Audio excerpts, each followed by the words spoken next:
Hey, Auskies.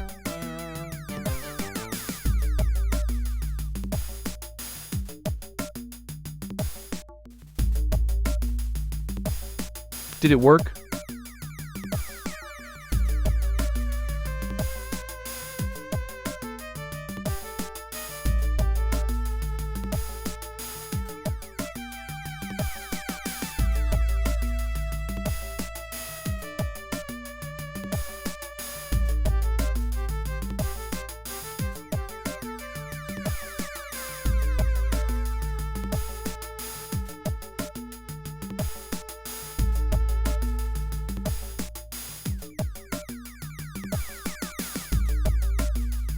I'm confused a bit cause I did change a few things.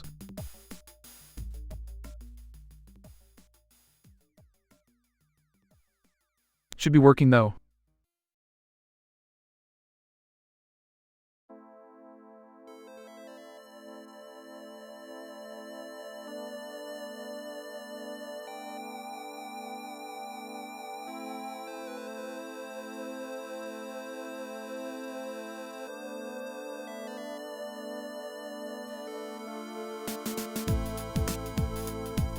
I don't think I'd ever heard the song played through my overlay.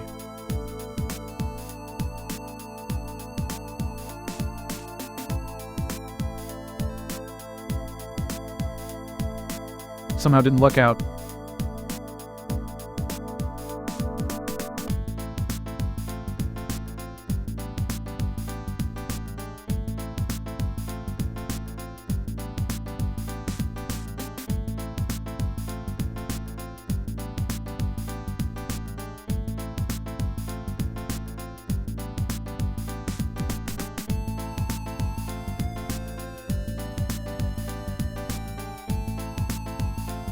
And this is nice.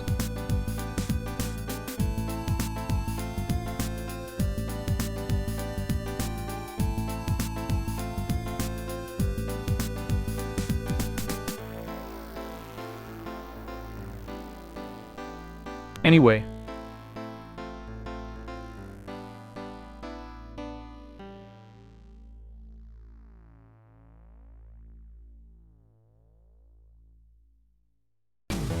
Let's return to the subject of today's stream. Vagrant Story.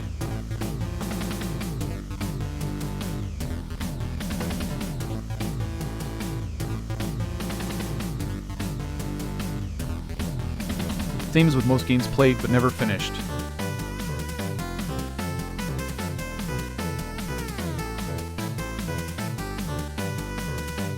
And that's why I've even wanted to play it.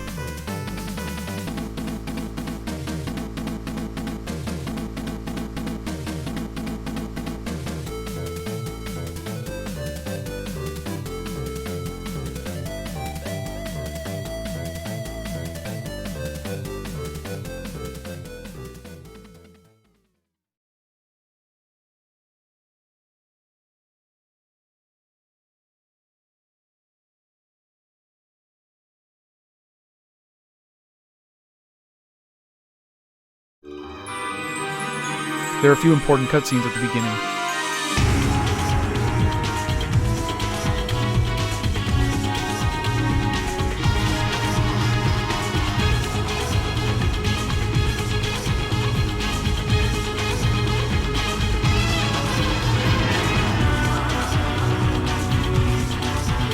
So I won't start the game straight away.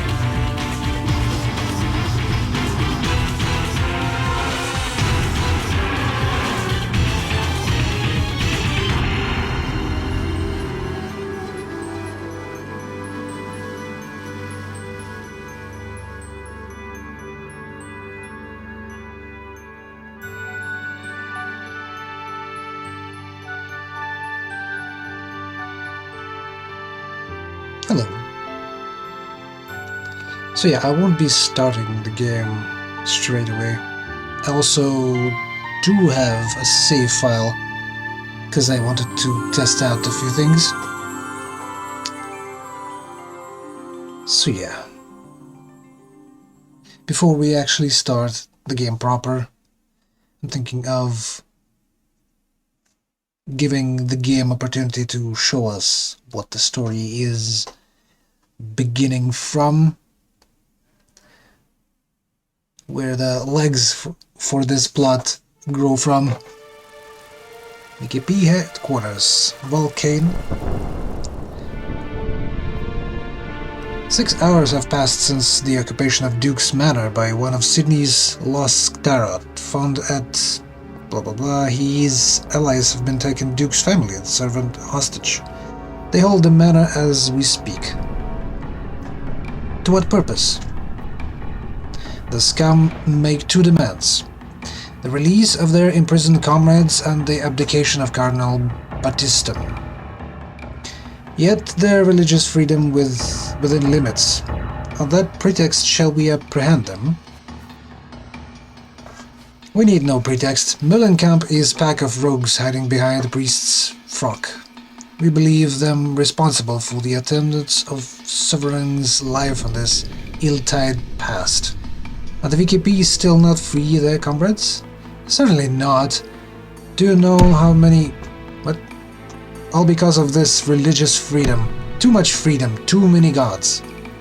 Let those cultists, cur dogs, run loose and they will bite you. Gods, while our parliament cowards strike that outburst. Yes, my lord.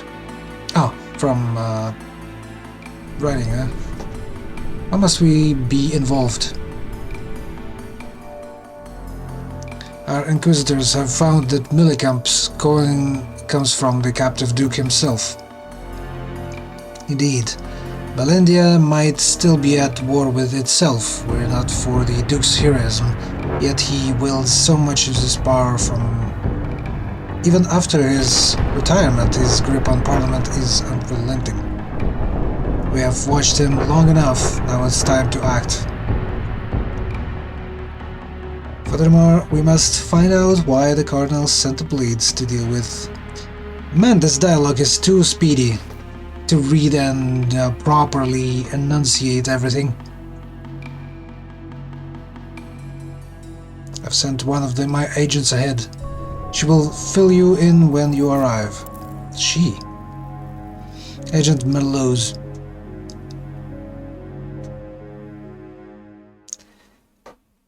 Duke Baradobara. I think Japanese devs made up these words, just scrapped together a few syllables, and that's how they came up with the names. It's barely pronounceable. Agent Wright, I presume? I'm your partner, Callo Merlose, but please call me Cal. How was your journey? Let me out there. Our scouts report a dozen men. Of course, we have yet to spot Sydney, and there's maybe more inside the manor. Hostages? Including the Duke's family and servants, 34. Thankfully, the Duke himself was away. The Duke was not taken captive? Nay. How fare the Blades? We still have to wait and see. With those hostages inside, direct action is perilous. I must negotiate with Sydney while we collect information to aid our final...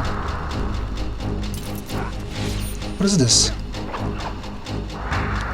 It seems the siege has begun. The Cardinal's Blades have made their move. I've given no such order. Their actions are direct defiance of our authority. Perhaps their hand was forced? Wait, where are you going? The Blades have provided the perfect distraction.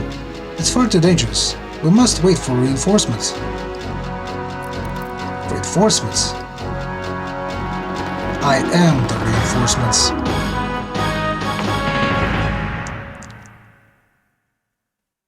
So cool. Actually, I think there should be another cutscene after this.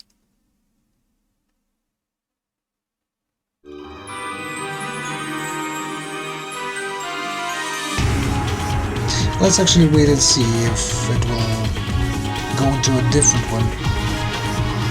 If not, then I'll start again.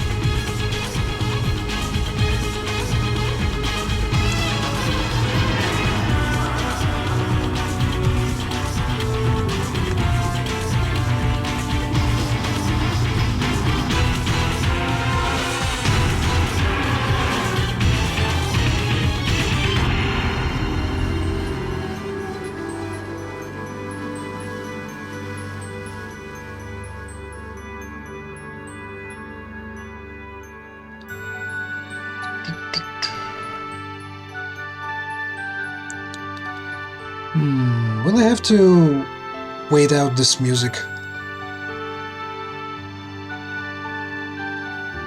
Because it's still going from that cutscene that I have skipped.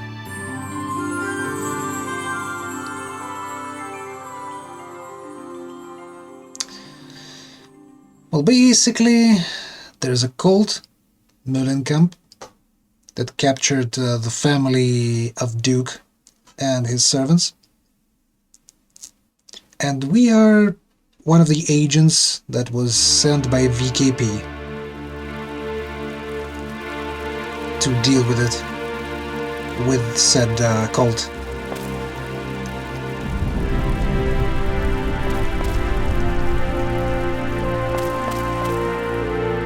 We have received a report from the Vlendiak Knights of Peace regarding an unsolved felony. It reads, Ashley Riot, an agent of Riskbreaker Militia, has murdered a senior member of Parliament, Duke Barbadora, and still at large. So they are pinning this on us. Show them who they are dealing with, torch their chambers and kill the hostages.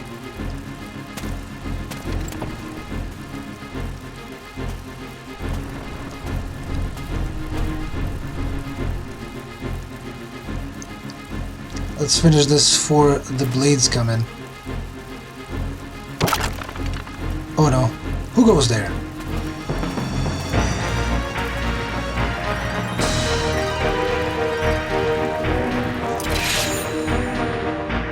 The incident began with the occupation of Duke's Manor a week ago.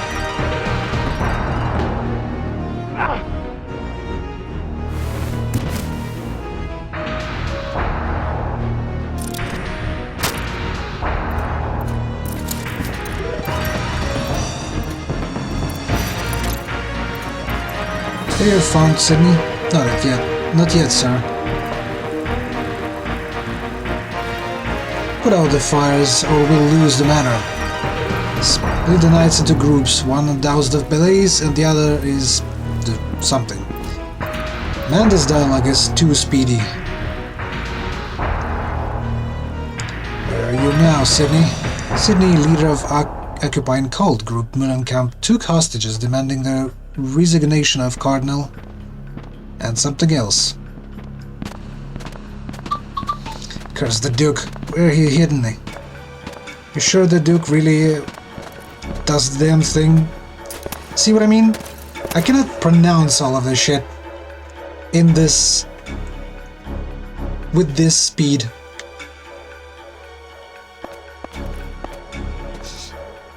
Forgive me, I did not intend...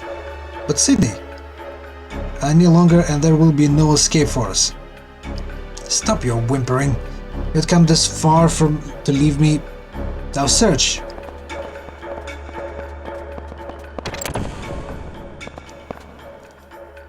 Only Agent Riot wants our dear comrade and assures these questions. Spare no effort finding him. Don't move, Sydney. I've got a bowgun aimed at your heart. You're not a knight, are you? Now turn around slowly. This is an unfortunate turn of events. Sydney!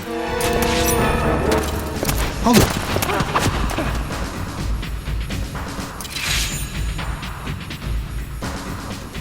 What's going on?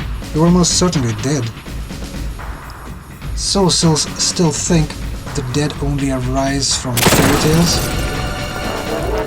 So there's a Peculiar rumor that many there saw a dragon at the Duke's residence burned. My apologies. I have no time to toy with you.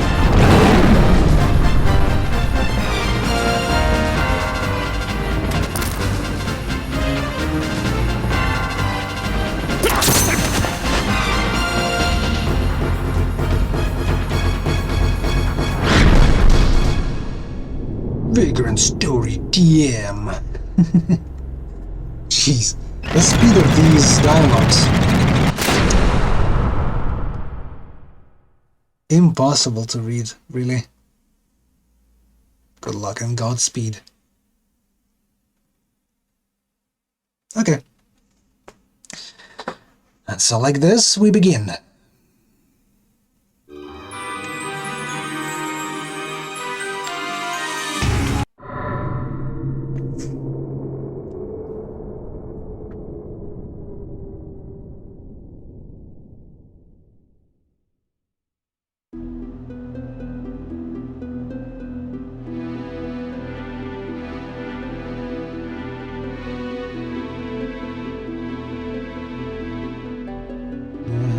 Greenland's 232.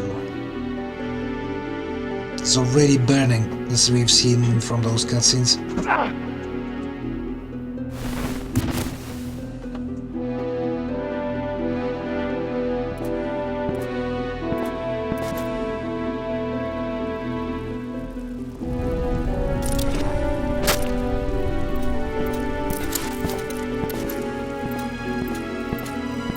Let's try again.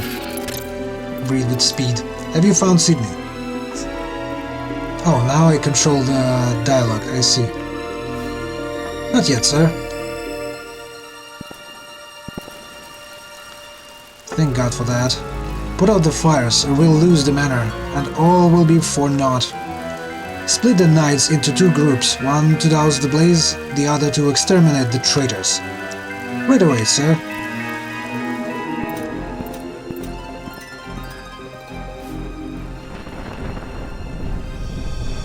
Where are you, Sydney?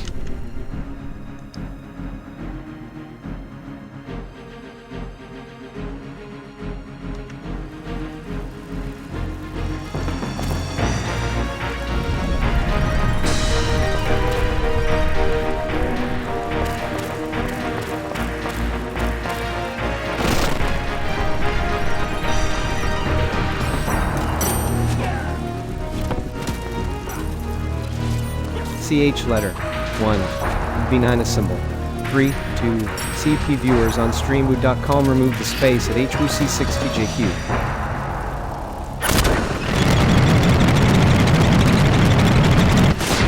What a timing, huh?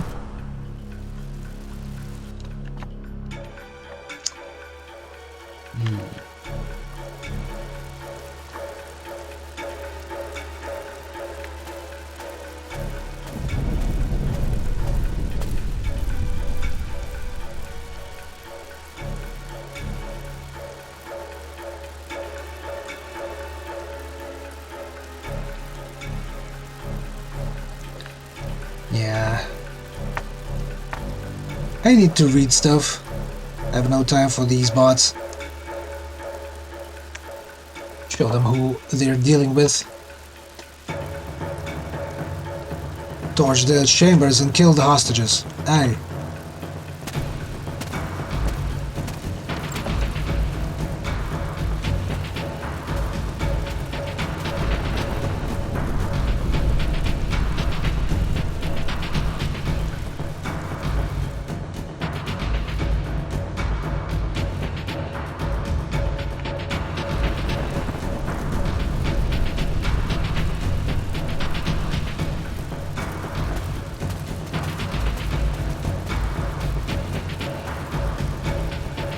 We have no time. Let's finish this before the blades arrive. Right, let's do it quick and get out of here. Who goes there?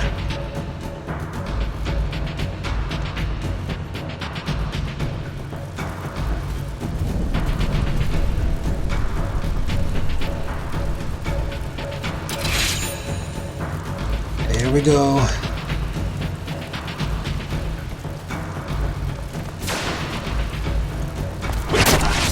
I know if you skip the cutscene that this fight doesn't happen.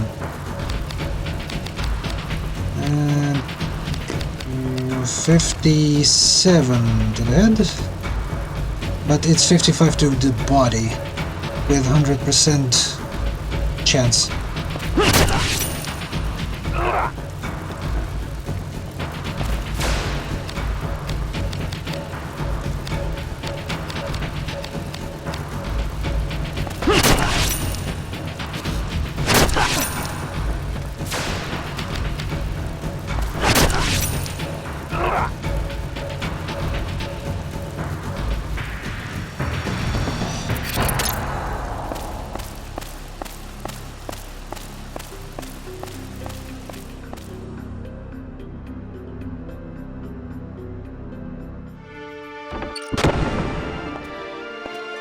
You know, we've seen all of this happen in previous cutscene, but what I was wondering, I haven't seen Sydney with the bolt through his heart. Well, have you found it? It's no use. There's nothing like that here anywhere. Keep looking, damn you. I'm telling you, Sydney. The Knights are nearly upon us. Stop your whimpering. You'd come this far only to leave empty-handed? Now search.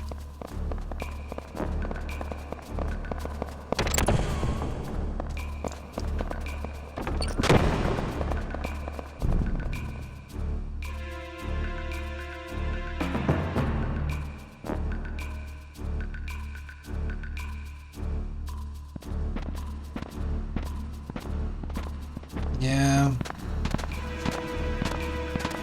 Attention on those guys is lacking. You sure the Duke really has it? Does the damn thing even exist?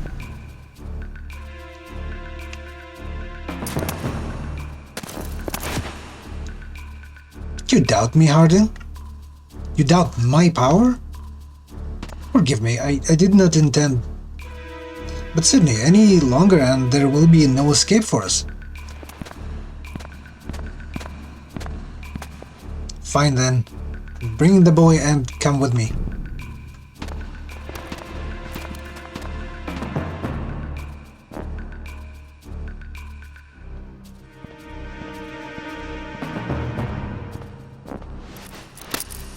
Don't move, Sydney.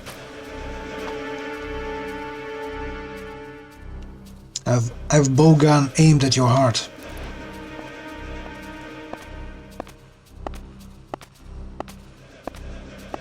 It's called crossbow or arbalete. You're no knight, are you? Bind your legs with that rope. Ah, risk breaker, a royal guard dog. Did you not hear me? Bind yourself now.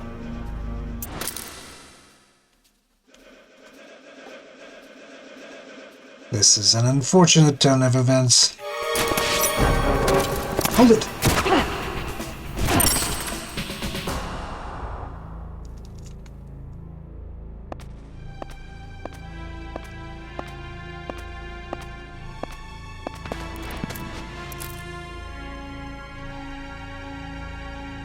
Is it in? Sydney!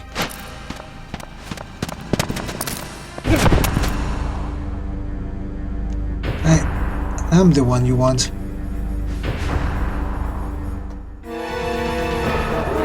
Yeah, this is what we didn't see in that cutscene. Harding, go quickly. Go to Le Monde. You, stop!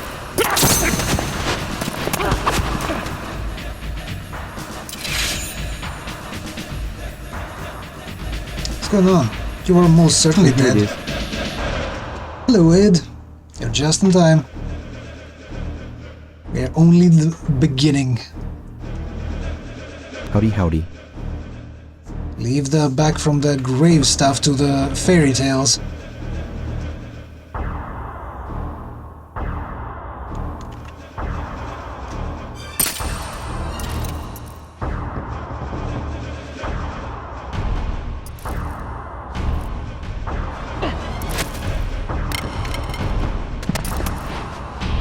You've given me quite a scratch. Show a little more respect for fairy tales, Riskbreaker. And talk.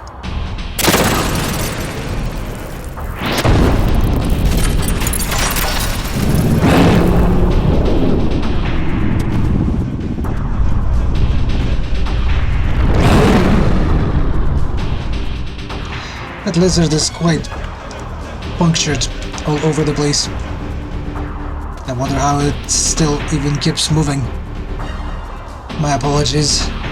I have no time to toy with you.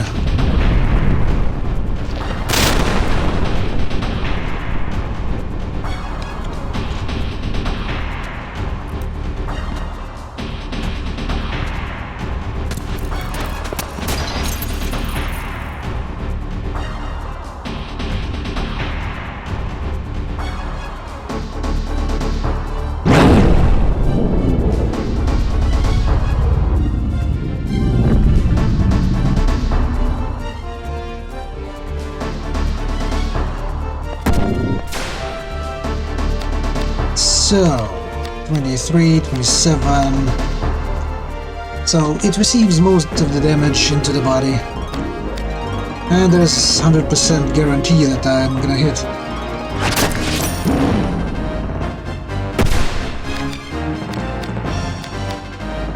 Hold on, there's a neck that receives even more damage.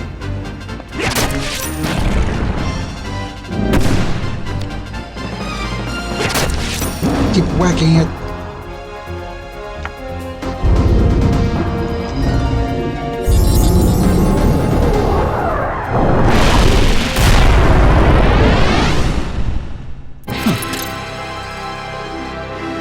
The dragon had poofed.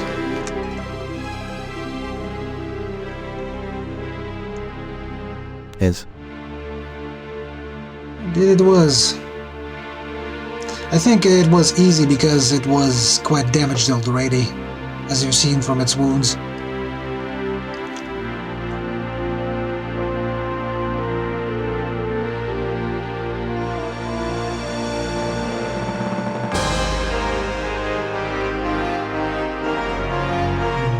So where did Sydney go?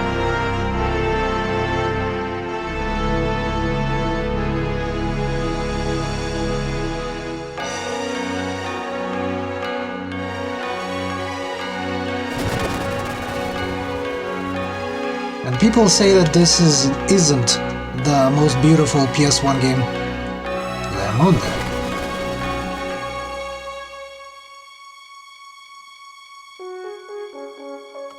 Or should it be pronounced Le Monde? I think the last E... I mean, it's not necessarily English word, right? Would it be pronounced in French? This much I don't know.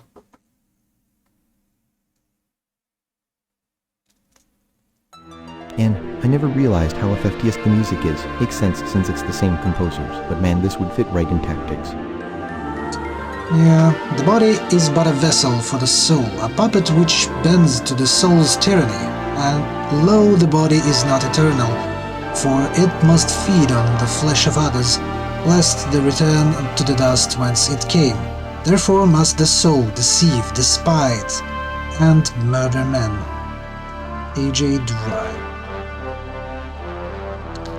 Yeah,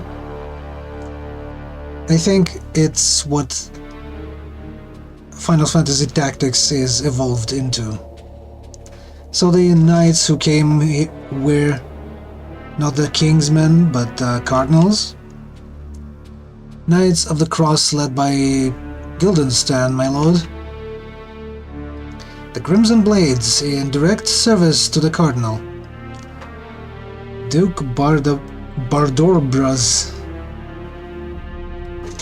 Yeah, that name is quite hard to pronounce. Guildenstern led his men towards Le Monde in pursuit of Sydney. I see. Send one of your men into the armor of these holy knights. Set fire to the manor.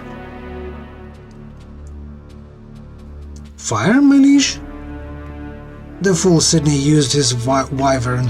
We can't have witnesses telling the word now, can we? But the hostages, your family? Irrelevant. Burn it. Burn it to the ground.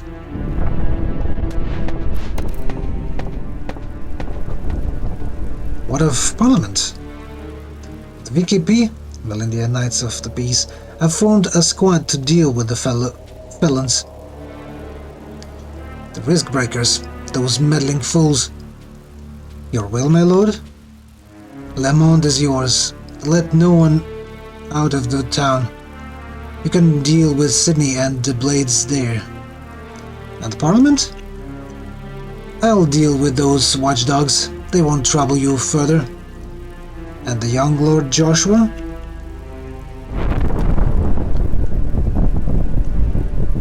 He is my light, my soul, if aught should befall him. As you wish, my lord.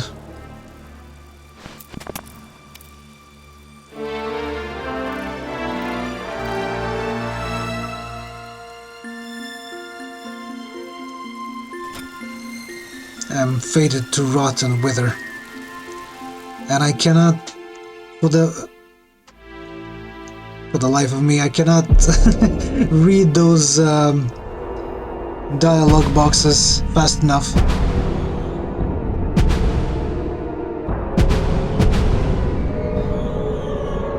Le Monde is an old town with a history of over 2,000 years. Its walls have seen many battles. They are stronger than the mightiest fort of Valendia, and as sun wheels through the sky, the beauty of their shifting colors surpasses that of any palace.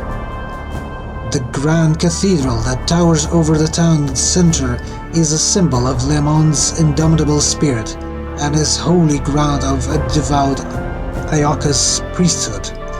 At this height, Le Monde was a thriving community more than 5,000 people strong. 25 years ago, a great earthquake and such shade. Didn't have enough time again. Le Monde.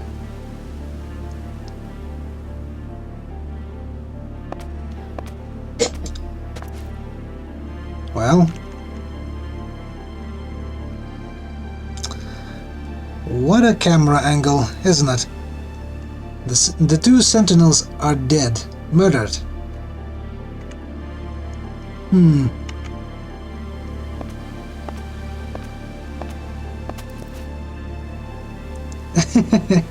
Yeah, I think I've made the screenshot of that angle before. This is the only way in. There's a great crevice preventing entry above ground. Crevice, right. And from the sea? Nay, sunken reefs that rose during the earthquake form a gauntlet of whirlpools, too dangerous. You do know we sent agents in, thinking those ruins were the Mullenkamp base. Not one returned. Not on account of the whirlpools, said Widger. Surely it was men who killed them. How was it down there? Come down and see for yourself.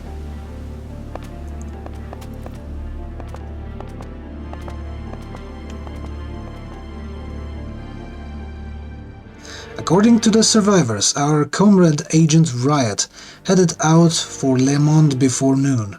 Of course, the reports were vague and we cannot deny the possibility of inaccuracies, yet given that there's only path to infiltrate Le Monde, this office believes the reports to be valid. Barely have enough time to read. What's this?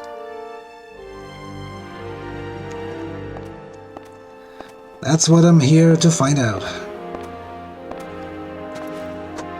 It does seem well fortified for a wine cellar. Oh, Le Mans wineries once vied with the best of Valendia. Since they went out of production, the remaining vintages sell for a premium. If I find any, consider them yours. You plan to go alone? An agent with no combat experience would just be a liability. Tell me what you know about Millenkamp and this Sydney fellow. Sydney Losterot. Sydney Lostero. I don't know how to pronounce that. Leader of the religious cult Millenkamp. His real name and age were unknown. One of many self-styled prophets of the apocalypse. So why would a cult missionary commit such a crime? I do not know what the Cardinal thinks, but the VKP believes he is no prophet. Indeed, he is in dark alliance with Duke Bardorbra, who controls Parliament from behind the scenes. That the cult is but a front. Perhaps this incident is a sign of some falling out between the two? Or merely another of the Cardinal's witch hunts? There are many would-be prophets in the land these days, but Sydney is different. His prophecies ring true, and those enraptured by the way he hums revelations, as though they were simple ballads. All say the same: he is a miracle. In any case, he has a strange power. He can guess the past of those he meets. He can even read hearts. They say his charisma is such that his followers offer both body and soul to him. Sounds like you're quite taken with him yourself. Agent Riot. If I do not return by the morrow's eve, inform HQ, won't you? Godspeed.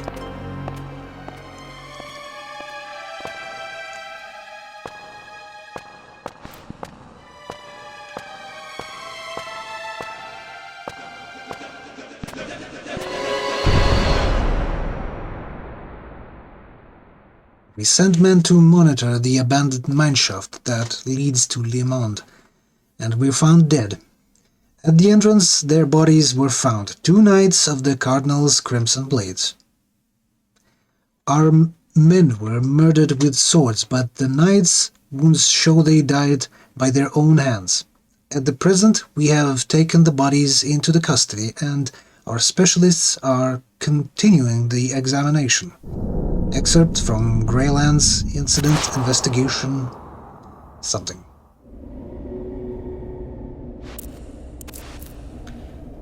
Ah, vintage wine. Ah, another earthquake.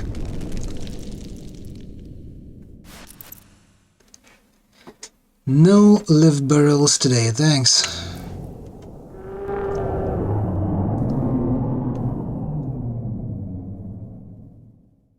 A strange power indeed.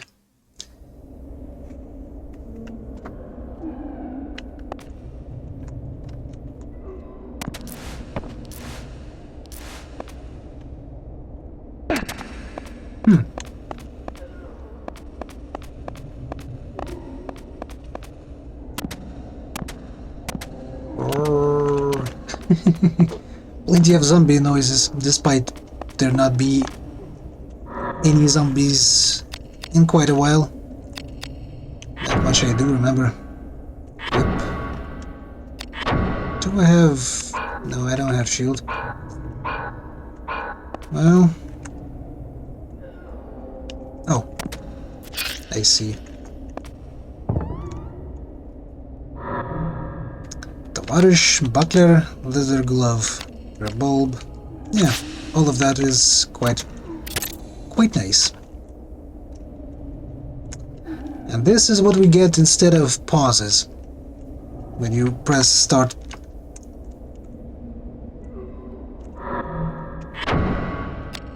Way to look around the place.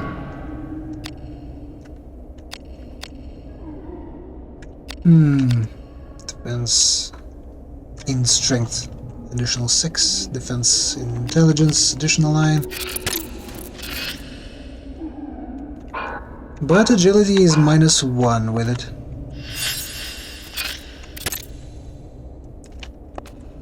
Meaning will be easier to hit a little bit. And we also gonna be with -1 stat to hit someone else. Isn't this a save thing? Data, save.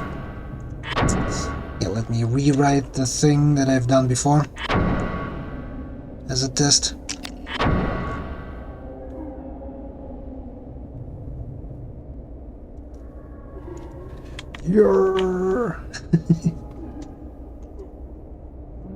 Man, this takes a while. Apparently, it's a complicated process.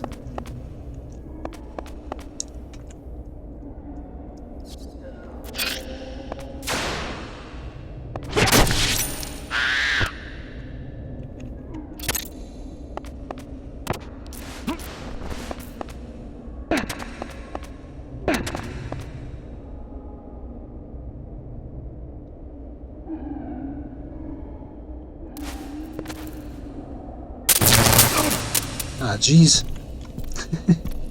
Well, got her open. It's not good.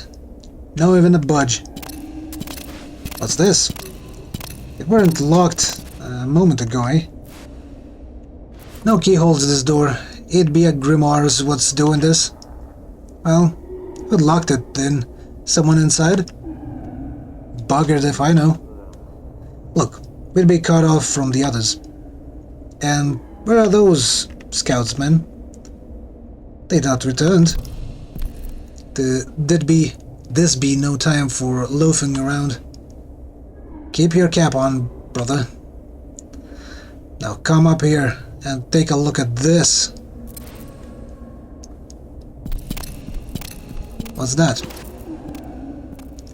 A grimoire? Yeah, grimoire, like those that you can read in the game.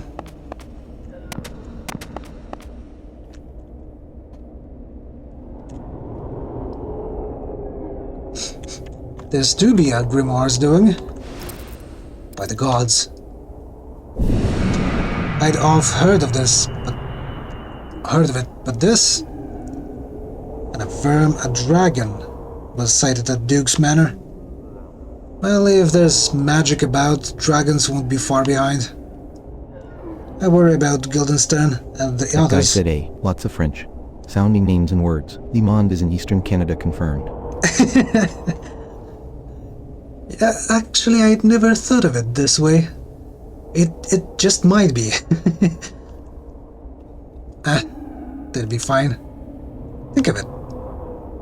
If we witnessed miracles such as these on Le Monde's doorstep, that there's what then lies within? Jeez. Yeah, wear your naivete like a crest, brother. Surely the maesters know of this grimoire. Mayhap we're just been in the dark, eh? Yet our charge is to drop those Millenkamp scoundrels and procure the miracles of Le Monde. This is just a rumor, but I've heard that Guildenstern's lot works them magics as well. Rubbish. We're servants of the Lord. No true knight of the cross would dabble in black arts. It's only a rumor, brother. But if Sydney is truly the worker of diablerie, then claim I say fight fire with fire. I say let those Lord be. I say let the Lord be our shield. Jeez. English is not my language today. Ever the choir boy. The only shield I see is the one covering your eyes. Heretic or no, I believe what I see, and right now I see sorcery. Swine'll take wing for the likes of us use magic, my friend. Aye, but with a grimoire, your fattest sow could outfly my swiftest falcon, if you believe the chronicles. The grimoire, you say? Yeah, could even make cobblestones float like clouds.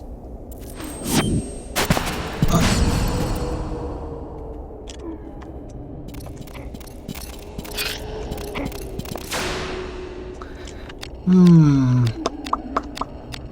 77. I think it would be better to hit them in an arm. Right? Because it gives like 87% probability with 32 HP of the damage. Unlike body, which is 27 only.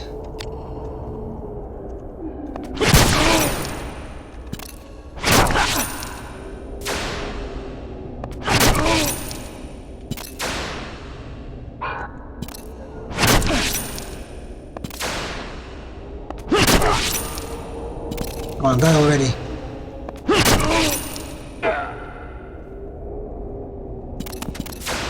Sleep. How about this guy? 36, 35... 91%, huh?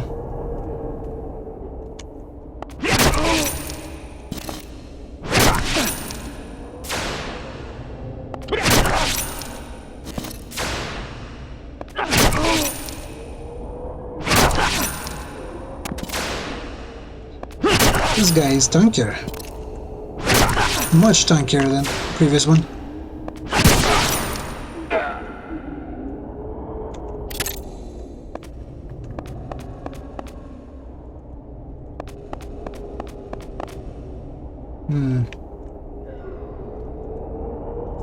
Yeah, as you can see, we can look around, but the world also pauses.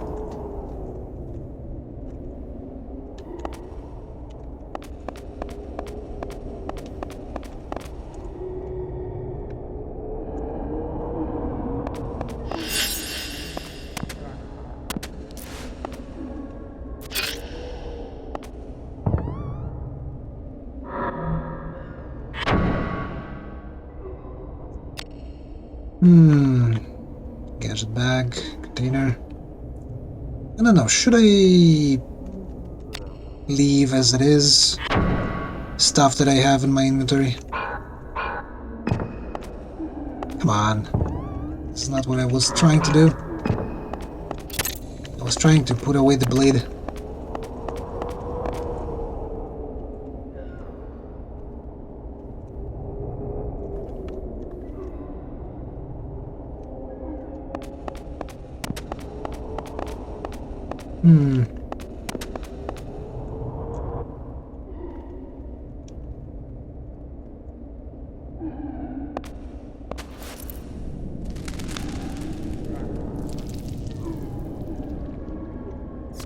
Does Canada have any earthquakes?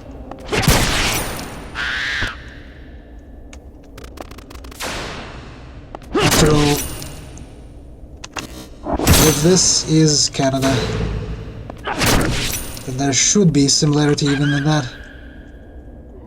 They're rare, but they do happen. Huh. So, Leamonde is in Canada, confirmed.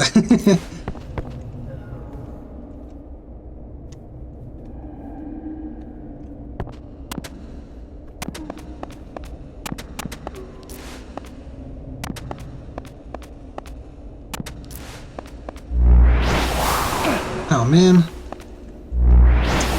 God damn it. Why did I step it? Step onto it twice.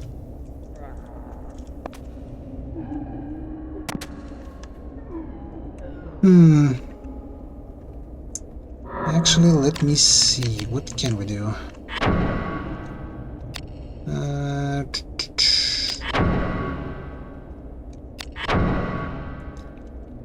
Fandango.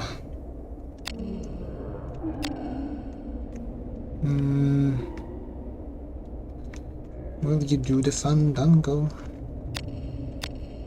Attack strength 9, attack strength 10. Also, human affinity is 0, right? Same as beasts. Physical affinity of 10. Edged.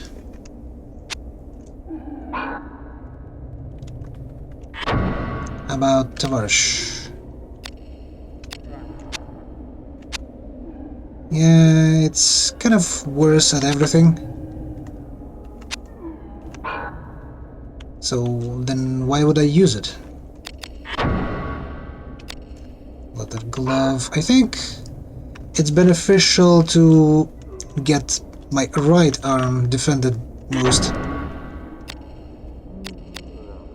Defended the most because enemy tend to strike at my right arm.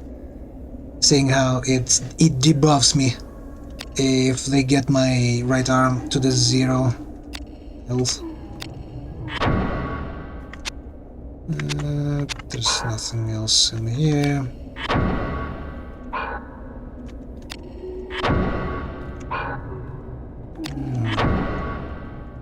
Rude necklace. Phantom -5, Dragon -5.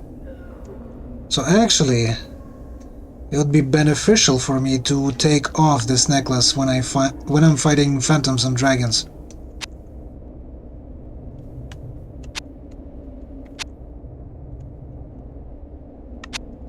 Same goes for dark affinity.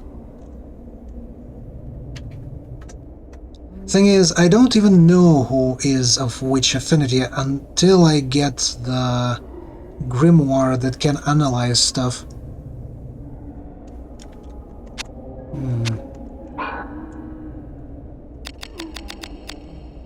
Then we can stack affinities on our weapons. And I mean, like, these affinities to air, fire, earth, water, light, and dark.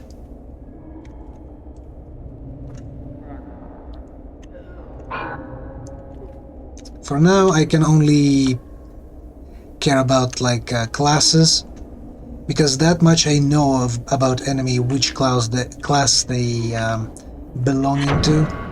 Like these ones: human, beast, undead, phantom, dragon, and evil.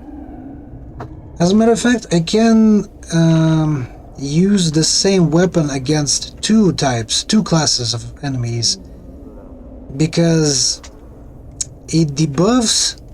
Like, if I'm hitting human, it can increase the class affinity against that enemy, like against humans, but it also debuffs the two lower ones. Mrs. Funksage, first-year biology students 8M recently took part in a vagrant competition, where they were challenged to create a vagrant using waste materials readily available at home. Seedling Sparkles, the creativity and accuracy of the entries made it a tough job to pick the winners, but after careful consideration, the results are in. Trophy first place, medal first place. Ed second place, medal second place. The third place, medal third place. Rando. Hello, Gazbusks. As you can see, we also do some scientific shit in here.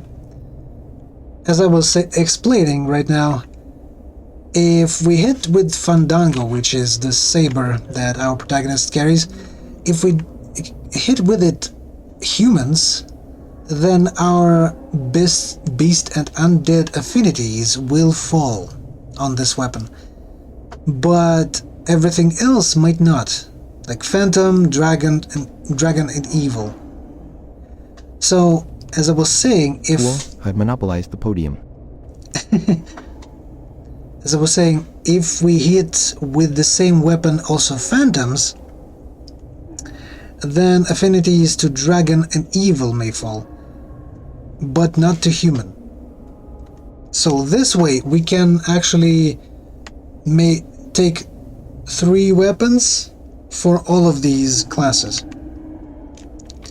But affinities to other elements might not work in this similar manner. They actually go in pairs: air and earth, fire and water, light and dark.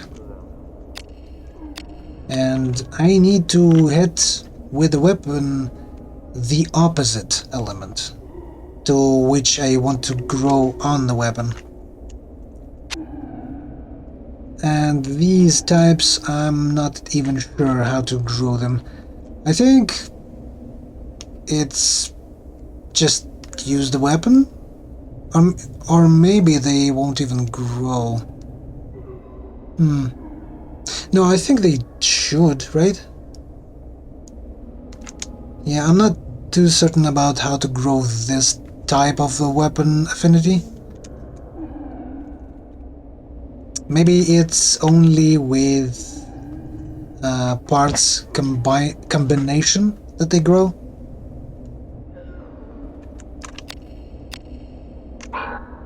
As for right now, I'm just gonna go and use Fandango for everything.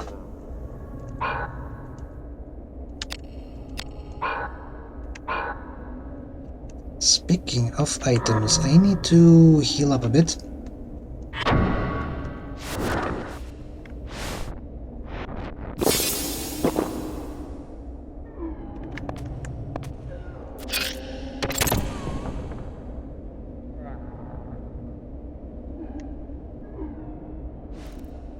Here comes one of Parliament's watchdogs. You go back and silence his yapping.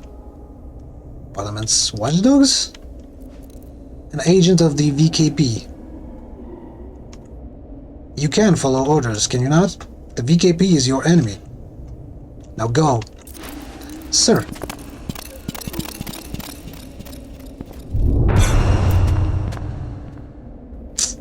Bamboozled by Sydney. Freaking knights, eh? How could they believe this cultist so easily?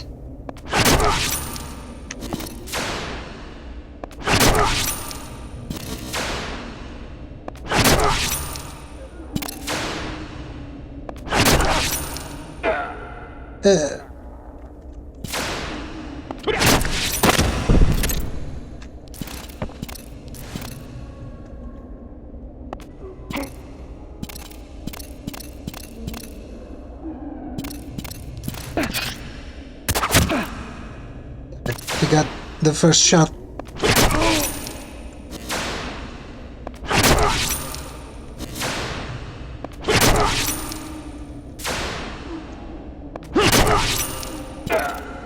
There we go. He was about to hit me too.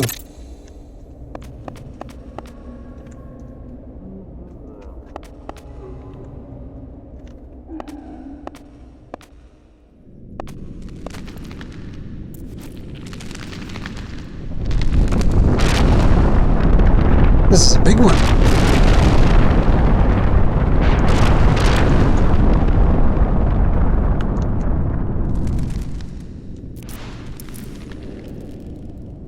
I do not feel I'm welcome here.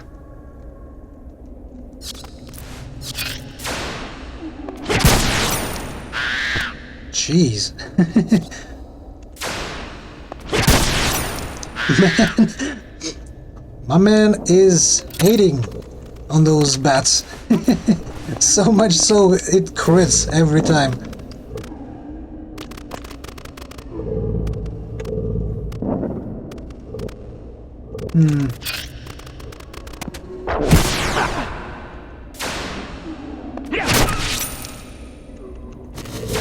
Doggos not so much, as you can see. 2 hits, no crits.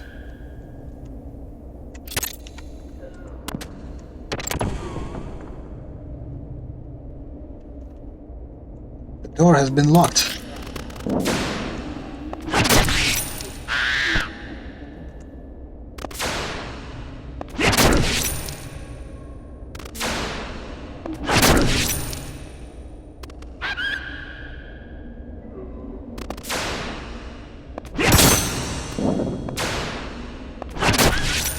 see. So, enemy can hide behind cover.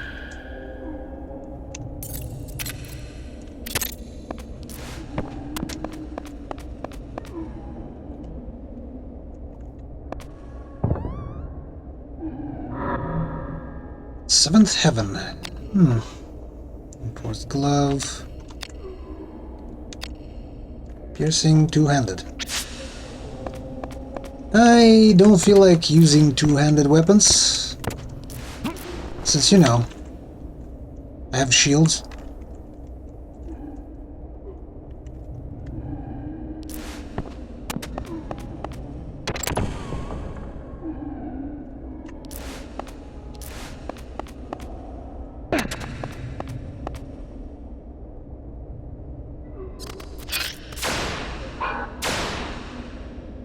Actually,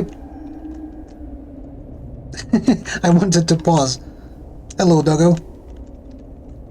Actually, I needed to change something in settings in the game. Ow. Ow. Owie zowie. Armor status. I need it turned on, and weapon status. To see how they change over time. Timing display, simple map. I mean... Sure, let's go with simple. And I wanted to also change this puzzle mode to off.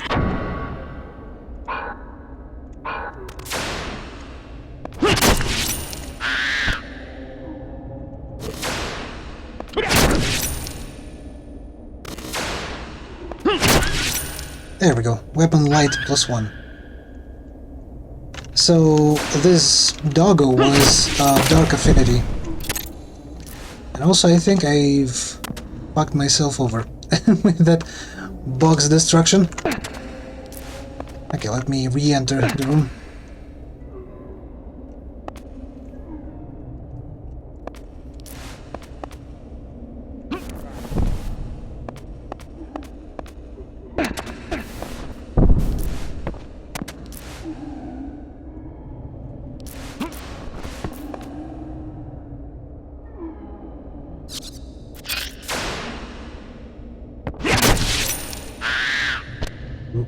Beast +1.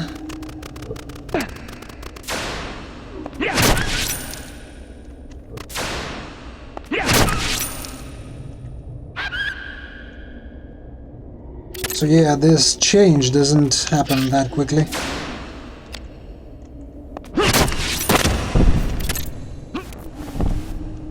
They would hate Vagrant more than they hated him then because the world has become more evil. Don 1524-25 Kaevi, if I had not done among them the works which none other man did, they had not had sin.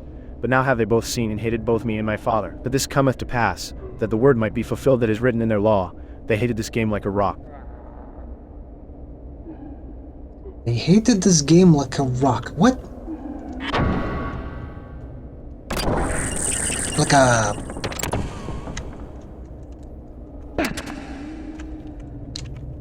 Like a mineral?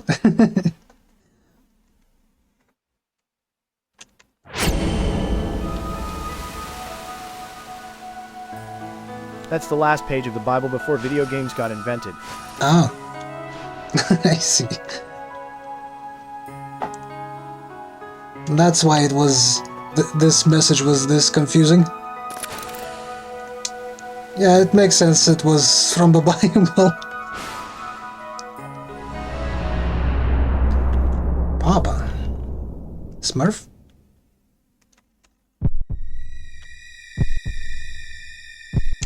Yeah, we've seen this kid before.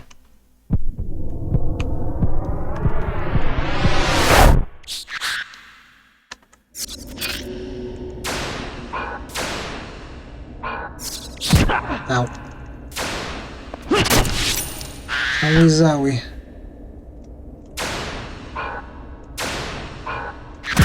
Aw, man.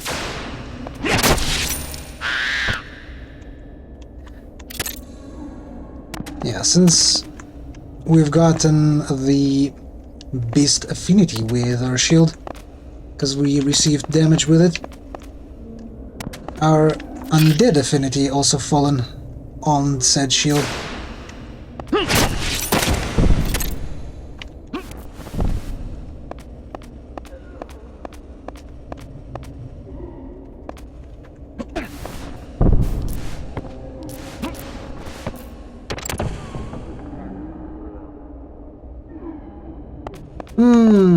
Yes, I do remember this room. This is like right before the boss.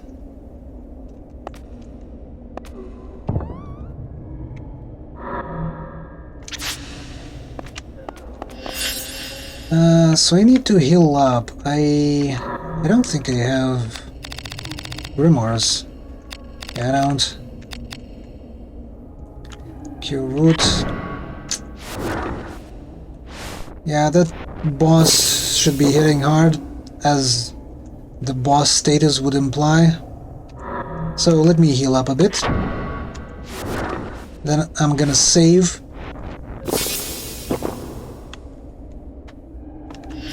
With this thing. Yeah, saving is possible only through those glowing glyphs on the ground.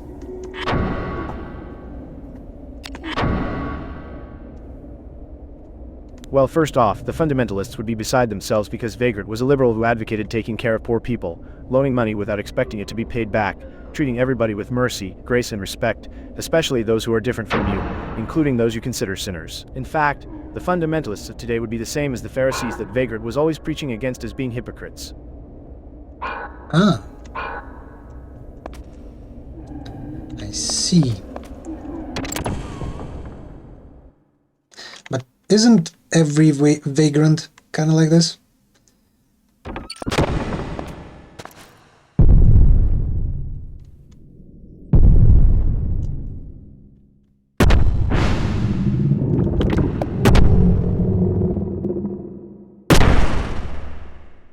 They don't have much to lose by giving it all away, because they don't have it themselves.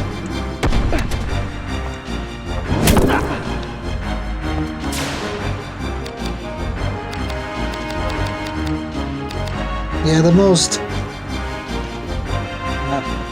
susceptible part of the boss is the head, as I can see. But it's only 72% chance of hitting it. Continue to shed your liberal tears.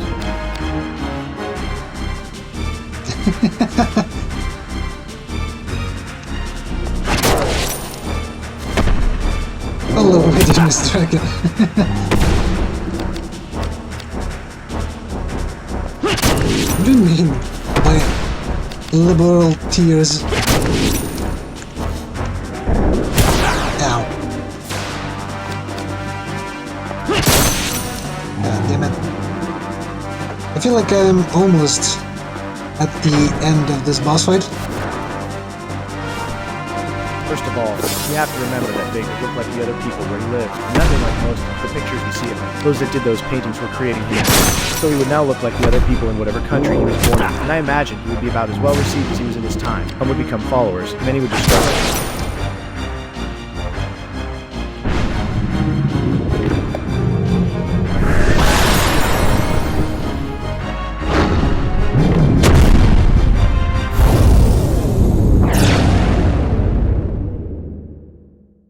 Whoosh.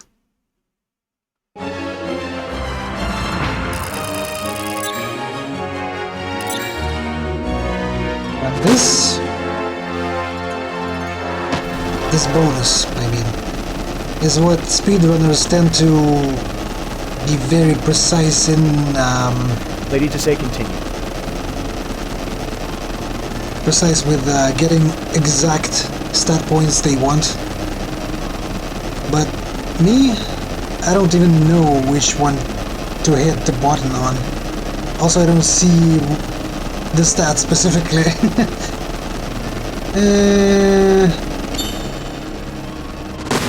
MP +1. Fuck me. Ugh. one of the worst ones. Better would be to get like strength +4. Chamomile sigil unseals the door in the wine cellar. Grimoire Gurir, containing the spell Heal, restores target's HP. And Grimoire containing the spell Degenerate temporarily decreases target's strength, both of which will be overused. Honestly, both of which important.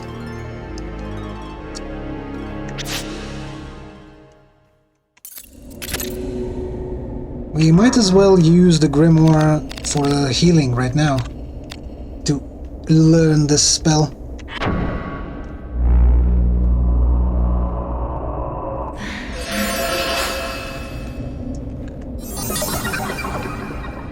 Master the spell Heal. Now we can heal whenever possible without using the items.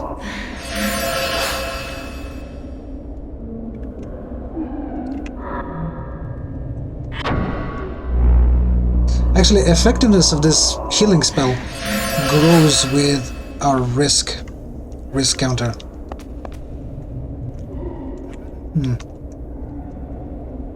This is an exit, and this is additional stuff. Can I get it?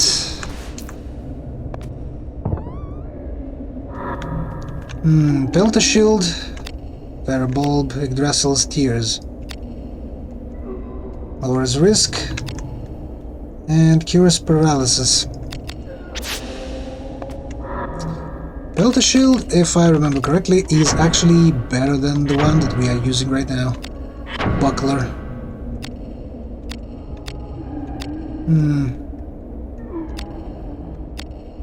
Also, don't laugh, but our Buckler have bigger peepee than Pelta. Of course, because I've used it.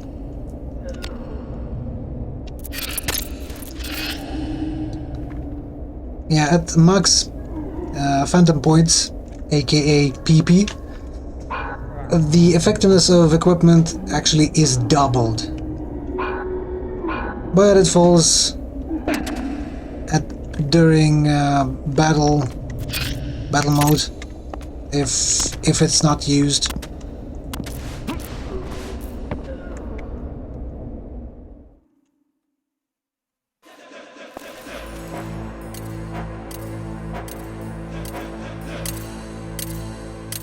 Oh, thank you, Sydney.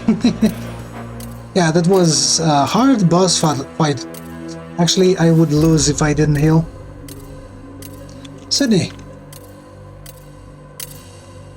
So this is a risk breaker. Most men complacently accept knowledge as truth. They are sheep ruled by fear. But you are different. Always calm, detached, a smooth flow of thought into an action. Indeed, it is almost as if your had no soul.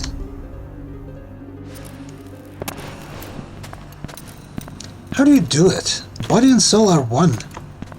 Yet yours are separate, like a child from a knight in his storybook. Where is your soul, Riskbreaker? Is this VKP training? Or did you see something that made you shut your soul away? Show me your soul.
Where did knights go? Or bandits, or whatever.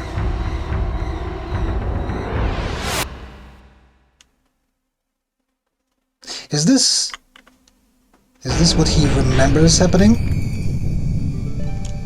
You killed your beloved wife and child. They were slain by fallen knights, jackals. Wrong. You failed to protect your wife and your child. You failed in your duty as knight, as a husband, as a father. You killed them. Sydney? Try to catch me, Ashley Riot. Look outside yourself to find your truth. What's your game? Arden. Ashley. Malose. They do, since this is a Japanese game and Japanese in their media love calling each other's names, it shows right here. They did not say anything but names in past few dialogue boxes. Hello, Scroomy-Doo. Scroomy-Doo-me-Doo-me-Doo. Long time no see. Pay no heed to me. Take them, right? The City of Shade will forgive your sins, my son, and call forth a power that lies within you even now. This is my game. I run, you give chase. I am the heart and you are the hunter. But this heart has laid a few snares of its own. I am waiting for you, Risk Breaker. Hold, Sydney. Damn. You know me, always lurking, always watching Wazowski. Wazowski? Ah, it's like that secretary, huh? I'm watching Wazowski. What is happening? I'm waiting for you, Ashley Riot. Yeah.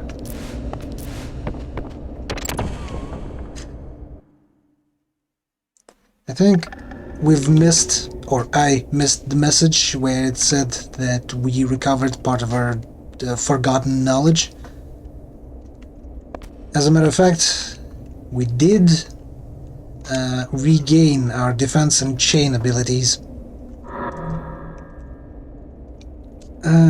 Defense, let's see. A successful use of this ability prevents paralysis and numbness. I don't think there will be any of the enemies that has numbness and paralysis as their attacks in any time soon. Reflect damage. Reflects 40% of damage. Does not reduce damage received. Effective versus non-magical attacks. Impact Guard. Reduces physical damage by 50%.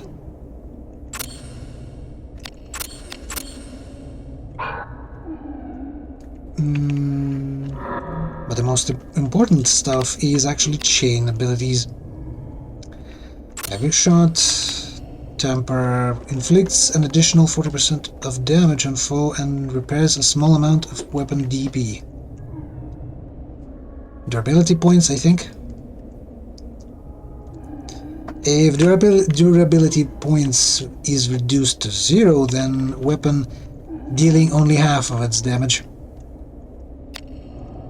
Gain life regenerates an amount of Ashley's HP equal to 30% of damage dealt.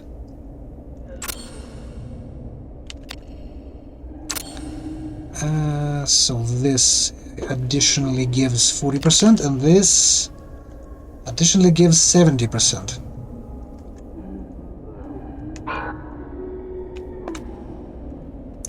By the way, this dummy over here is specifically here for one reason and one reason only. To give us boost in our shall we say, weapon class against humans of our weapon that we choose to use, and as a practice dummy for our chain abilities. See, there's battle abilities over here, and as you can see, it counts separate points, like 20 points for the next ability. If we successfully, well, strike an enemy with defense ability or chain abilities, it gives us those points, 1 per activation. And if we get 20 more, we get another ability in our repertoire. I've called this game an RPG slash, what was it, I want to say rhythm game? Like a dance simulator? because of how this battle system works with combos.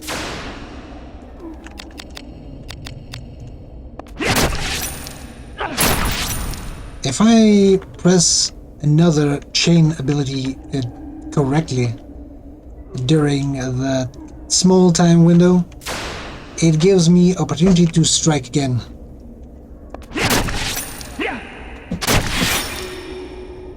And it even shows it to the left whether I've pressed the next button in the combo either too slow or too quickly, or perfectly within the window.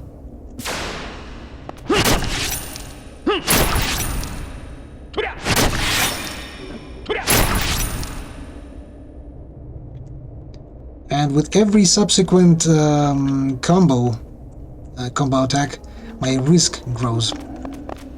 That in turn means that my ability to aim at enemy drops, my defense against enemy drops, and my evasion against enemy drops as the risk grows.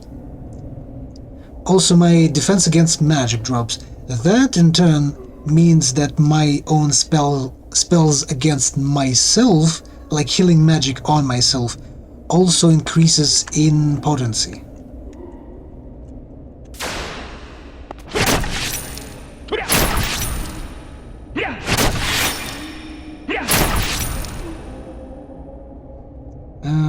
Also, I need to kill someone to actually get this new battle ability. But as you can see, I still have 12 points to go through. And this is why I'll use this dummy. I will practice on my chain abilities.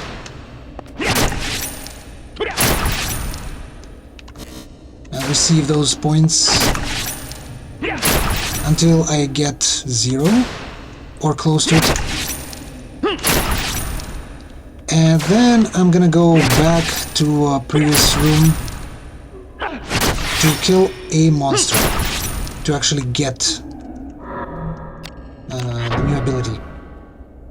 6 points. I'm gonna go, let's say, on 1 point.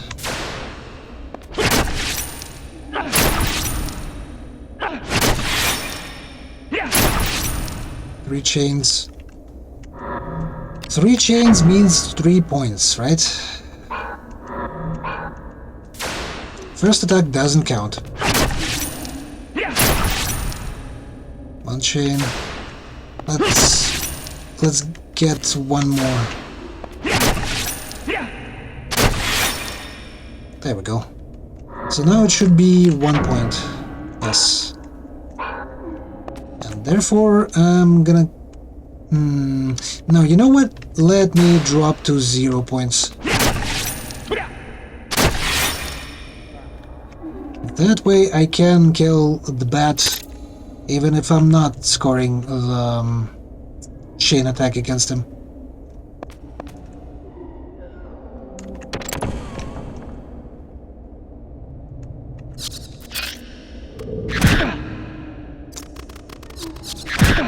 Come on. Actually, can I score a battle ability if I'm it and properly use defense ability. I've yet to actually use defense ability. No. Doesn't give me battle abilities without killing. And now that I can select... What do we select? Fireproof. So basically all 4 is reducing affinity damage by 50%. I'm not even sure how important that is. How about chain abilities? Minus Salt. Reduces foes' MP by an amount equal to 30% of damage dealt. Gain Magic. Regenerate the amount of Ashley's MP equal to 30% of damage dealt. Adds Numbness to attack. Adds Poison to attack.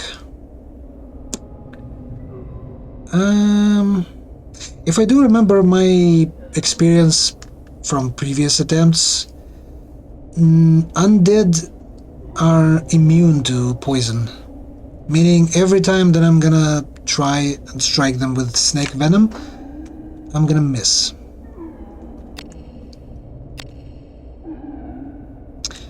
I wanna say I need a way to regenerate MP in battle, so I'm gonna select that. Now, let's go back.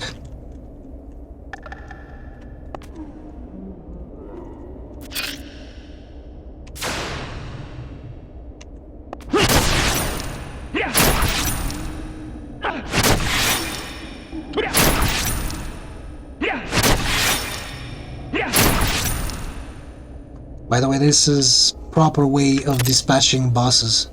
Just lock them in this combo attack. How much do I still need? 29. Wow.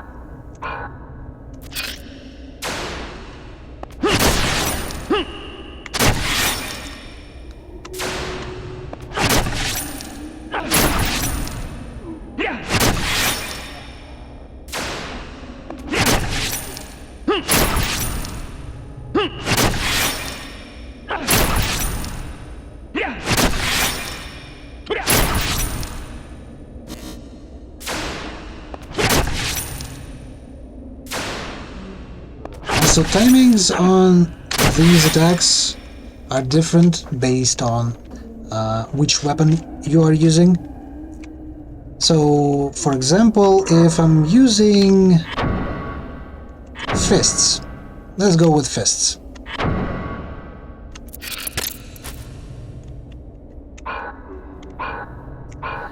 Then the same chain attacks as I was using, the heavy strike and I will say it was Emperor. If I use these two, the timings will be different.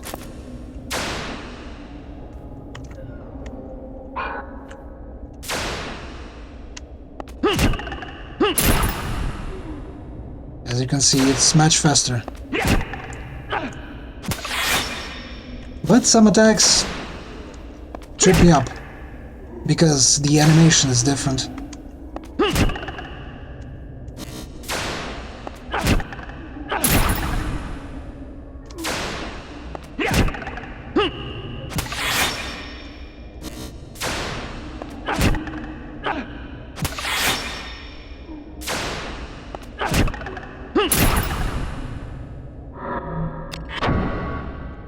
That's a different menu. 14, okay.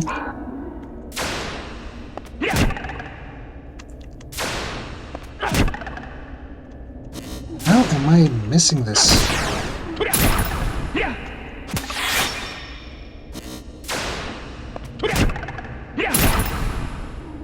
Too slow. Again, too slow. Nah, you know what? I'm gonna return back to my sword. Saber, even. Actually, this same combo system works also on ranged weapons. Like this crossbow over here. Also, it says down there on the left, bronze crossbow, but our risk breaker over here, he referred to it as a bow gun previously in the cutscene. So I'm not sure which one is it.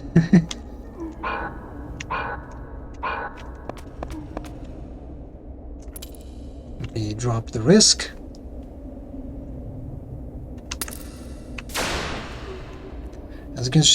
As you can see, range on this thing is quite immense.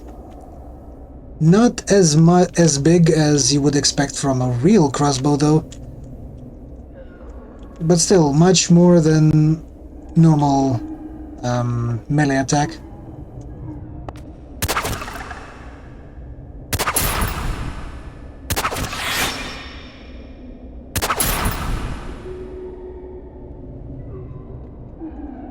I think this weapon also benefited from... No, it's actually minus classes to everything except for human. -1 to beasts. I thought it was good against beasts from the outset. Piercing 10 and physical 8. So it's good against those enemies who has crappy armor against piercing damage. Sometimes it's not that obvious which one would it be. Like, for example, walking piece of armor that is called Dullahan, because it misses. It doesn't have head. It also, I think, susceptible to piercing damage. That's why grabbing a spear against him in that very boss room is sometimes preferred to using Fandango that I've been using so far.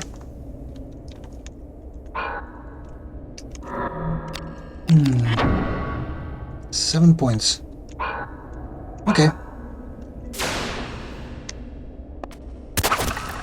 Too fast.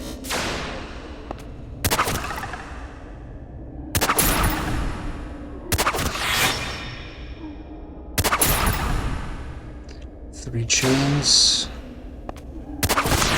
So 4 more. 1, 2. Slow. Okay, 2 more.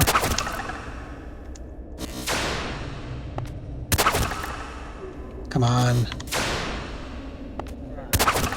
Too fast.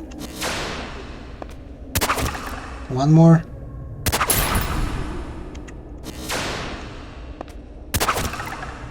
That's it.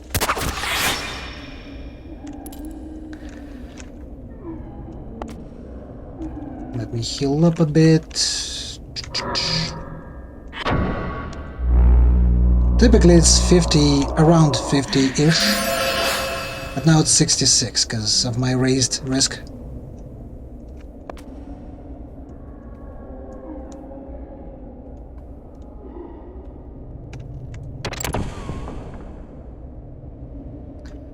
I'm now gonna kill 1 more bat, and that way I'm gonna receive another battle ability.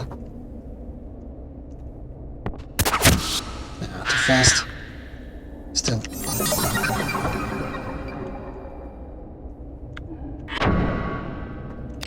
Delling Impact adds silent to attack. Very handy thing to have against spellcasters.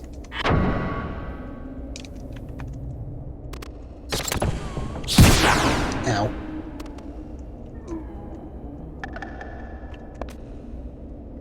So next battle ability is when 18 points. Okay. I'm gonna switch to Fandango instead.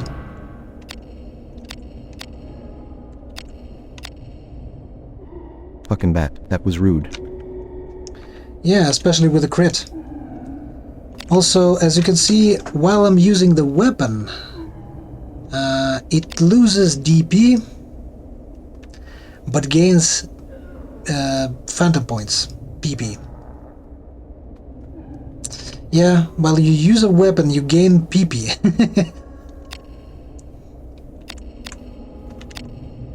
Interesting how it works. Does it grow? 96. So when I hit like 136, my attacks with Fandango should double. It's not working like a switch. It actually slowly but surely increases across that PP gauge. So I'm almost there, almost double. I think I should be having one of I want to say one of the gems. No, I don't have any. Weird. I thought I should have at this point one of the gems. Probably not. Okay. Probably shouldn't.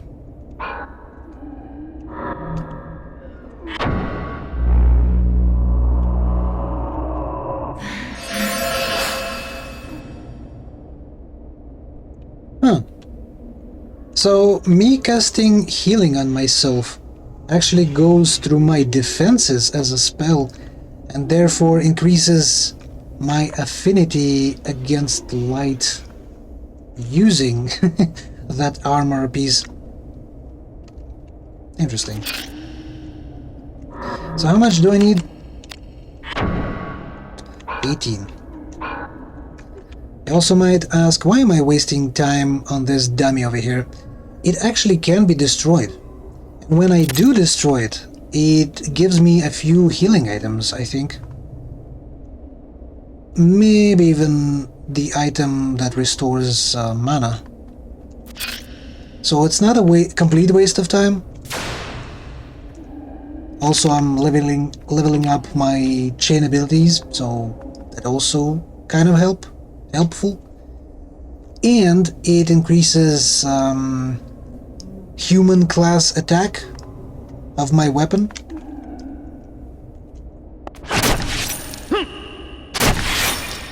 Also, as you can see, it's hard for me to hit those timings on chain attacks. This is kind of practice to be more efficient with it.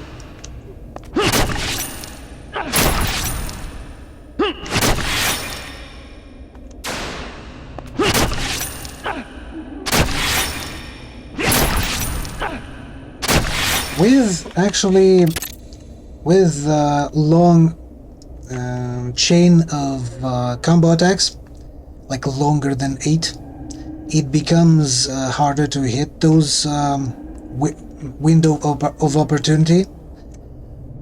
But as you can see, I'm nowhere near close enough to hit consistently that length of chain attacks. So there's ways and ways for me to improve on it.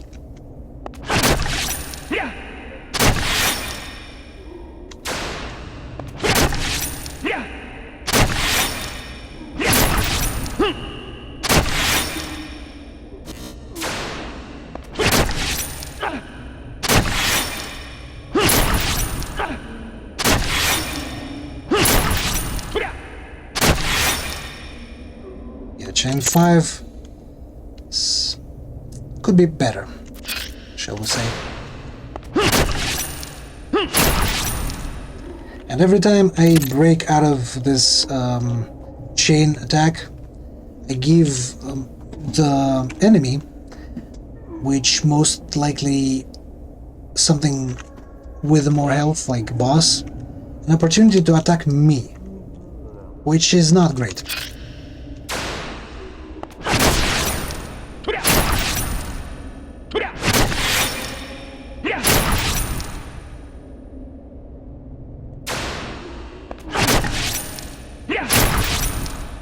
Too fast.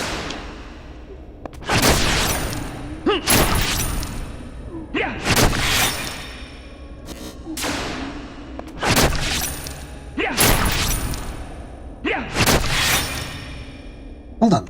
How does it work? Like, I've hit the crit on the first strike. So based on that first strike, my second strike of a chain attack would apply its effects. And so heavy hit did on the second hit 7. First one was 10, second was 7, right?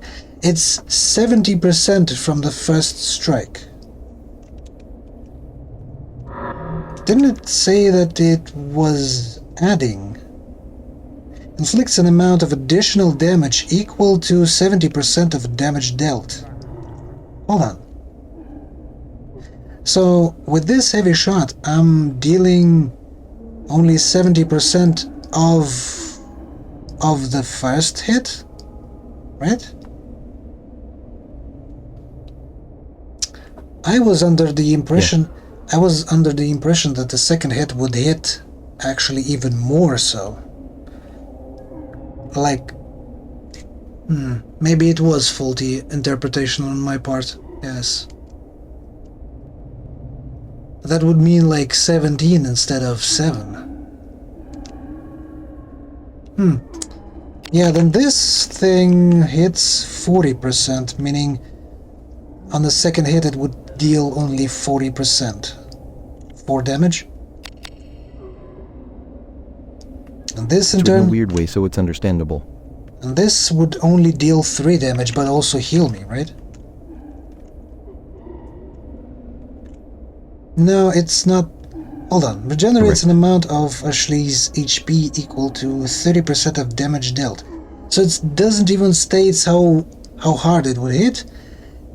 It only states that 1/3 of damage dealt would actually go into my health. Hold on, let me see how that works. This one might not deal damage at all. Yeah, but I need to check This this. might be purely restorative. Yeah, to check this properly, I need to hit this dummy with the first hit that kind of goes at least to 10 damage. Actually, can I debuff this dummy? Items, Grimoire, Debilé. Will it hit? No, miss. Will it miss every time?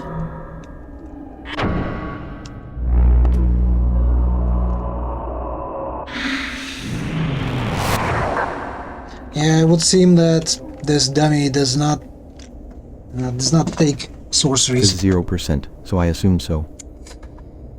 Yeah. It's weird how it works. Also, while I was standing there with the sword drawn, it reduced my PP over time, so let me see how much does it have now. Yeah, 81. It reduced quite a bit. I think I had like 90 something.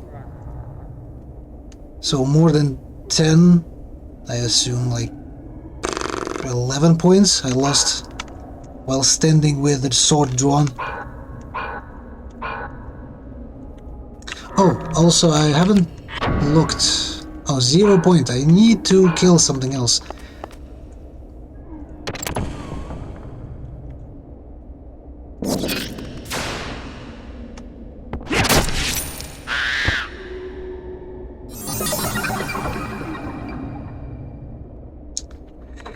So which one should I take? And still, inflicts additional damage equal to 10% of damage dealt and adds that amount to PP. Oh. So it's only 1/10 on the second hit, but it also adds that amount to PP gauge, meaning the damage dealt by my weapon would also grow.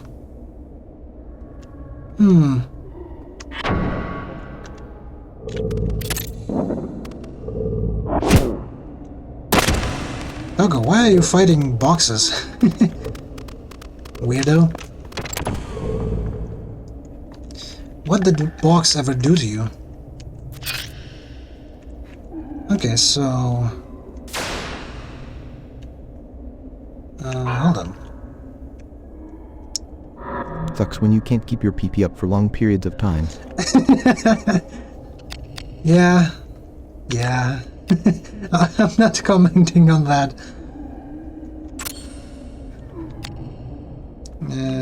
This one.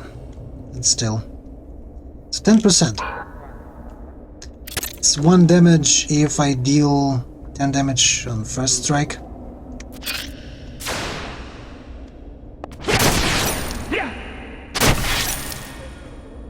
So first strike was 6, second one was 0. Understandable, because indeed it says that it deals only 10%. But how about that ability that doesn't state how much percent does it deal in damage? It only says that it will convert 30% into HP, right?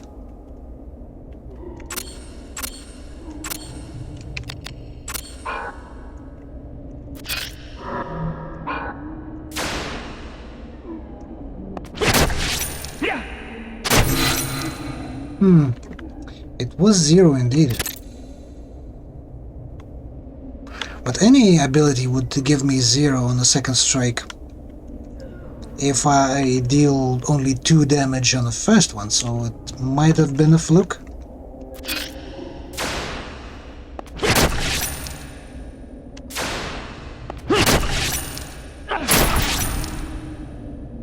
Now, this one deals 70%, so yeah, 2 damage on the second strike. Yeah, it's kind of expected. Also, what kind of items do I have? Spirit, numbness, risk, restores 100%, restores all HP. Huh.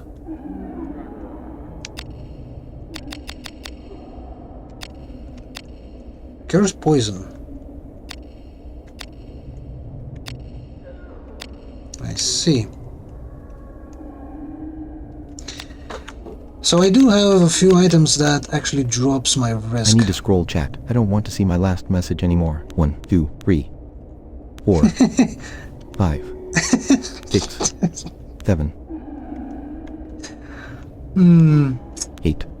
I wonder why 9, you wouldn't want 10. to see that message.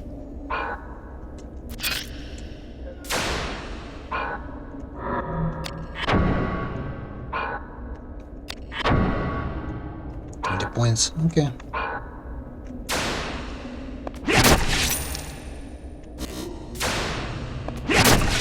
Come on. It was a joke with no basis in reality. Yeah, I wonder why you need to clarify that. I thought it was kind of implied. Strictly hypothetical.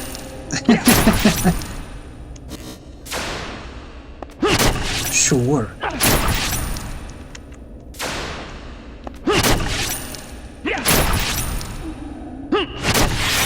Come on, why am I this bad?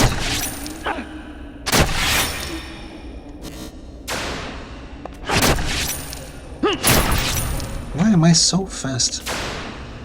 Typically, it's not a bad thing. Well, I mean, I can think of one situation where being too fast is bad thing. It's kind of tied to that comment of yours, like the joke of yours that you've moved past using spam with numbers.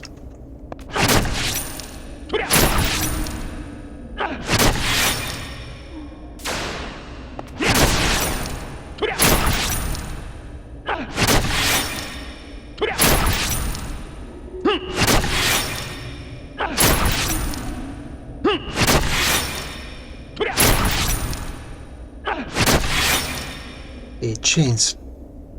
After 8, difficulty of hitting the next attack should increase. But it still should be possible. The next increase, I want to say on the 15th?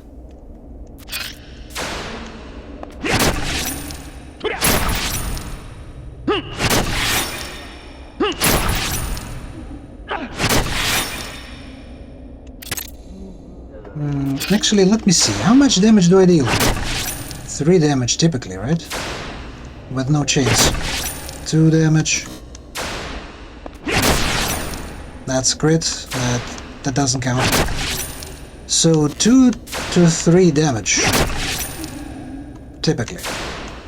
5. I forget what my P was for playing the chat. I probably still have the save file somewhere. Maybe I should check sometime.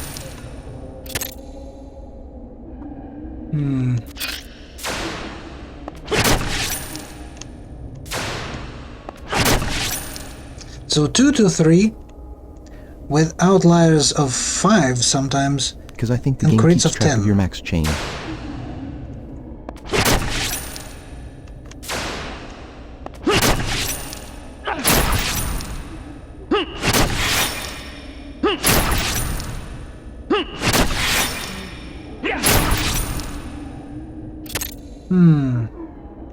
Okay, so can I see if I'm gonna increase in damage if I switch to a different type? Like this one.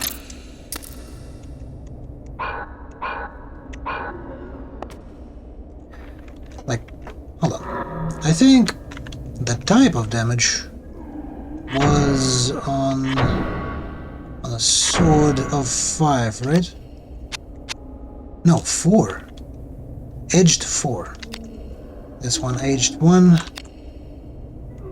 This one is 10. Now this one should be 0, right? Fists. Yeah, because it has no type.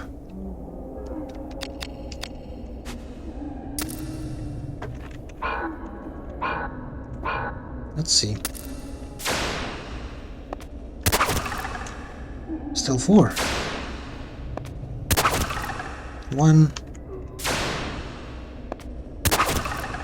1. So the dummy does not appear to be susceptible to piercing damage.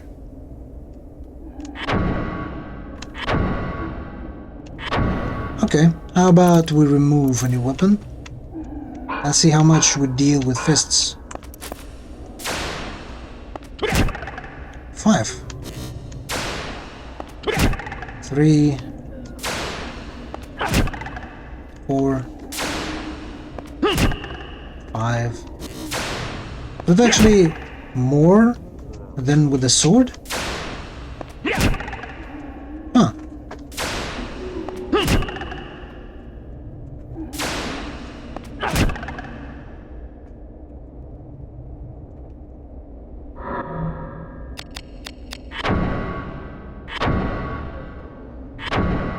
But since it's easier to hit with this animation, and also because it has class against humans of 11,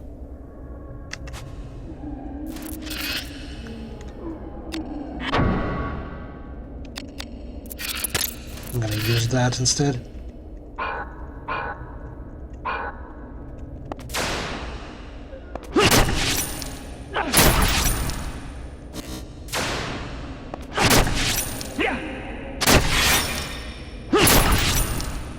What does that mean that originally this strike should be even lower against the dummy? I mean, it shows 0, right? On this screen. And so those 2 to 3 typical damage is actually from the bonuses. Like 11 from class, 4 from edged. That is, of course, if this armor is even susceptible to edged damage. I think it should be shown here on this screen already. I think it simply doesn't recalculate this amount of HP damage on the screen from those bonuses, like class, affinity, and type of weapon, or type of damage.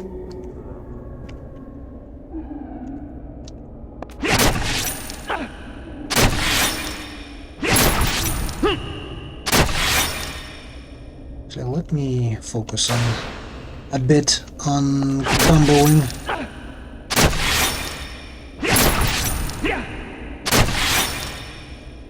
As a matter of fact, I think I've already reached, 0 points.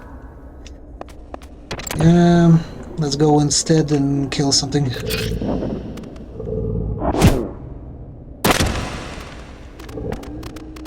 Presumably Doggo, huh?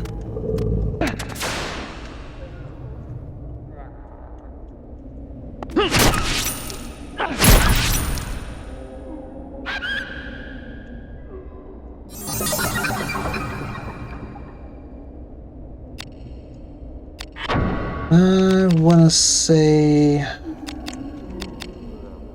inflicts an amount of additional damage equal to 10% of the damage Ashley has sustained. Huh.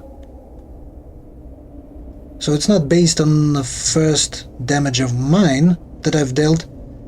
Instead, it's 10% of the damage Ashley had sustained. So let's say he is missing 150 HP. Like I have only 100 left. That would mean that he does 15 damage? 15 damage. Jeez. Instead of those typical 2, 3, 4. Also, I do remember that in speedruns there are typical, like any percent would use this Raging Ache like crazy. And there's a type of speedruns that prohibits use of Raging Ache. No wonder. Because it would seem it is quite a broken ability.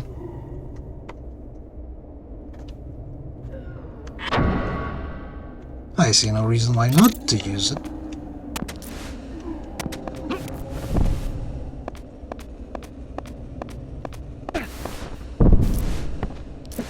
I still want to break that dummy.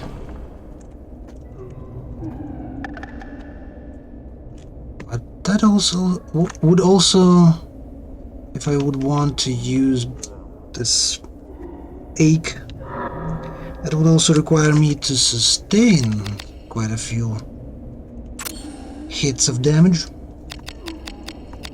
Every shot 70%. And Raging Ache. Also, if I remember correctly, in speedrunners, Raging Ache does its damage despite the risk level, meaning it hits more often than not. And so speedrunners simply hit like risk 100 and continually hit the boss.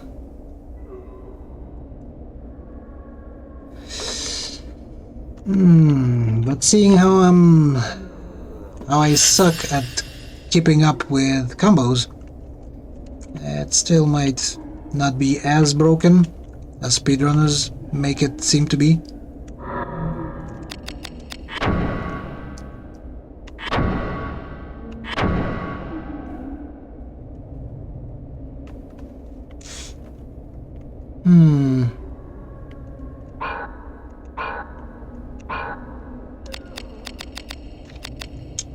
Where would it be? Status.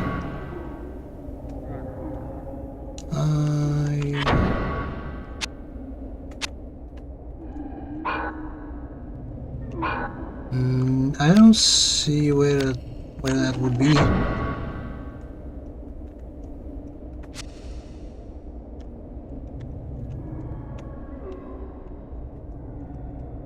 Station.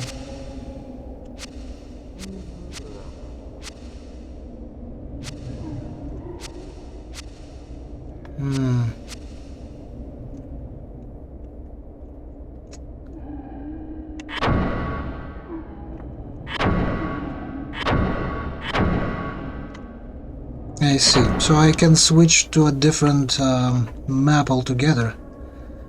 I just don't have access to other maps since I've never been to any of them before. Only Wine Cellar, Black Market of Wines.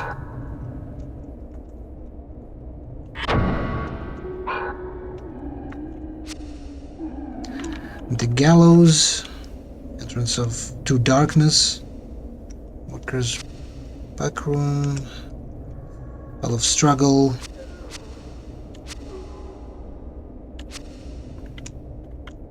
Room of Rotten Grapes, aka Wine Cellars.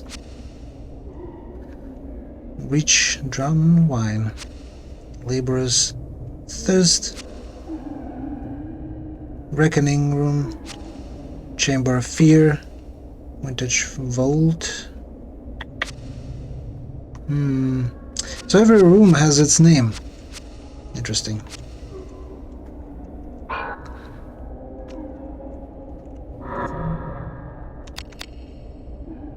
Score, maybe?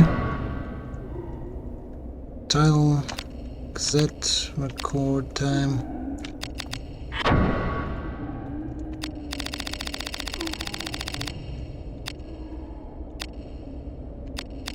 Condition have not been met yet.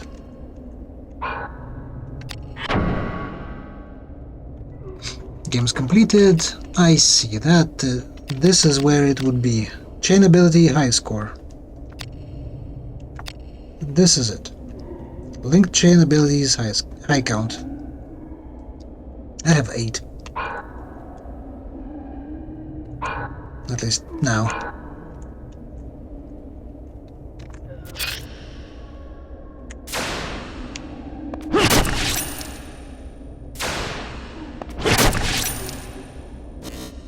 Come on.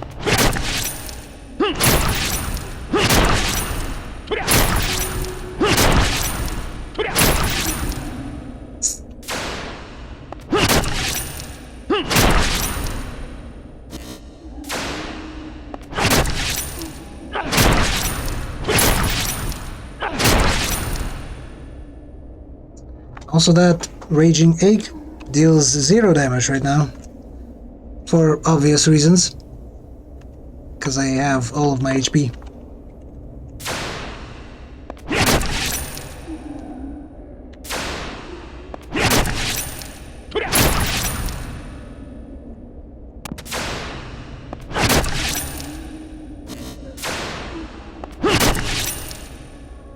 Come on.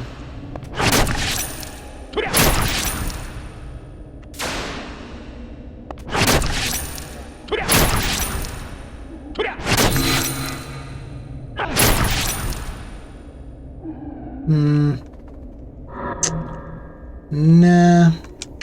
I'm gonna switch circle to something else. Still. Let's go with Instill. At least I'm gonna grow my PP with it faster. It's still silly how it sounds. 76. 76. Let's see how... Yeah, it's still silly how it sounds, despite how important this mechanic is.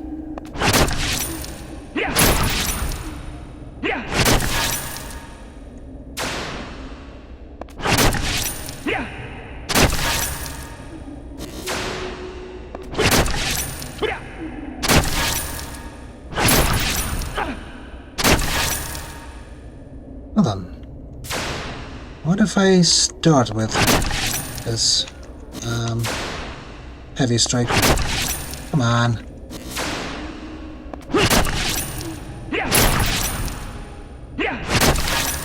I see. So I see that there is two swings, basically two directions of swings, to the left and to the right, and based on that, heavy attack, for example, looks different depending on whether it's left or right. Same goes for other abilities, like I want to say every ability would have a different animation based on whether it goes to the left or to the right. So my first strike really should be the same if I want to get used to timings. I really should start with heavy strike to the left, because it is different timing if I go to with the different attack first.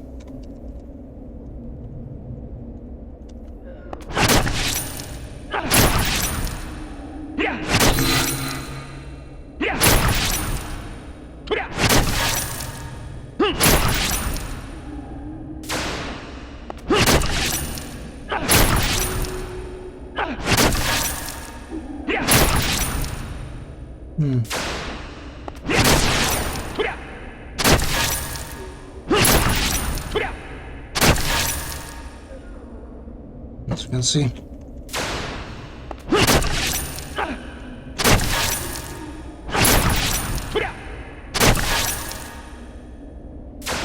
And this is if we start with heavy strike first.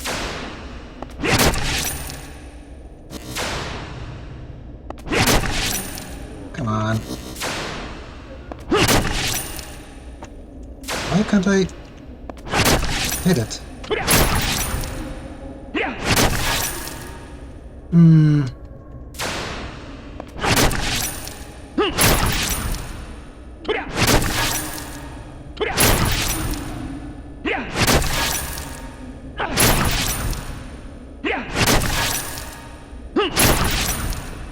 Too fast.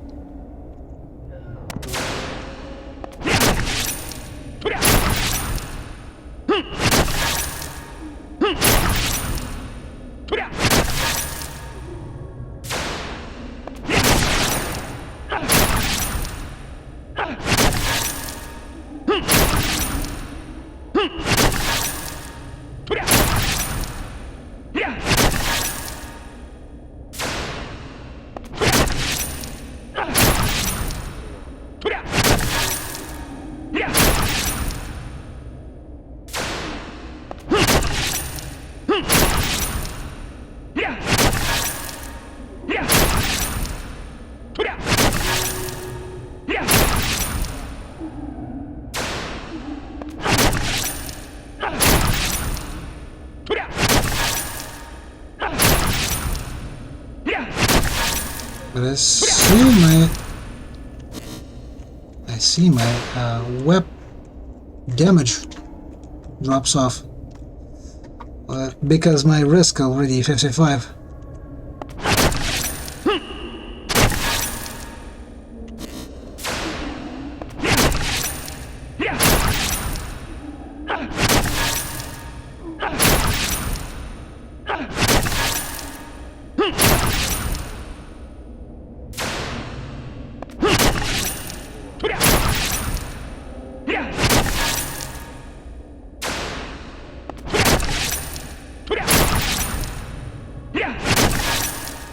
I won't be able to kill this thing quickly.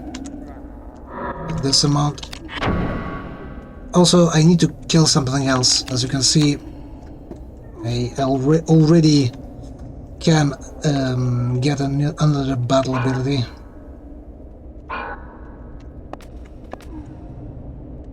But not with this risk.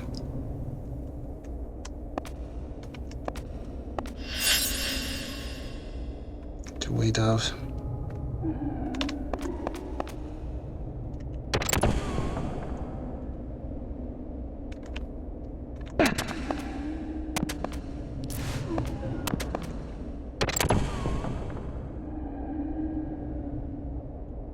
Actually, you know what?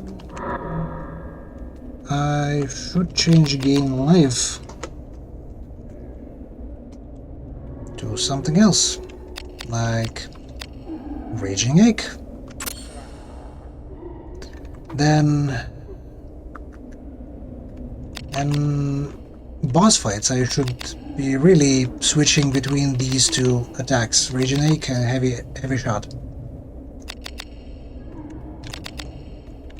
Because these two abilities only gain me 1 risk per chain.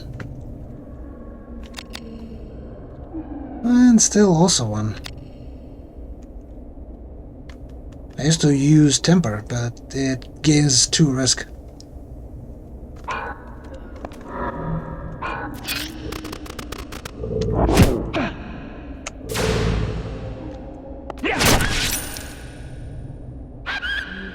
What? How much damage? 70? Nah, that couldn't be. Mind Ache reduces foes' MP by an amount equal to 20% of their MP of the MP Ashley has used.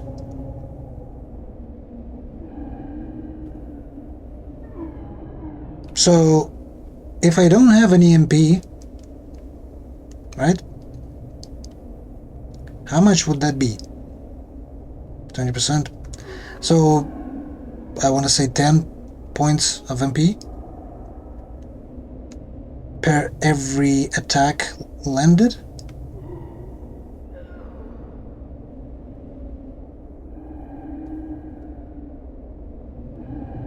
So with 5 Mind Aches, I can drop enemies MP to 0.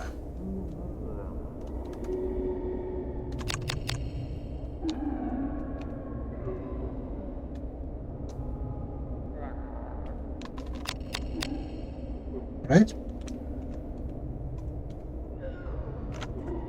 Nah, this is wrong. It drops enemies MP by my 20% of missing MP, meaning by 10 points. What if they have like 200 MP? I would have to land like, I would say 20 times this Mind Ache. Yeah, that's not that useful. Also, Snake Venom. Yep. Snake Venom only applies poison, and poison does damage over time, and ideally I don't want time passing. I want just a long chain of attacks to finish off the boss, for example, instead of poisoning them. Unless, of course, it also does additional damage. That much I don't know if it does. It doesn't work on undead at all, but other stuff like humans, beasts, dragons, that much I don't know. Actually, we can test it, and why not take it either way? Ashley has reclaimed the battle ability. Let's just see. I want to say let's, and it's risk 3, so you won't spam it. It's like if I do Snake Venom and Heavy Shot, this cycle of these two attacks will already raise my risk by 4. So I do want to use it sparingly.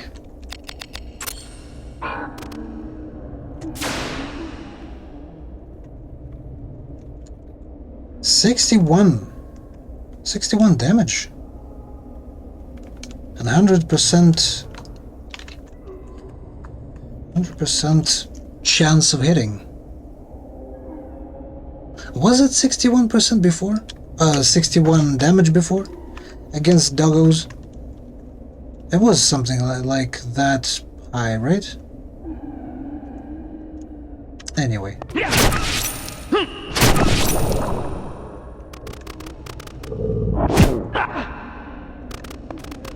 3 damage.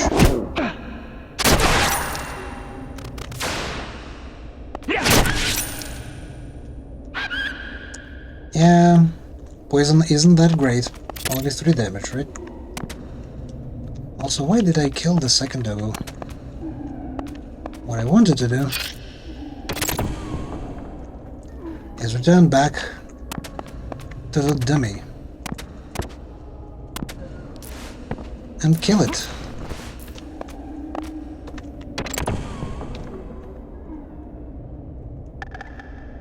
That, of course, is if we can kill it. Also, I'm missing 15 health. 10% of that would be like, what? Only 1 damage? That's not great.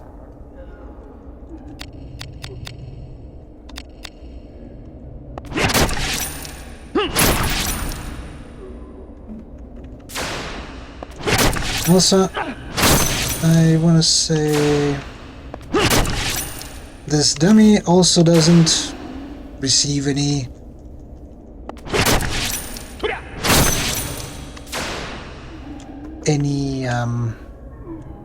poisoning damage because I'm missing every time with it.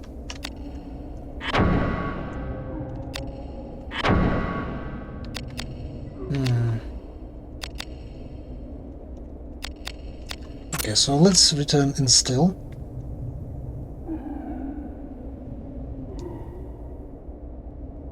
Doesn't give much damage to enemy, but it increases our PP. PP. And speaking of which, how much do we have? Well, practically maxed out.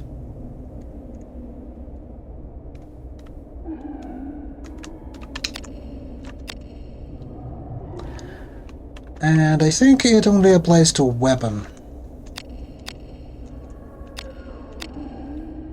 I mean, does it apply to... Nah, it doesn't apply to shields at all. And I think PP only has effect on those two. I don't think there is a PP on armor. As you can see, only DP. There is no PP gauge for armor of any kind. About accessories, they don't even have DP. So yeah, only shields and weapons. And that thing only applies to weapons. I mean, might as well collect PP on 7th Heaven. That sounds so wrong.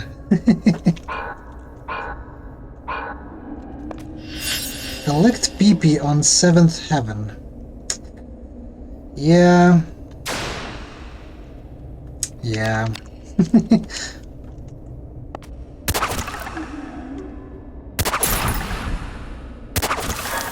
Definitely Canada.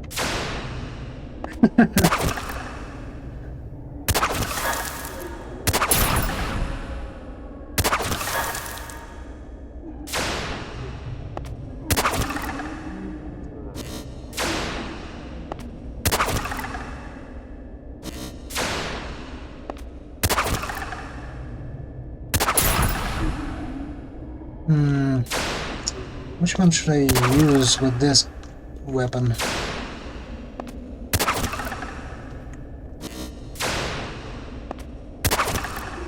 Come on. I cannot even start changing.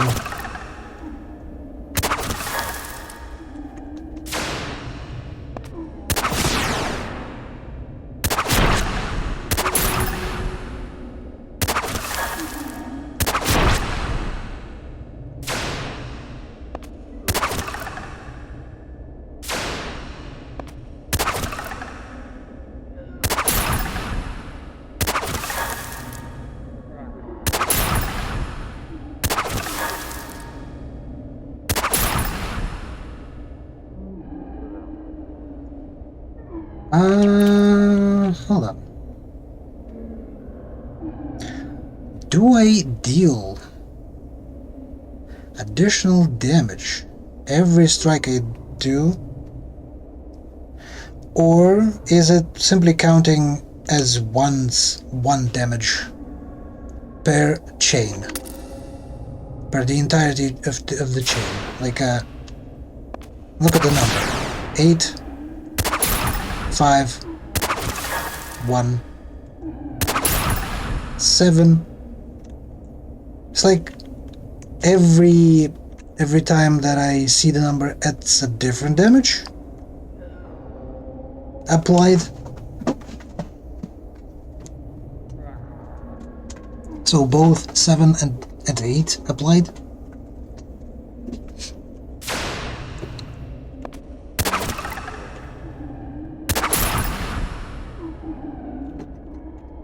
I was confused because in one of those chains, the damage was growing as I gone along. In that chain.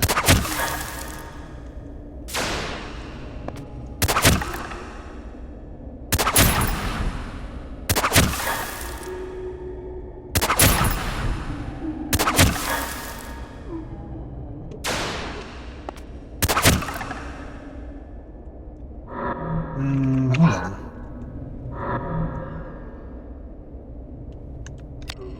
Still 1. Originate.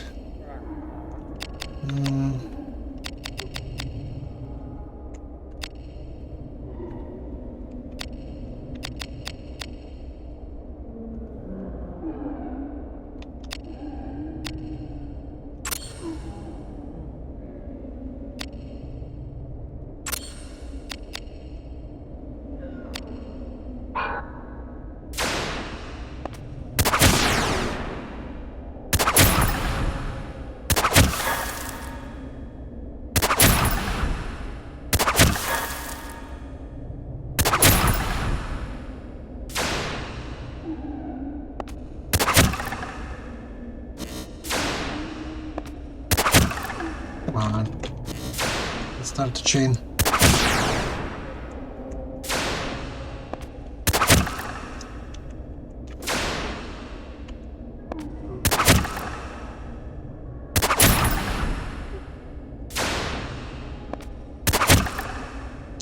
You know what? We need to start the chain when I actually hit with critical attack. But with growing risk, I don't think it's that.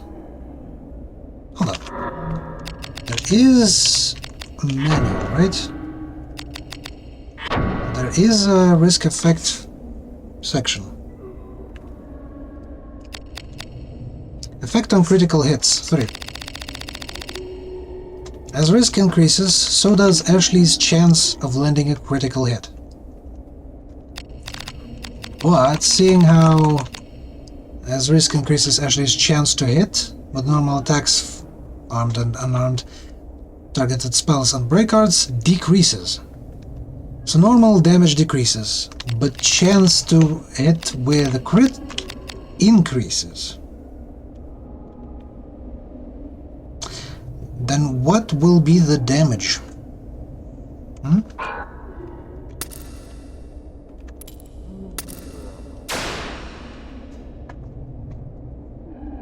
If the crit is based on the normal damage, so chance of hitting critical attack increases, but if the crit damage is based on the normal damage, and that one is decreased through raising risk, does that mean that I am more likely to hit the critical damage that is less in value?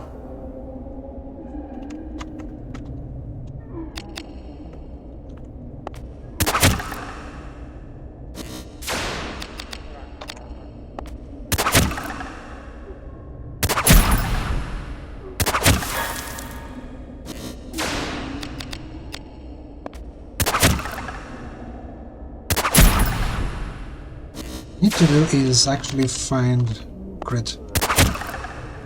And based on it, continue chain.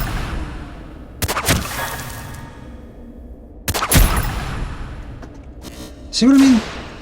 It's like hits that I'm doing for some reason grow with every attack on the chain. It started with 1, then 2, then 5. How does that work?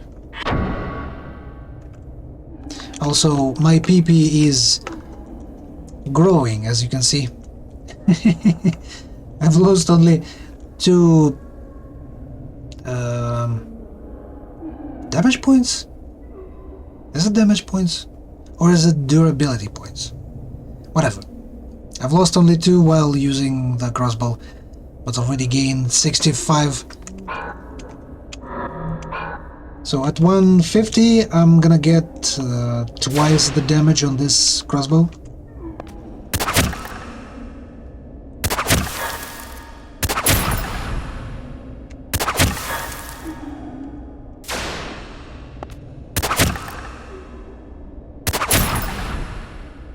See, I Join would... PP sheesh.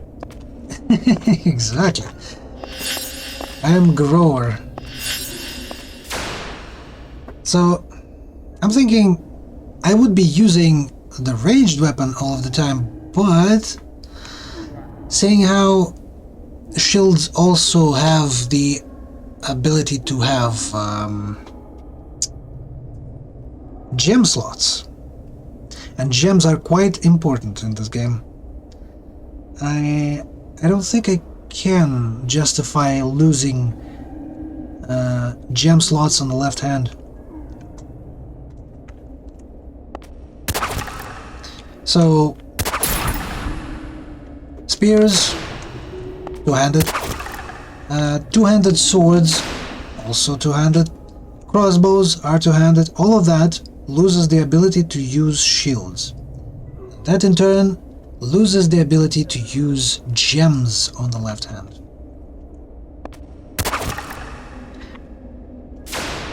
If you have gem slots on your shield and on your one-handed weapon on your right hand, then you can use twice as many gems. Those are important.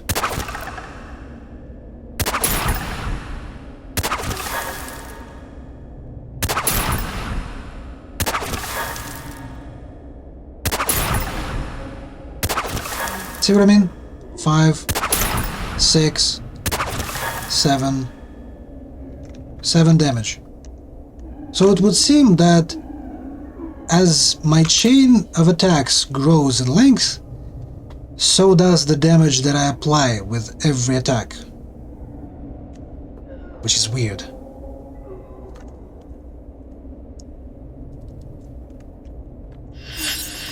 Also, yeah, as I thought, I need to kill something else to obtain ability. I recall something like that from when I played, like the chain gets stronger as it goes. But I don't think it even specified how it works in the manual. Like chain abilities, for example. Chain abilities, acquiring chain abilities, using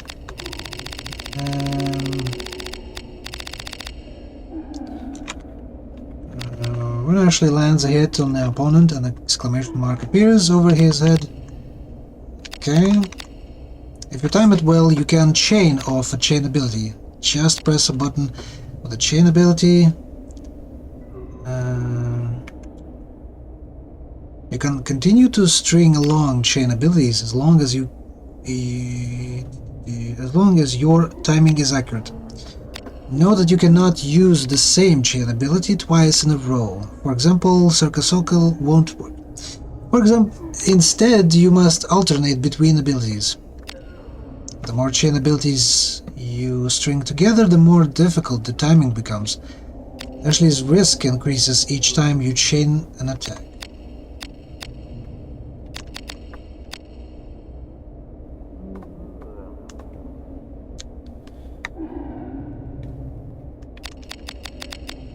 Yeah, it doesn't say anything about effectiveness of attacks growing as the chain grows.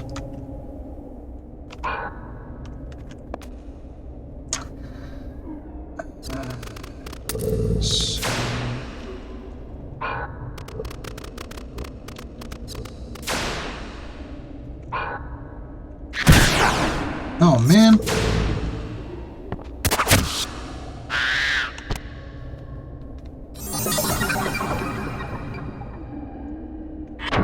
Train abilities. What do we have this time? Paralysis to attack. Mind ache. Numbing claw. What does paralysis do? Does it like prohibits movement and attack?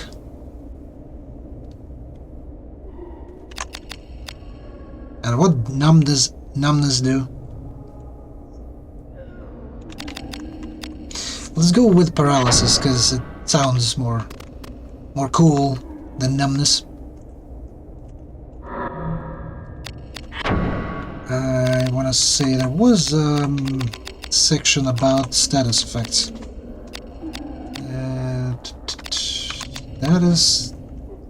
Status abnormalities. That it is.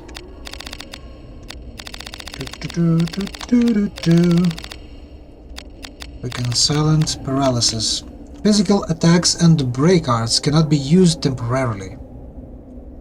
So the enemy can move, but he cannot attack me with normal attacks and break arts. I don't think enemy even has break arts. That stuff is reserved for our protagonist.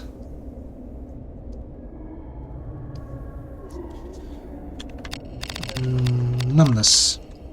Battle abilities cannot be used temporarily. Battle abilities. I'm not even sure if that somehow affects enemies. Although, like phantoms that you see at first, they have, I think, battle ability. That's not a spell.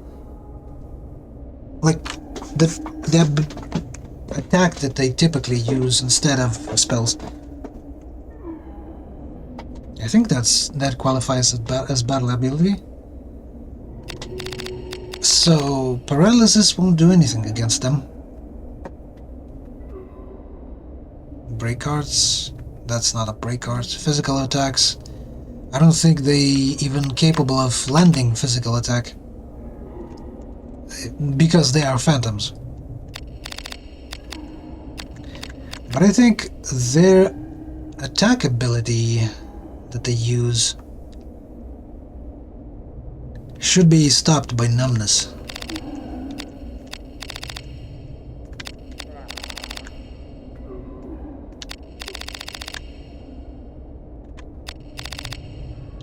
Item ability increase. Weapon and armor temporarily strengthened. Yeah, I need something that would give me this effect.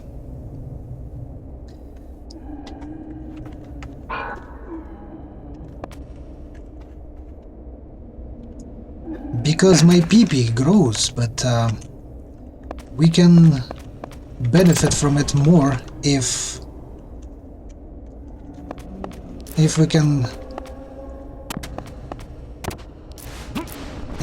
we can deal more damage from the same size of PP.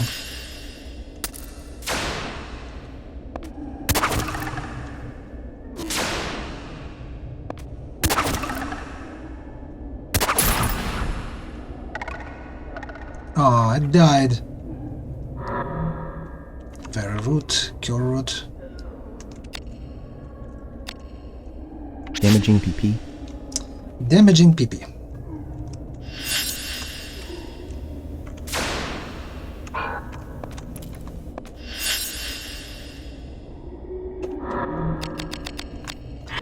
Let's save since we did kill a dummy.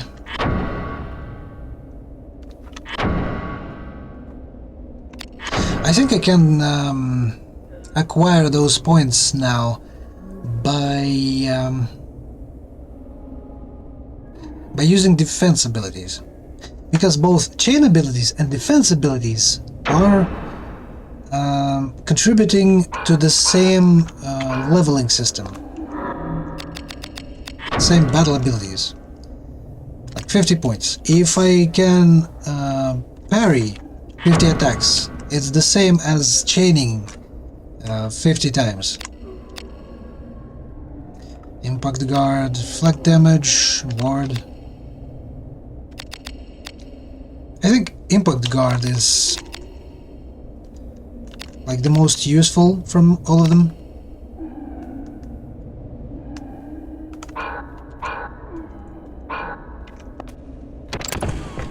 Because at least I'm not gonna kill enemies. And they can continue being a nuisance and hit me.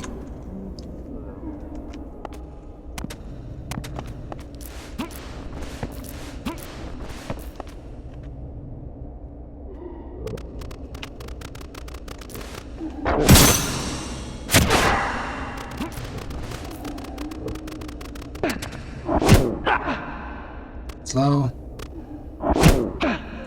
I mean, I can reduce the incoming damage by debuffing a dog.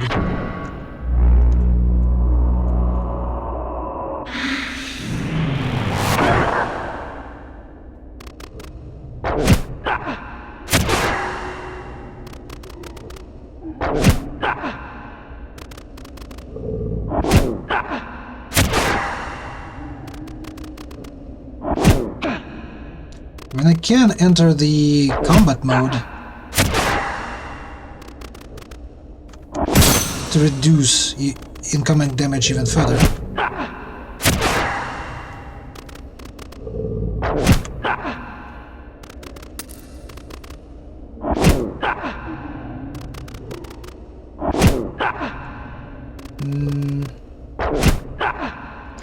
Yeah, that doesn't decrease without shield. Let me switcheroo.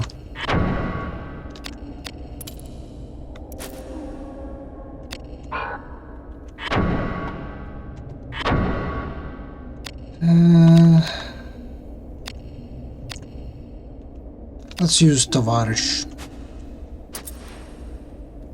Because it has empty PP thing. So we do have reinforced glove. Leather glove. They have the same characteristics, it would seem. Leather glove is just better against beasts for some reason. Oh, this is what changes.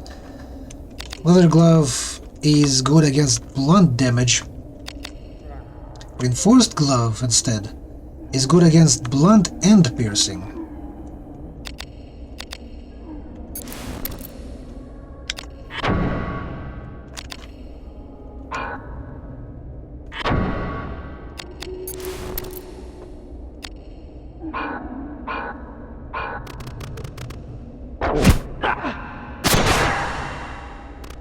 Also, if I remember correctly, this ability in particular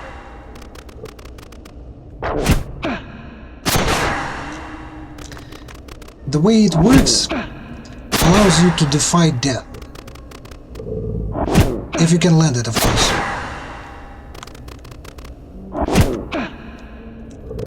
If you got hit to 0 health and you've landed your out heal of the damage, it applies after you got hit to 0, and therefore it can return you back to life.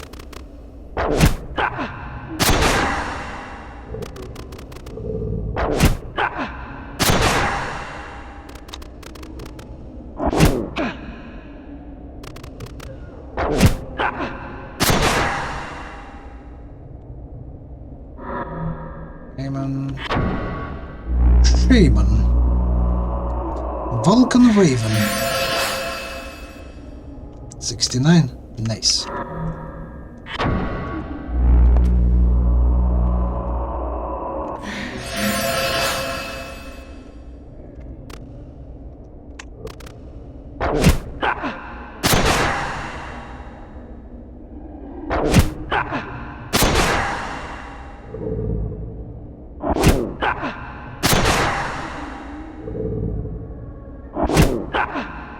this is also good for armor.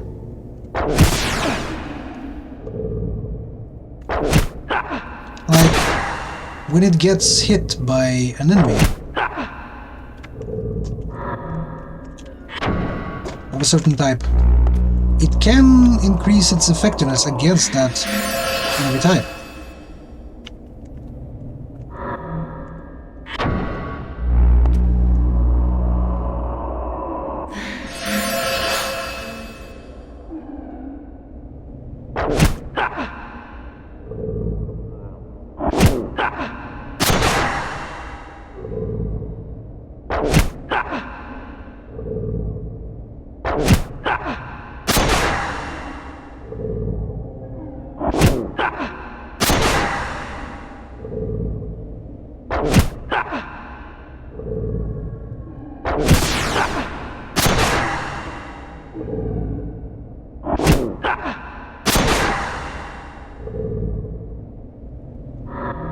Yeah, it gets a bit ridiculous now that we have 79 risk. Oh, did you know that you can charm actually enemies? At least alive ones. Not sure if it works on humans, but bats? That I'm sure of. Honestly, I'm not too sure about dogs. Let me go somewhere else.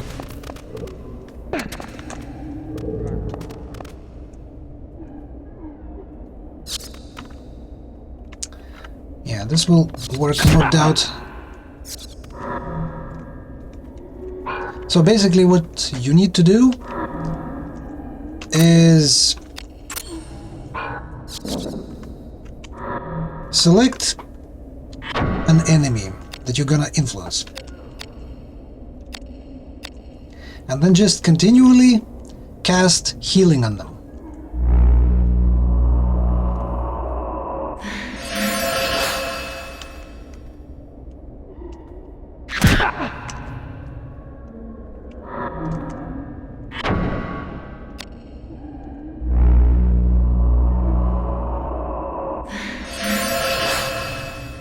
I think it's like 5 casts? No, 2. As you can see. I don't think I've ever done that before. You've seen that heart, right? So now, this bat actually likes me. Not sure if I should heal this one.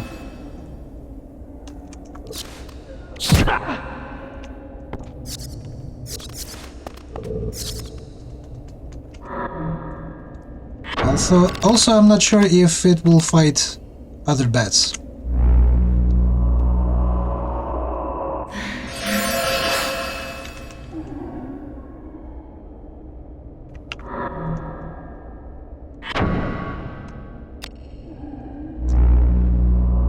But bats can kill wolves, that much I know.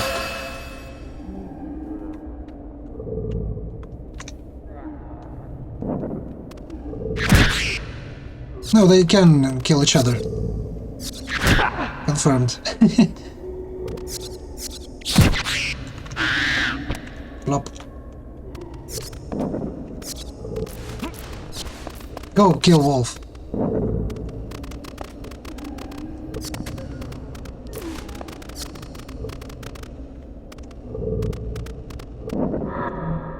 So maybe. Hold up. I'm pressing all of the buttons, all of the wrong ones.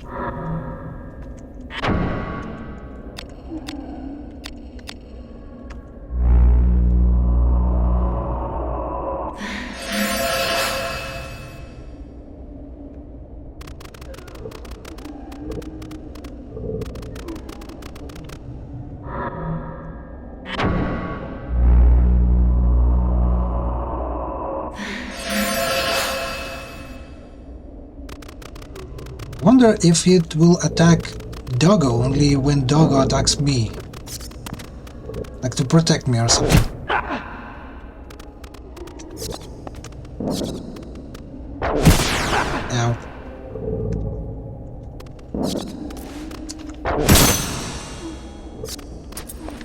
Maybe I should attack Doggo first. Damn it. That ruined test.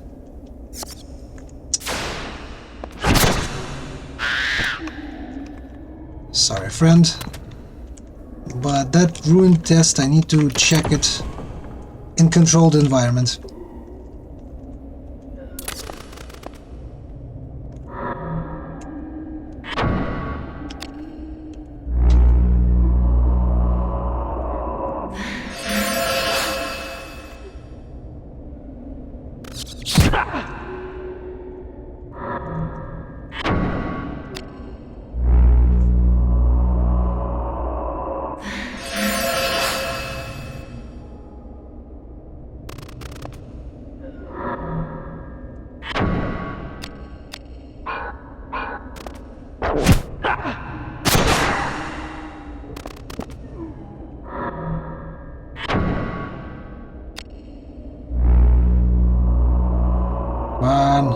Be my friend.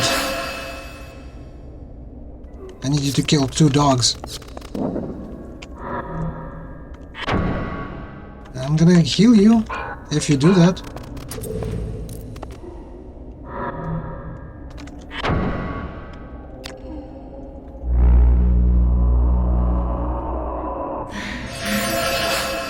I think I've benefited from risk meter. So if I'm attacked, he won't do anything, right? But if I'm gonna be attacking,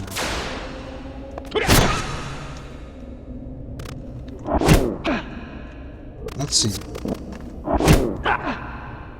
Will he actually elect to do anything?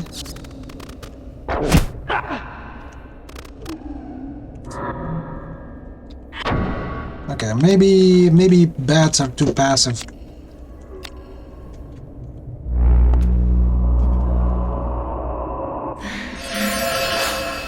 Let's try to do that with dogs.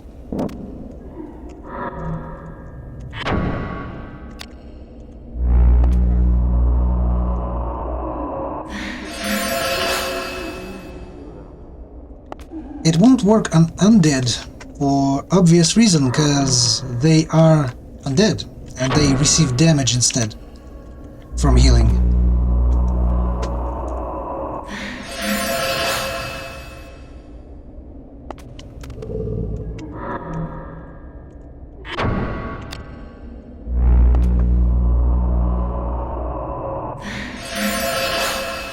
Come on.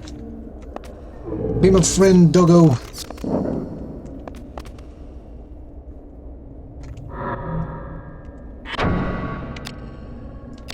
You want to be my friend?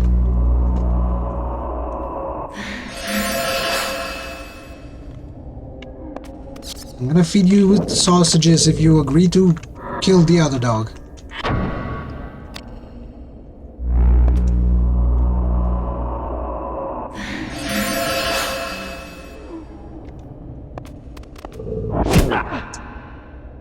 Oh man, oh man.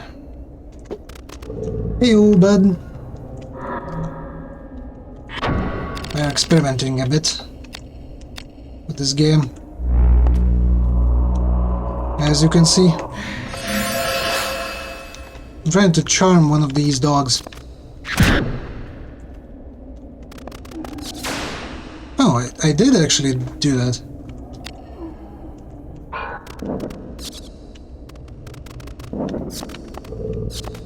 I'm not sure what... How do they decide when to attack?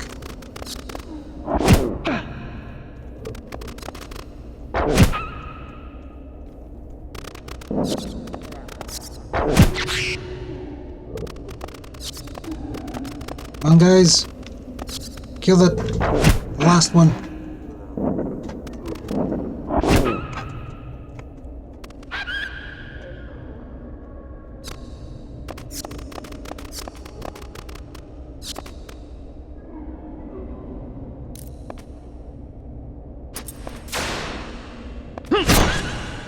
Hey, bud.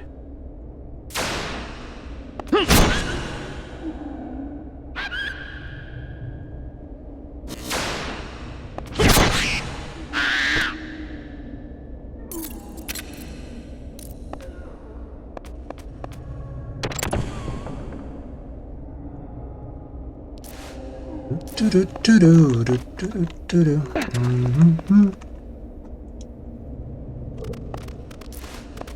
RPG today? Well, yeah, kind of. But in reality, as you can see, this is more of a RPG / rhythm game. Because to string along the combo attack, you need to actually have some rhythm to it.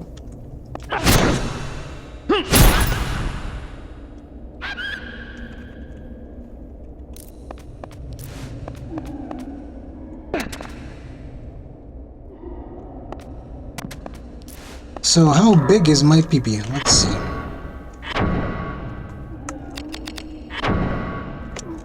Not that big. Only 23 panda points. At least on Tovarish.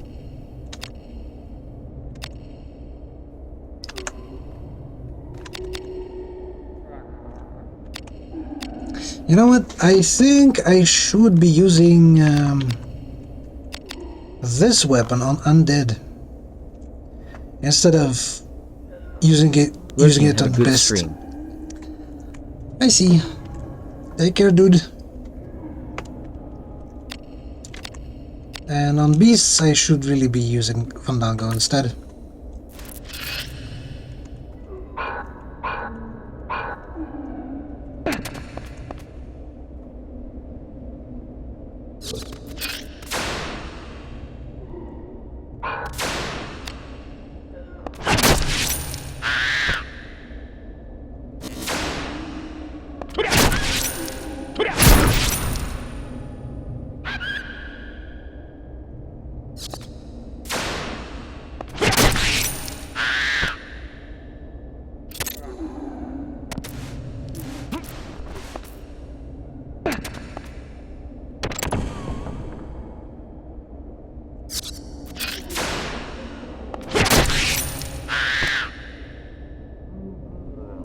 Do remember there's a trap next to this door.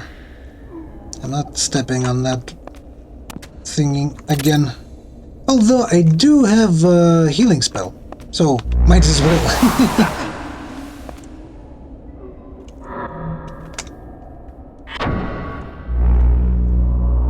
Now I have limitless supply of health.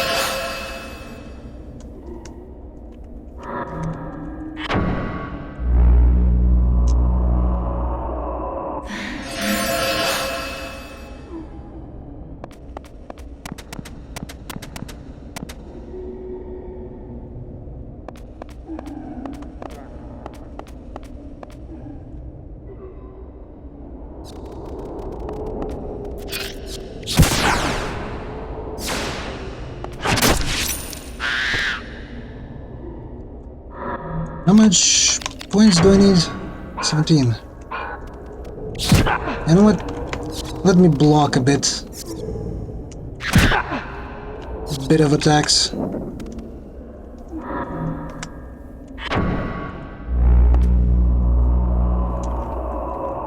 And after that point, I'm gonna kill one of them and therefore...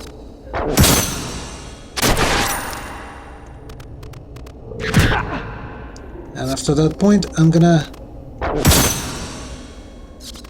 increase my battle abilities.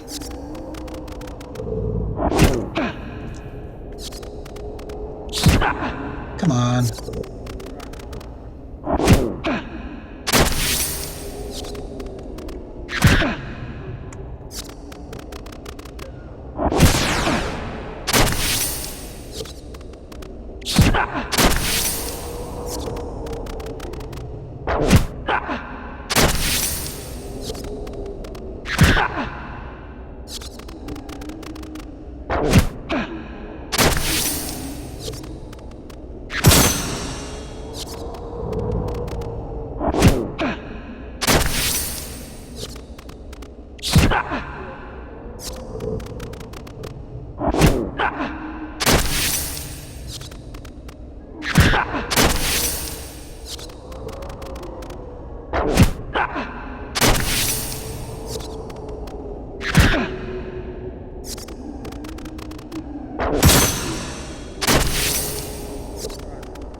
Here we go.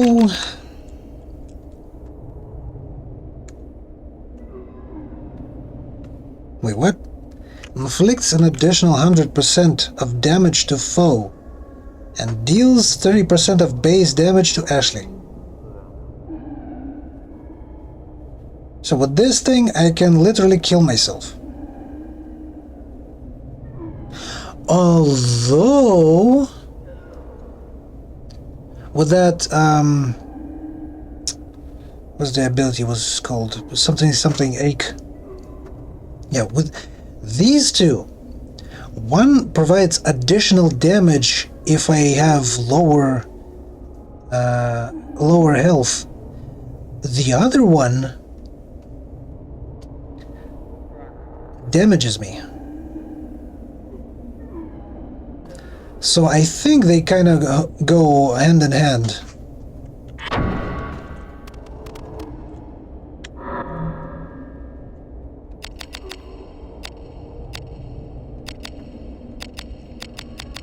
Crimson Pain, Raging Ache, and Heavy Shot. So this ability I can use to reduce my own health, to increase the effectiveness of Raging Ache. And Raging Ache should be like used in conjunction with either Heavy Shot or Crimson Pain. Otherwise, it's not gonna chain well. Right? Crimson Pain, Raging Ache.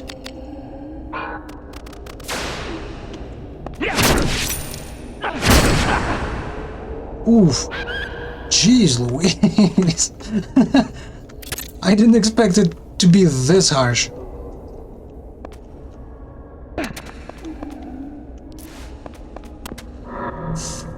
Yeah, you know what?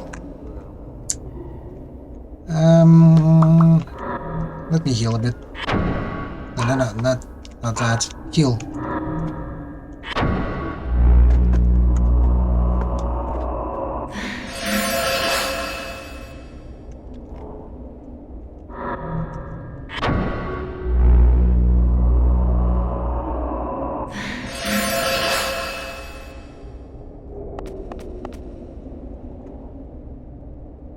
Alright, so now we switch to the second branch of this winery.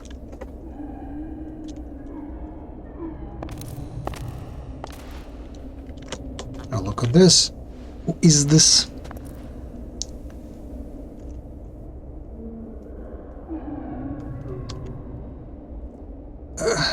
I beg of ye, stop the pain.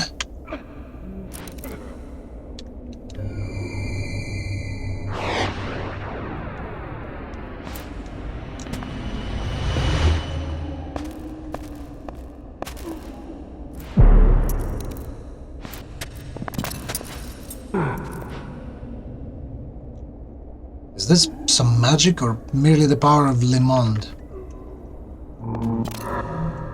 I wonder who is that? Because he is literally the first undead that we encounter.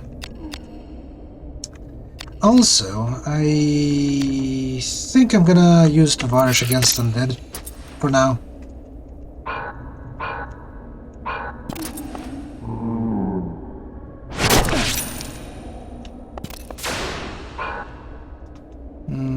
Sorcerer.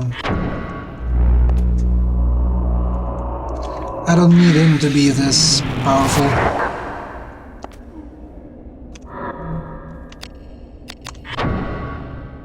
$66 points. Wow.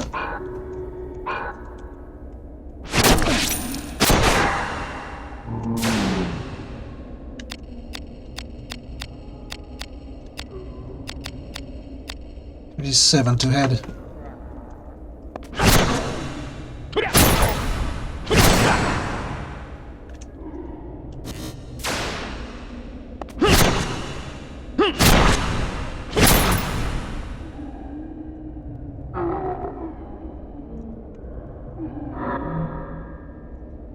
Reaper.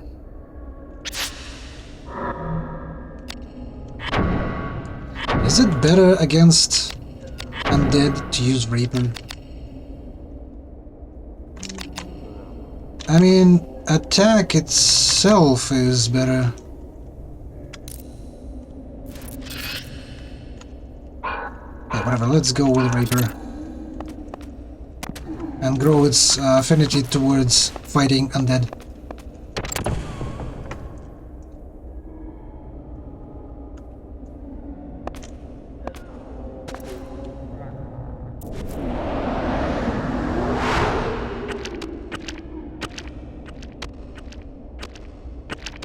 Is this too part of your game, Sydney?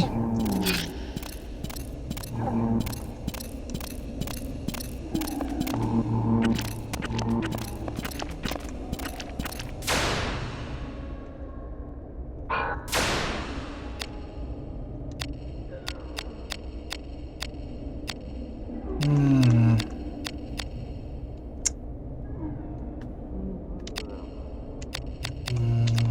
15 on my arm.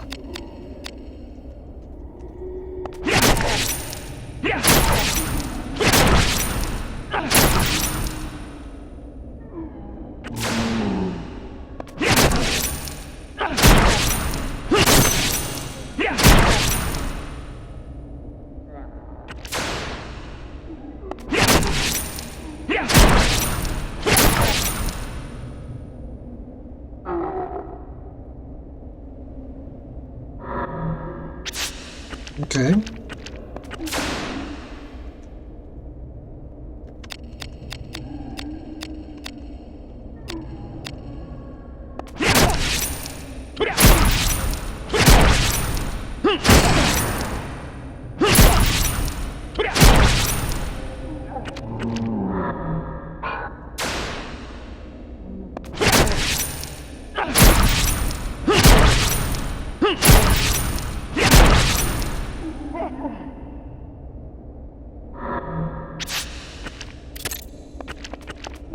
Let me shed a little bit of risk.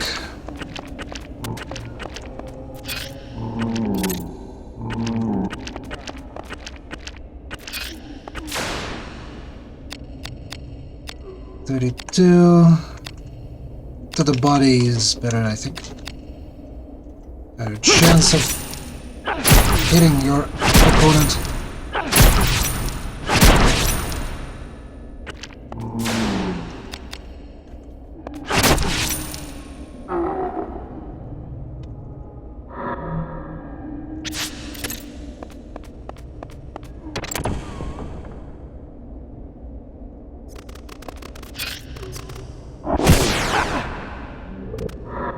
No, I need to switch to a different weapon now. Because you can see that Undead already gain 1 point on Reaper.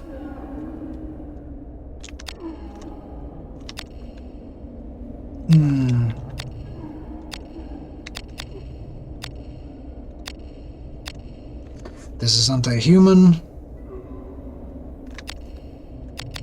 This is anti-undead, so Phantom and Dragon would be minus. Then evil will be next one on rapier. Unless, of course, I find better weapon for it, like that silver dagger that is soon to be found. But which weapon should I use against beasts? Beasts and dragons. You know what? Maybe a seventh heaven.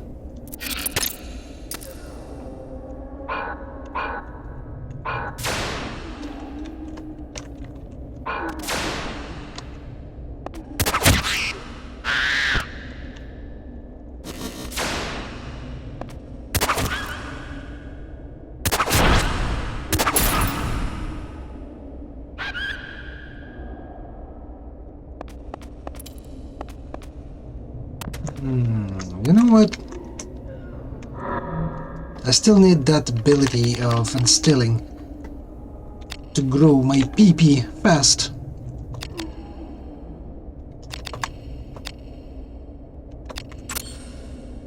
So yeah, I'm gonna switch between these two, Crimson Pain and Still. And Still would grow PP of the weapon that I'm using right now. And Crimson Pain will lower my own health for ache to be more efficient.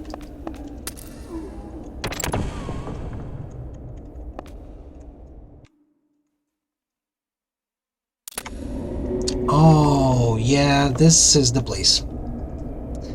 This is the place of pain and suffering. Let me switch to another thing.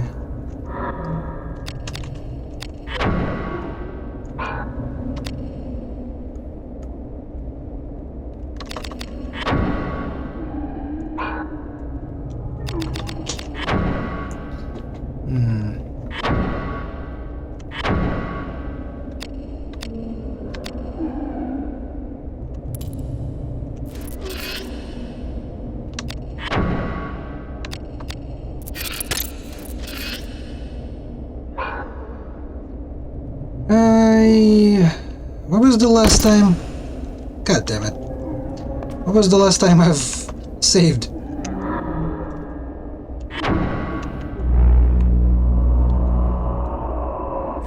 This is gonna be potentially painful.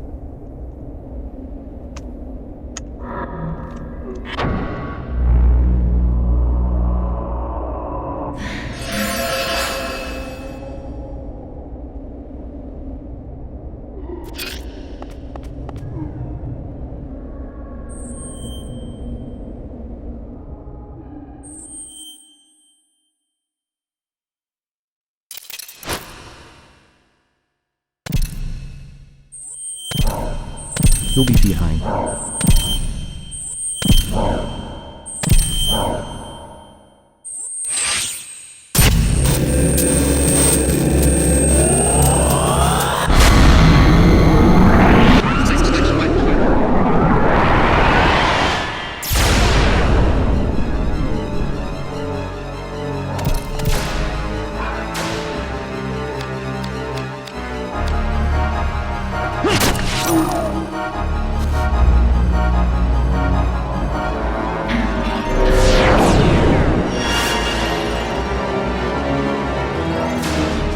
Yeah, I feel like I will be just dandy.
Good night, sweet Dullahan, Prince.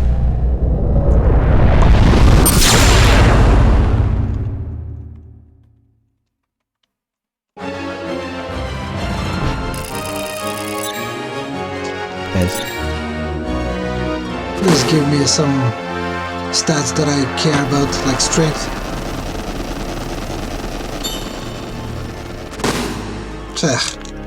HP plus 3. Practically pointless. Elixirs. Spirit Surge. Yeah, Spirit Surge is actually useful to have. I think. That's the first magical attack. Oh, so this is where you get the first gem. Because I do remember Braveheart.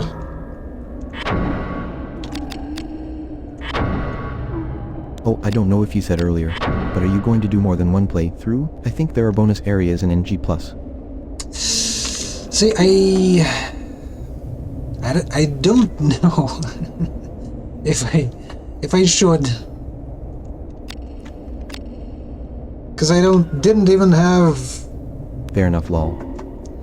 I didn't even have the understanding that there was any differences in New Game Plus to begin with. I never finished the game, so how should I know? Oh. I didn't know this.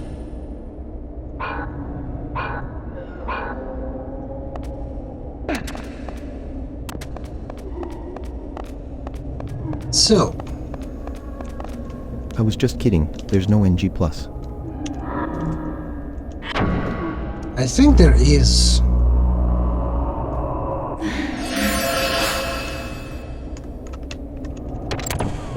At least I was under the impression that there was New Game Plus stuff.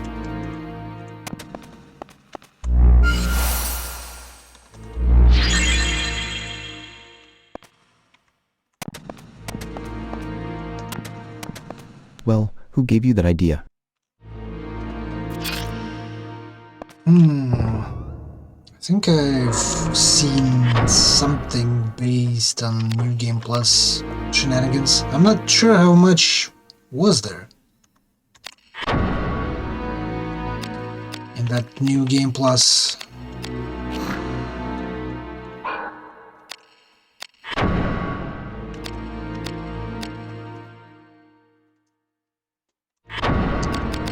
I wanna say I'm not gonna need Rusty Nail.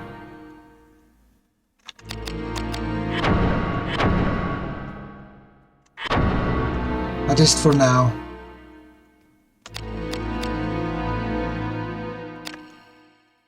Bandages, I don't know, maybe I would need them because they do provide more defense against spells.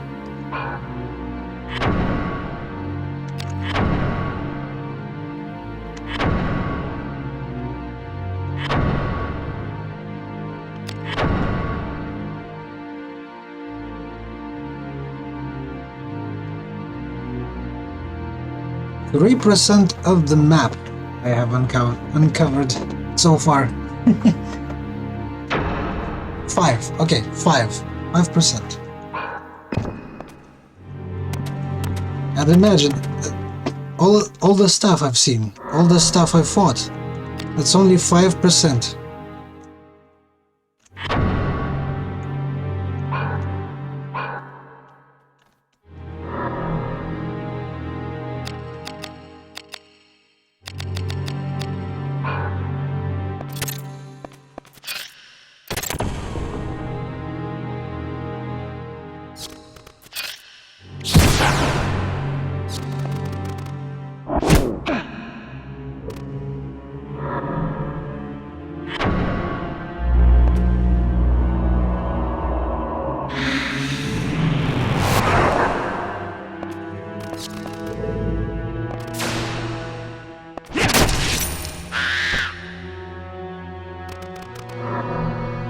I've forgotten to switch my weapon.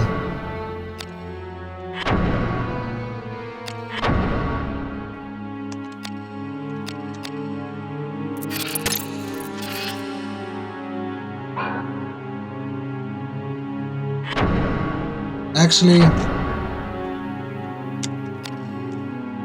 maybe it should be Tavarish.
Oh, so it would seem that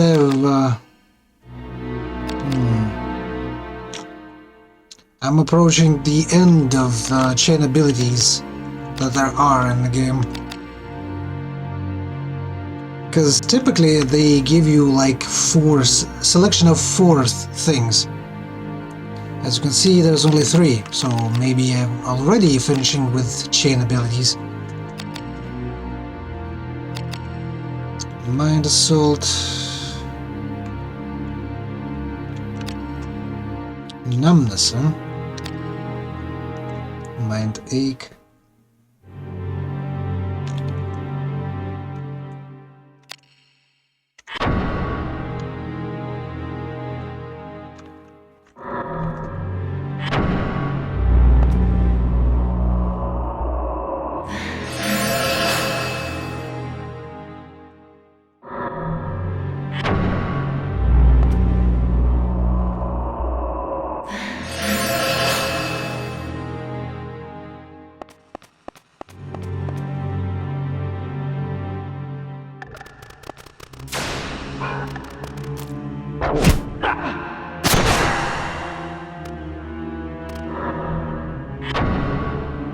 $85 points.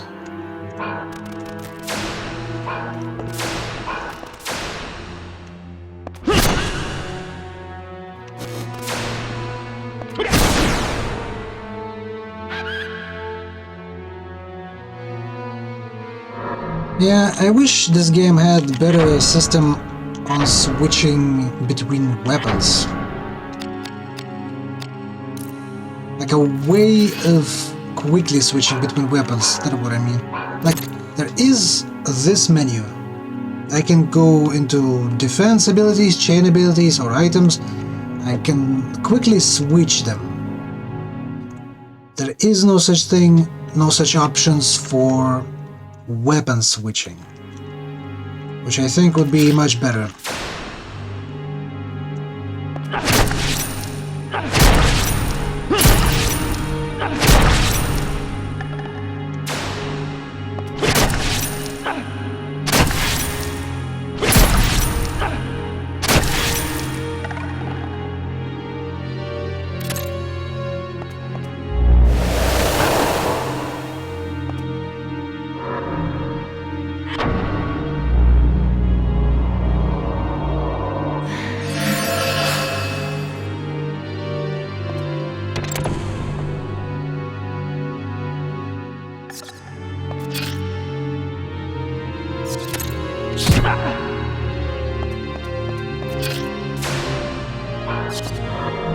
Like, for example, I need to kill this bat, but killing it with Reaper would probably lower its undead class, because its bat is a beast, and it has potential of reducing phantom and undead classes. So I need to switch to an axe that I've selected for the role of killing beasts. But there is no way of quickly switching to that.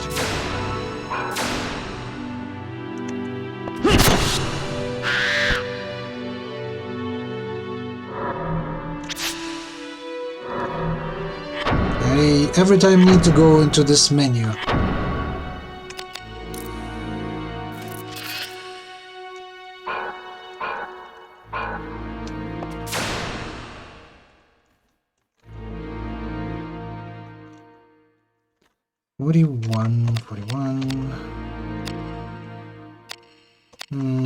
Yeah, right arm is basically better.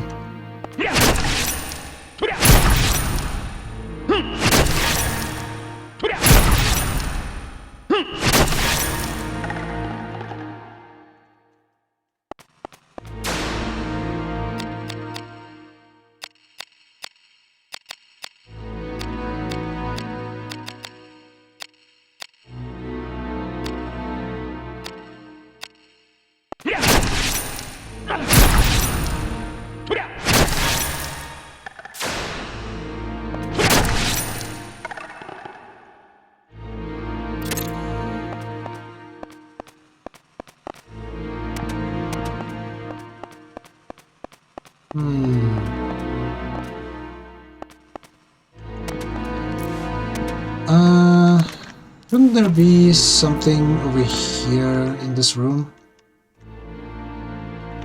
There is. There is another exit from this room.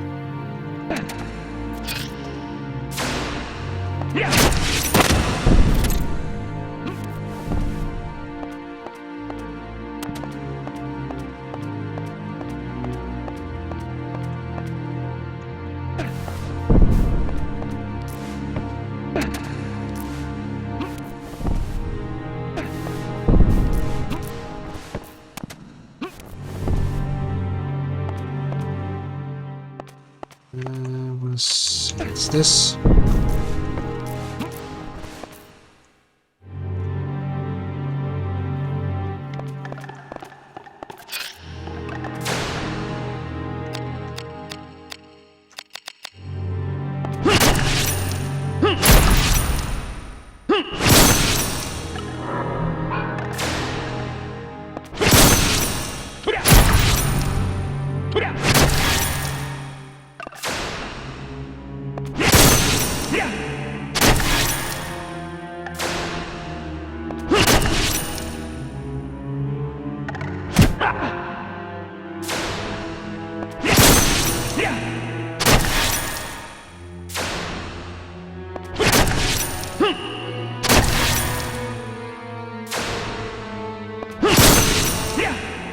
on, why am I missing so much?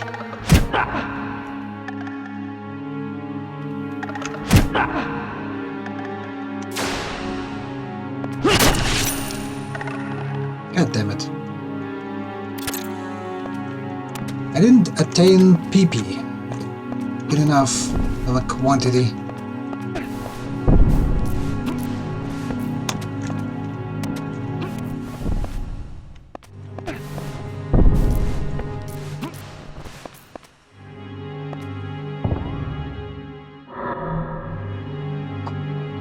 Pink Squirrel.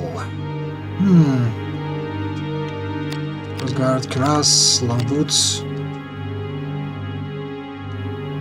Power against Undead. Cool. Well, that I like.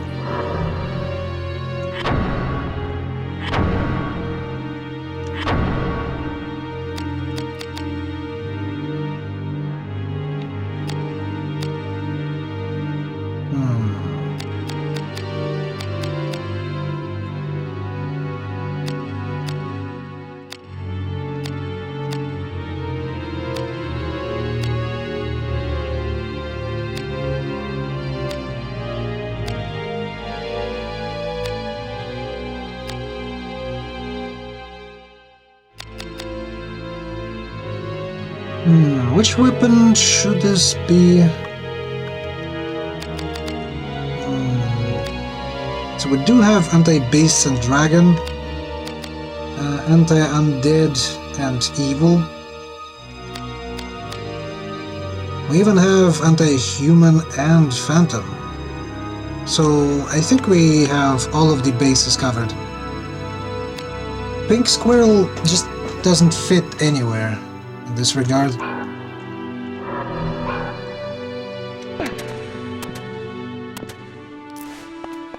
Although it's an iron weapon, so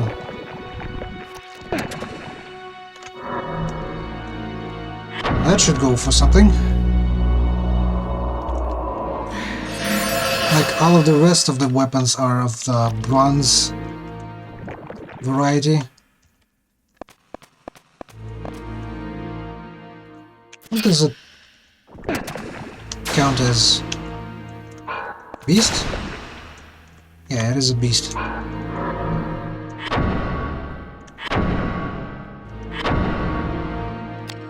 So, anti-beast, we have this thing.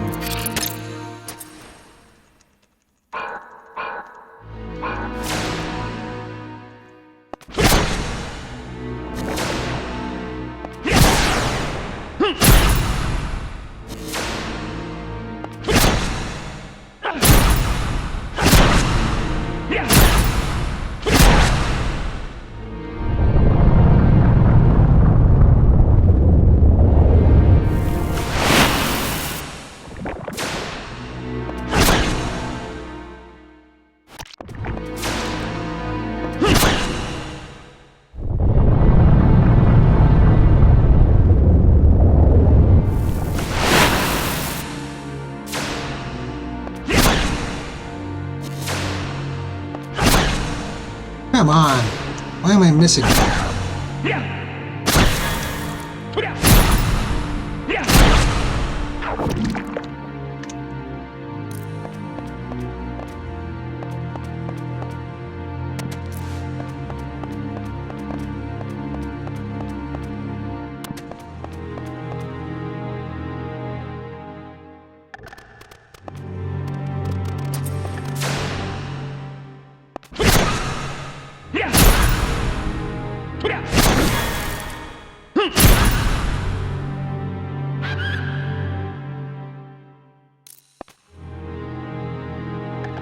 Okay, undead. What do we have for undead? We're gonna show them some sort of shank specifically made for them. Oh, right. We do have another gem. But where can we slot it in?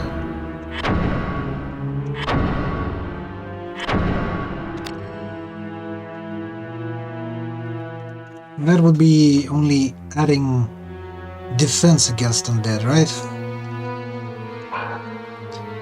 What I need is attack against undead. None of my weapons can fit it in. I do know that that first spear that I found, that rusty nail, it has a slot for a gem.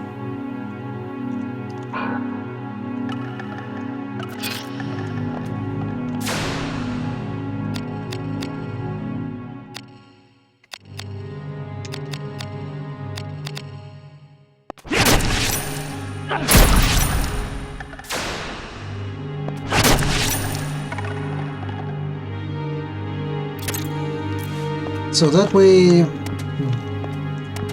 two-handers might be better in attacking roll. The door is rusted and won't budge. It would take an earthquake to open this. You know, it's interesting that you've selected those kind of words to describe this door. And this is the first time we've actually encountering the Phantom.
Yeah, it's quite costly.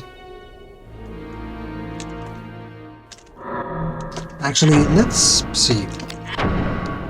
What weapon should we use against a spirit? So it should be anti-human weapon, so Fandango, right? This one will decrease the anti-phantom property. Also, we probably should switch to a different cuirass.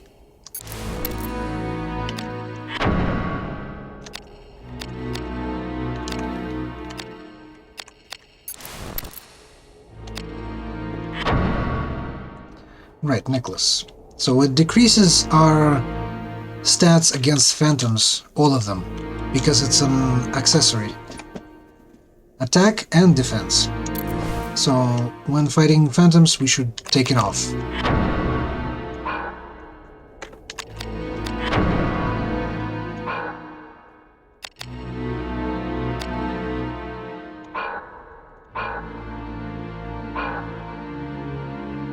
Sorcery and degenerate.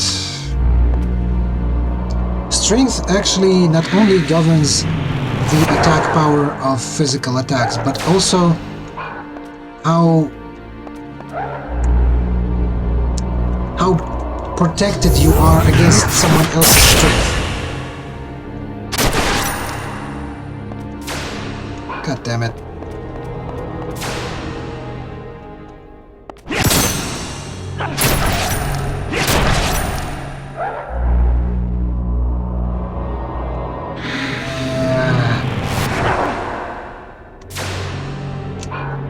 Fuck you, spirit!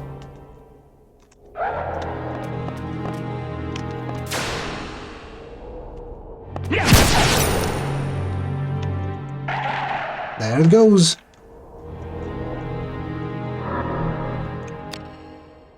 Elixir of Kings adds a few points of strength. That much I love to see. For the same exact reason.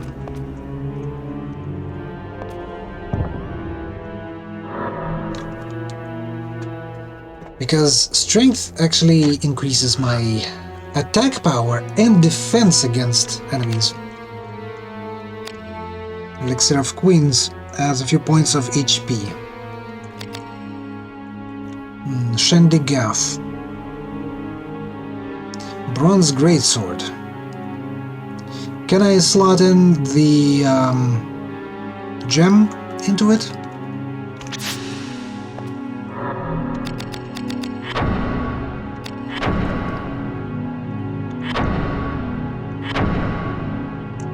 I cannot.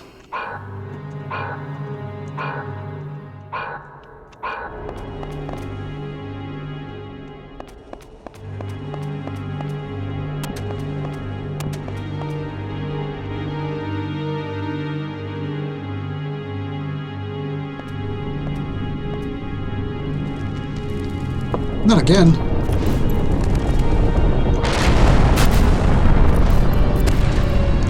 Yes, exactly again. Because without that, I wouldn't be able to open the door.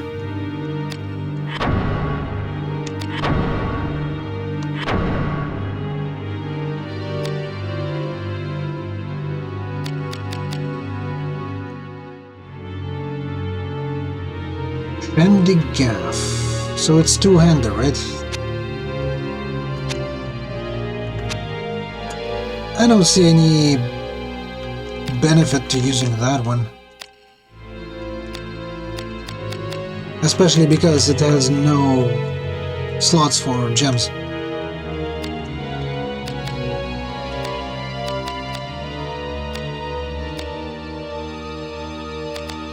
Kind of the same way I feel like about Pink Squirrel.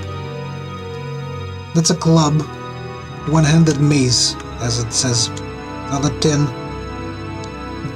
of iron type. Like material of the weapon is also important. It's like a grading system, but since it's only an iron and stats-wise it is not that great, I don't see the point in using it.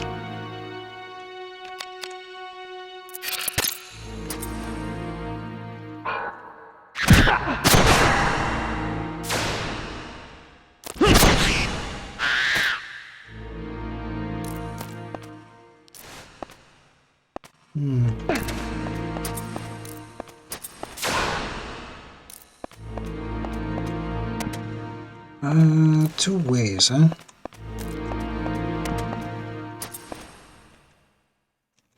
The rust on the door basically opened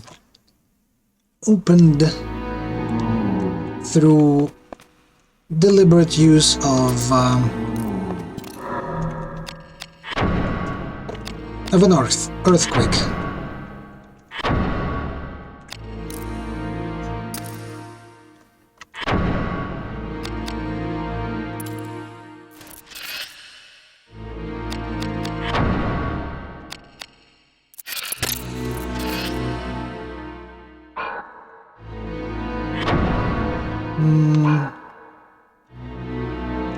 Let me actually see my status.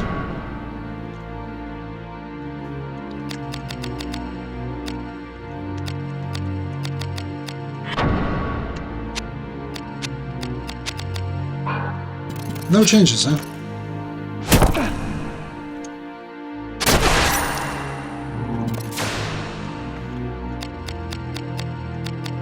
$29, $27.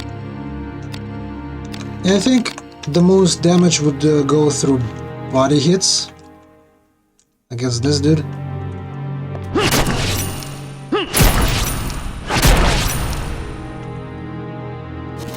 Even if it's not that much.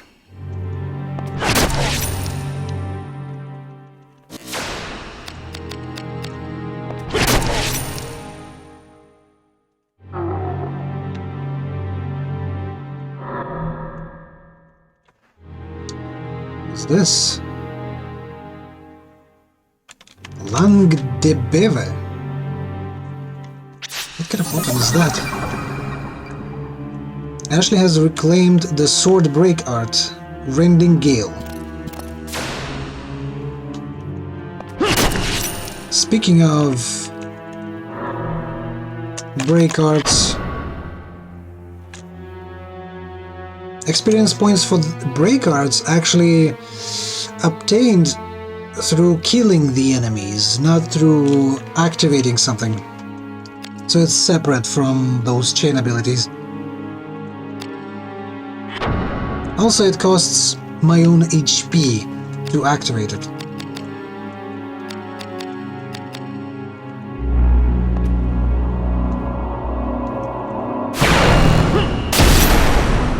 But man oh man, it looks cool.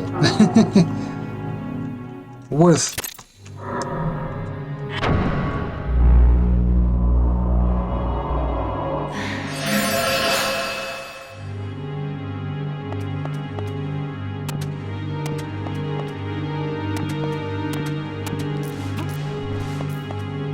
There's one exit.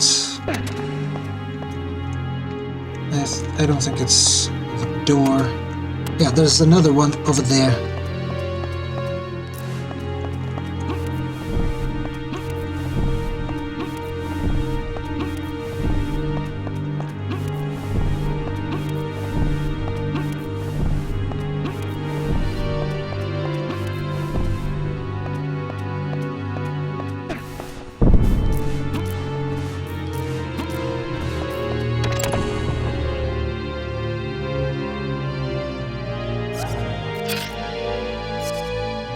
Well,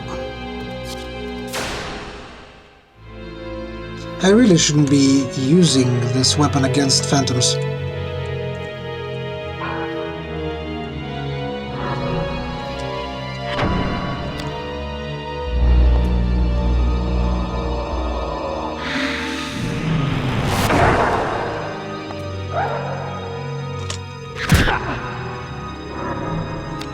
As a matter of fact, I'm gonna switch our room to a different weapon first. I would say it should be Tavarish to kill the bat.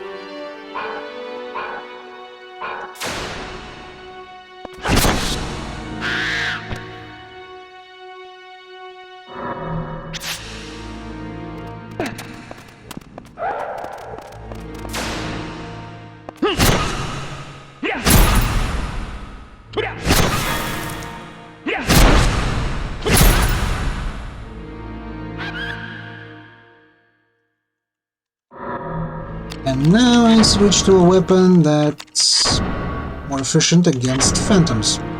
Or at least, potentially can be. So what is this weapon supposed to be? Two-handed hammer, huh?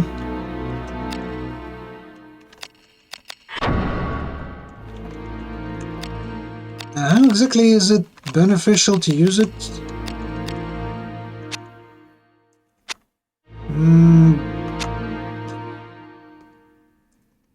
I mean, it has minuses to all classes.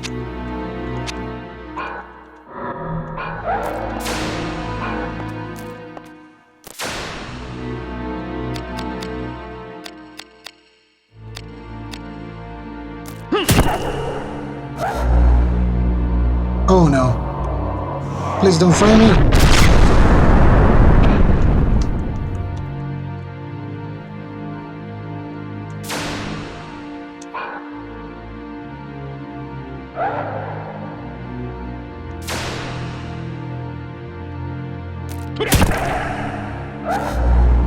Come on.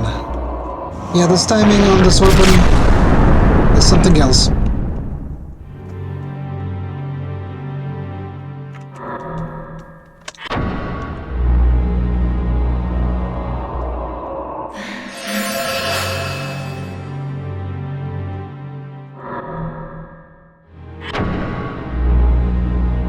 But at least now, when he casts healing, it does look proper.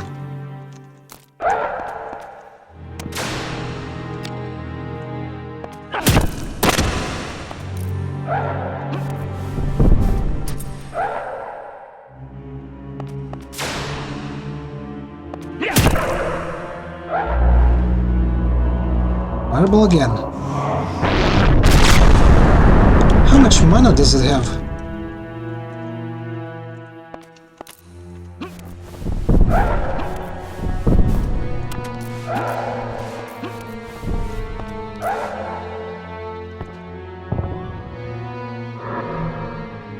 And there we go, Soul Kiss.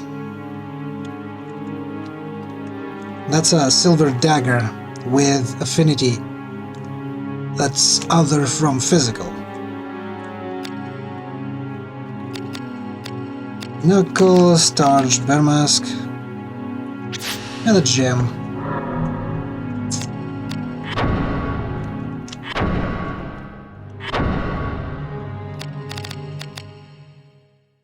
As you can see, Soul Kiss is good against both Phantoms and Undead. I have no idea how would you even gain this much class in both. Also, Affinity of Light to 20, meaning anything dark that you hit with it would increase this affinity, and therefore damage.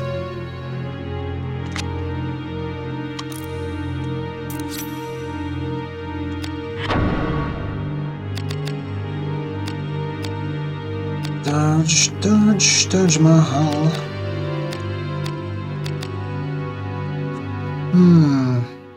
Can I attach a gem to it?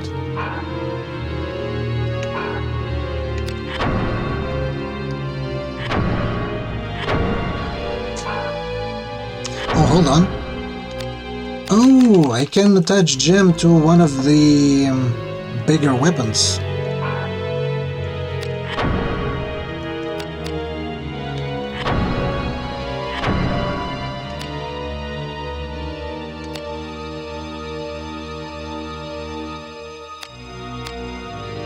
Star Sapphire with the power of Heralis, the Brave. Slightly increases power against humans. And that's the same but for undead. The thing is, Phantom isn't undead. But Heralis would be used later, I think. Braveheart, on the other hand, that's a gem that we already have attached to one of my shields.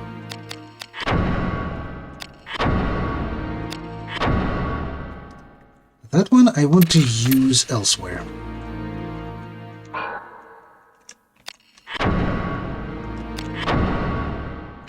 Namely, the newer shield, the bronze shield instead of wooden one.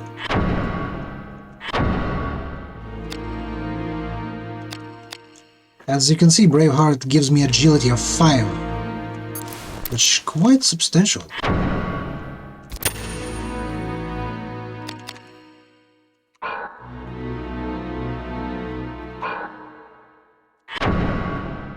Also need to equip it, of course.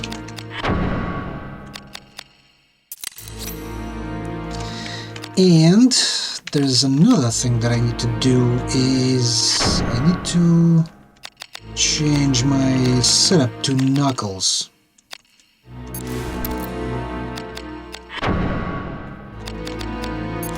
Which would give me much more defense. Bear Mask, same.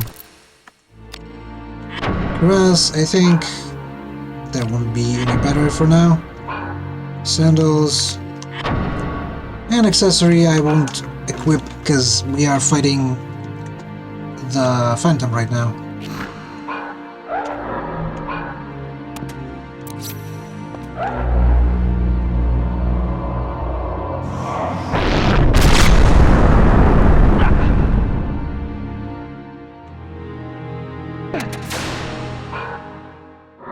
God damn it.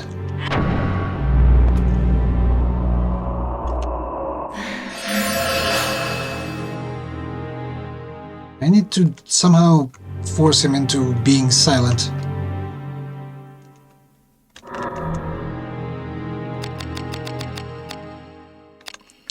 Paralysis Pulse, Numbing Claw, Dulling Impact. I think these two would make him practically useless. Numbing Claw and Dulling Impact.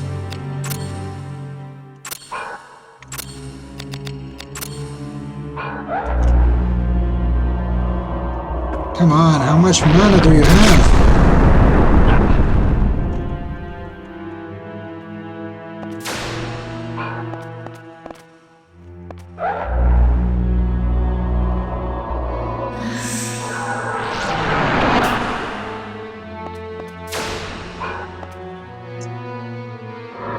God fucking damn it.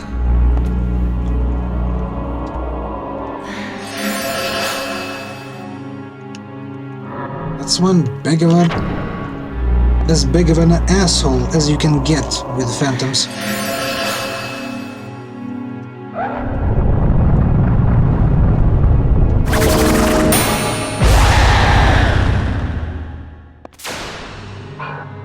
And then he just disappears.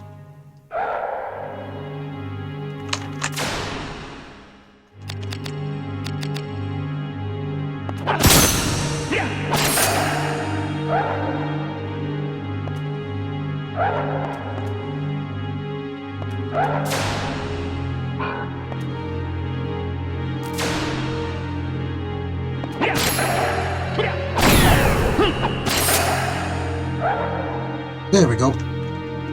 Much better. Now he can do shit. Reaching ache and heavy shot.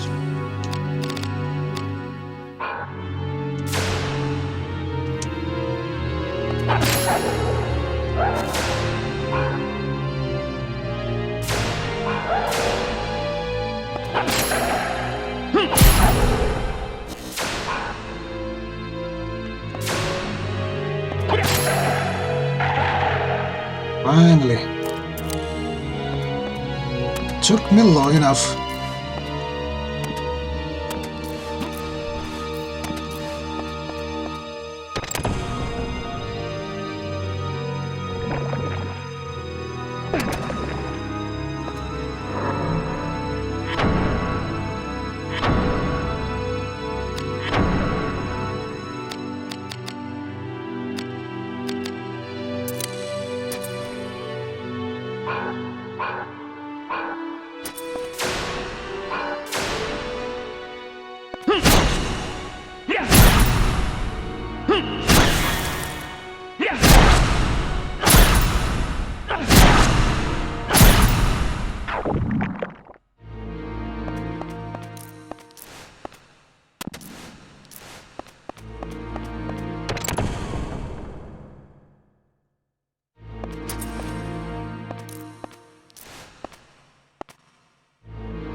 See, and this is where I'm not sure. Which one should I use against undead? I do have Soul Kiss. It's a silver weapon against... It's good against undead and phantoms. But I also had this rapier over here doing the same role of fighting undead. So maybe I should switch to this shank.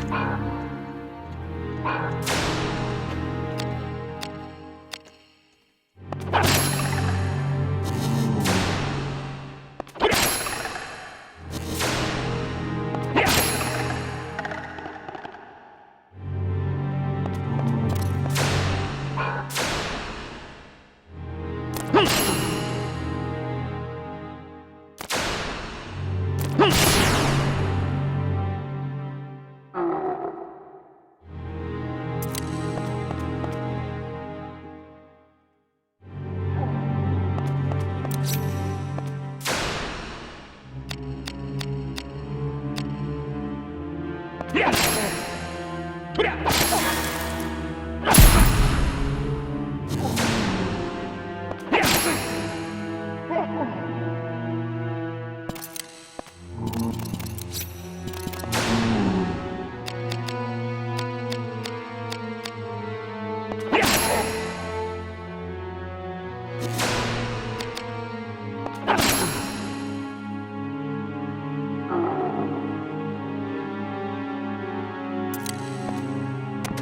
think there should be another... No? I thought there was a healing thingy over here somewhere. Probably I'm misremembering.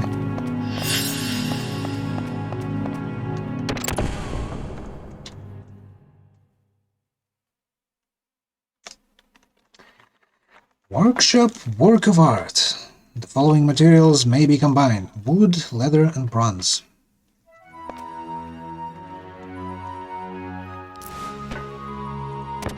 I mean, should I mess with this system right now?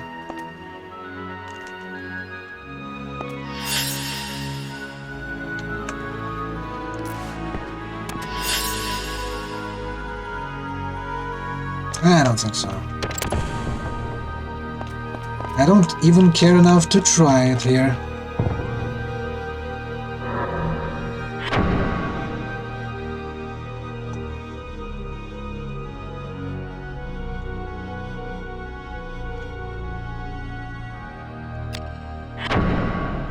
I'm just gonna store a few things.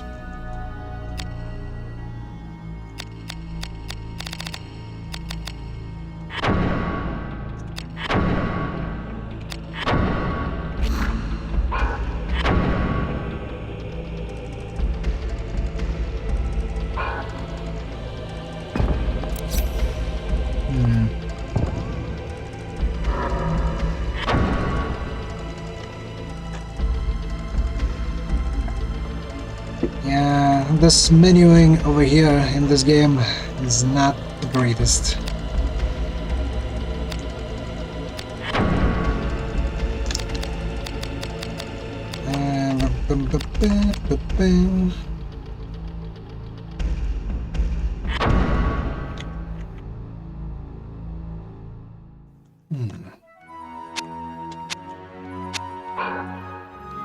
Okay, so how do I like this store.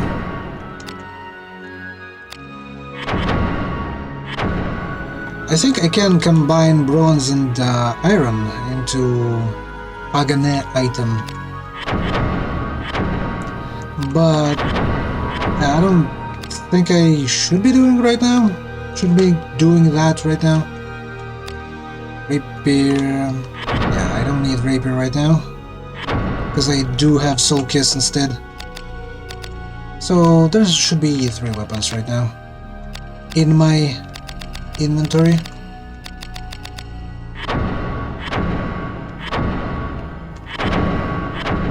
Let's get rid of all of that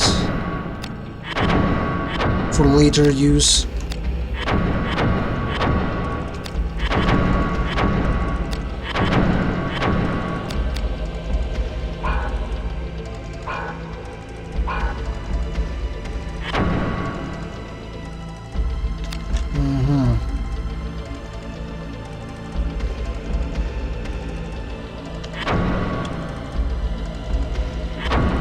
Save so that I won't be needing to repeat all of this experience. As a matter of fact, I think I should be trying to eat those elixirs that I found.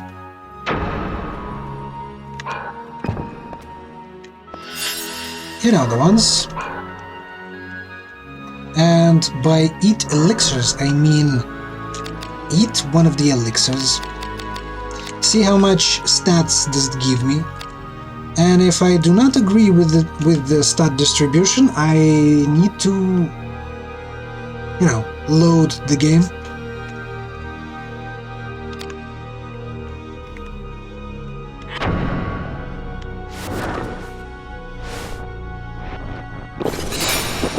Like this strength +1, it's piss poor. I do know for a fact that it can give me much more. So instead, I'm gonna load the data.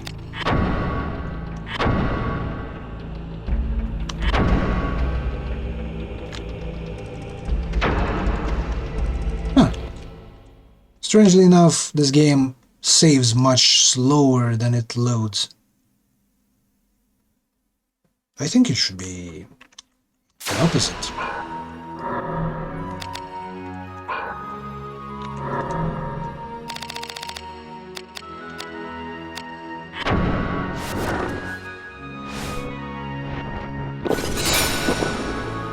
+2, better, but not very much.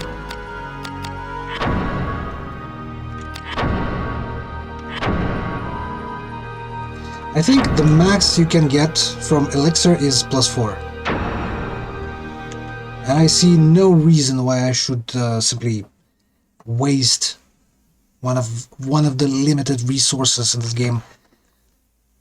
Especially considering that I cannot, like speedrunners do, manipulate the random roll of the stat increase after the bosses.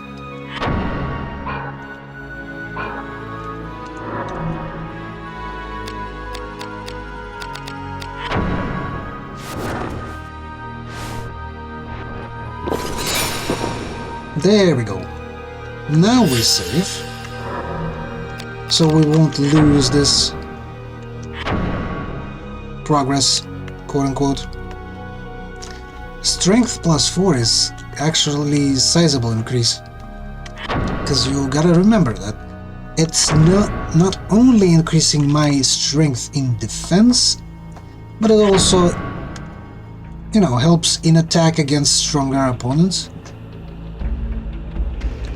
Otherwise, some of them will not be even damaged by my attacks.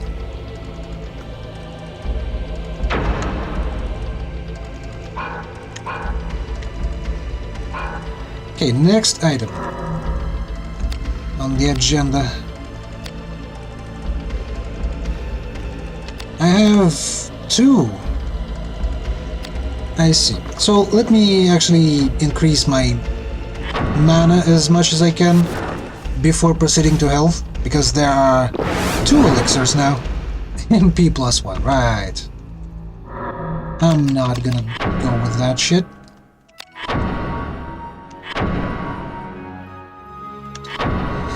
Yes, I know, it is... It is annoying to see this. Although, you know what I should be doing? I should leave this elixir eating shenanigans for later. Off the stream I might use them. You know, there's no point in wasting time on it right now. Instead, let's try and progress further.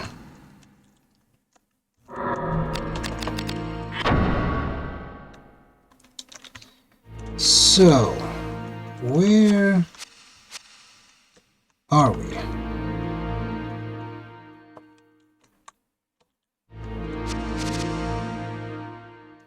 Unlockable.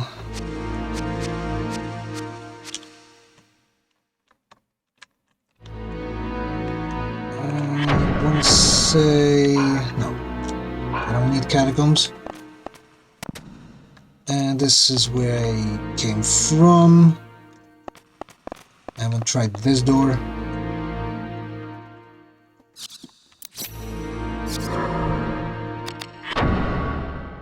See what I mean? There's a lot of switching of weapons. It would be nice to have some quicker way to switch them.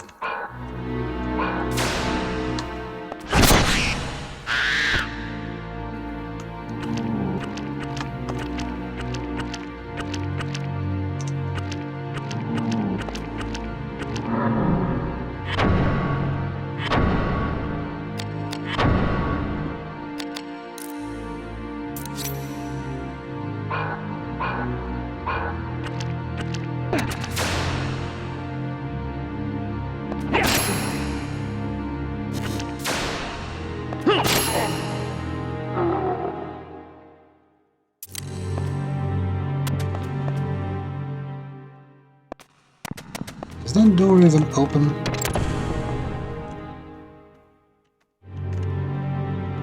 The door has been locked. How dare you?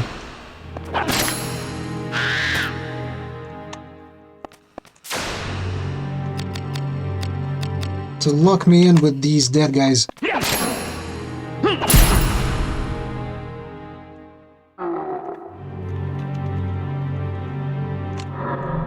Time for me to lurk even more than before. I'll be watching from my laptop though.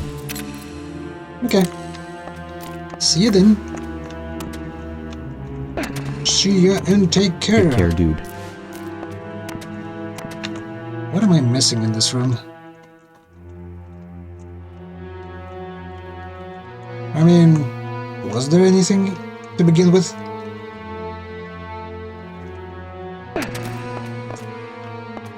Yeah, somehow I don't think so. Maybe it's just a pointless room.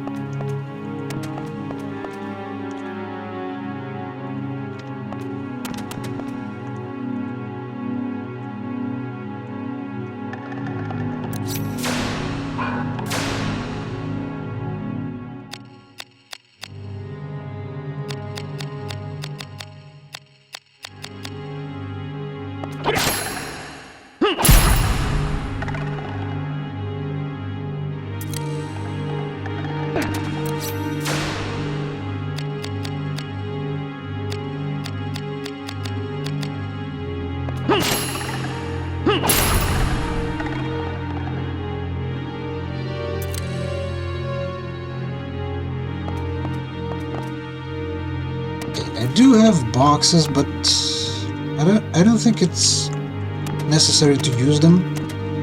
Well, unless I want to go back. Hold on. What am I missing? Oh, it's unlockable from this side now, huh? But this is not the door I wanted to activate. It's this one.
Wish I could go there, but it's a long way to go.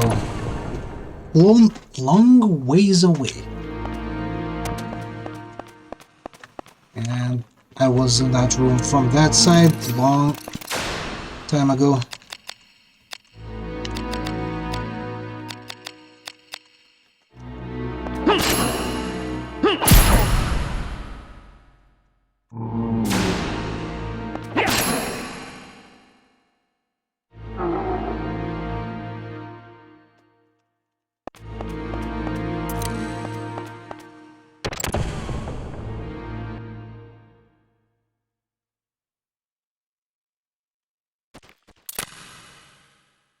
Door has been locked.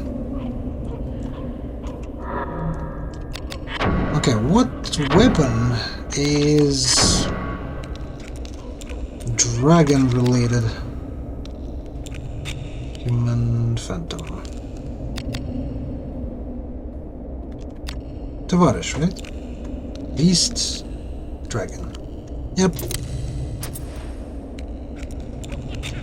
Yep.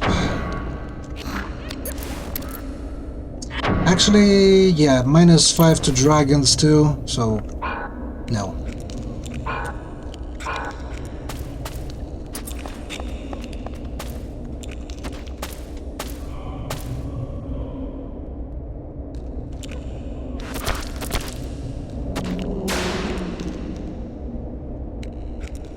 Okay, so it would be better if I enchanted him with a debuff. That way he can receive much more damage. Ow.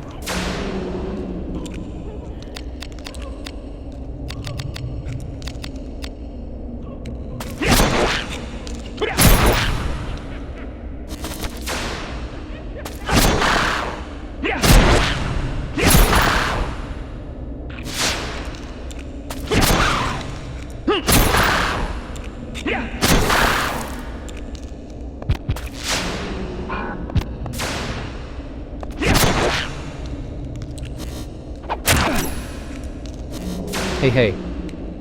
Oh, no bloody.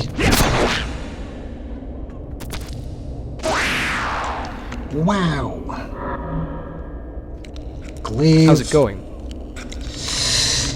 Well, I'm gonna say it's going pretty nice. Since I haven't done with this game yet, in a matter of speaking, I haven't died a single time. Elixir of Queens, Grimoire of Antidote.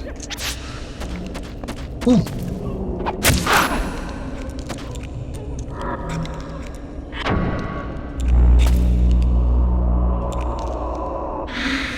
I think this is considered to be a boss fight.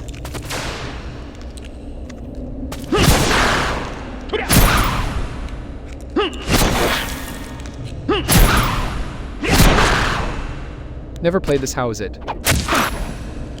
Well, how should I describe it? This is like one of the last games on PS1, and therefore it's like one of the games that push the PS1 to its limit, graphically and otherwise.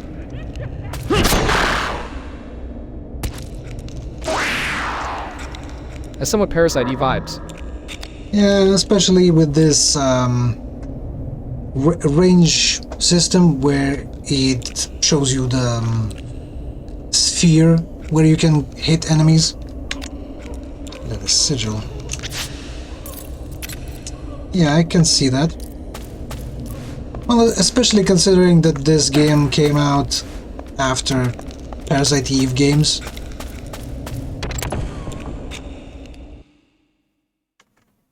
It's like they've developed their approach to combat, and later on they've made this game.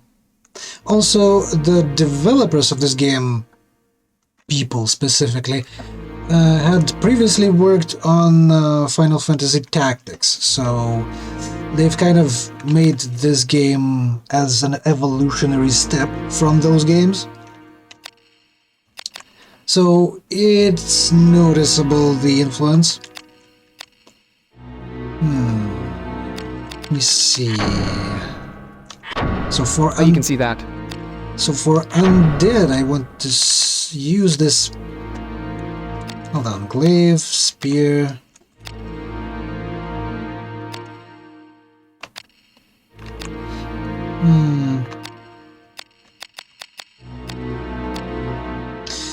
Against undead, I want to use this Soul Kiss knife. Because it's silver and it's actually better against undead as a class of weapons, as you can see. 24... I don't know how to describe it even. 24 points against undead? Well, that's not purely damaging points.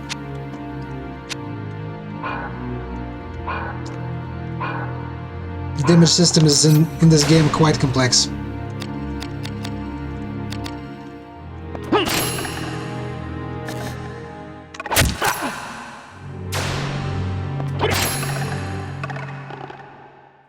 Also, to combo your attacks, you are required to have either great sense of rhythm.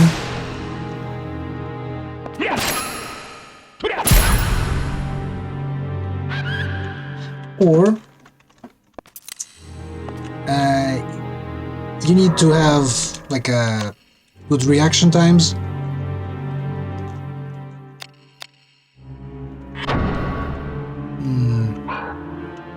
Let me see, where should I go?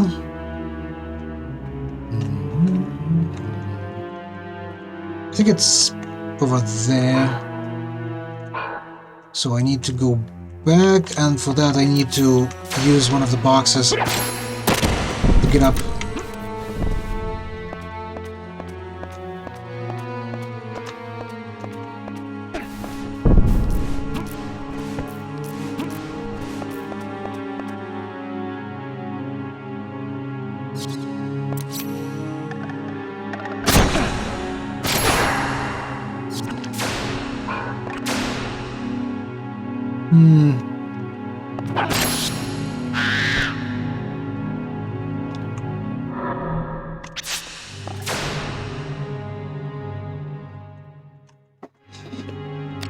Do we hit? Body. Let's go for the body, because it gives the most chance of hitting the enemy.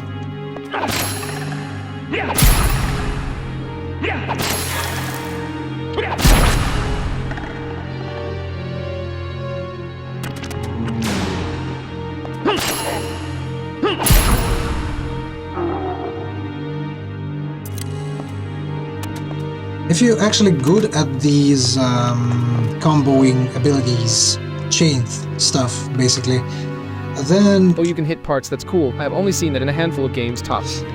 Yeah, that's also the thing. This game is quite complex, actually. Like, there are some consequences if one of the parts gets broken.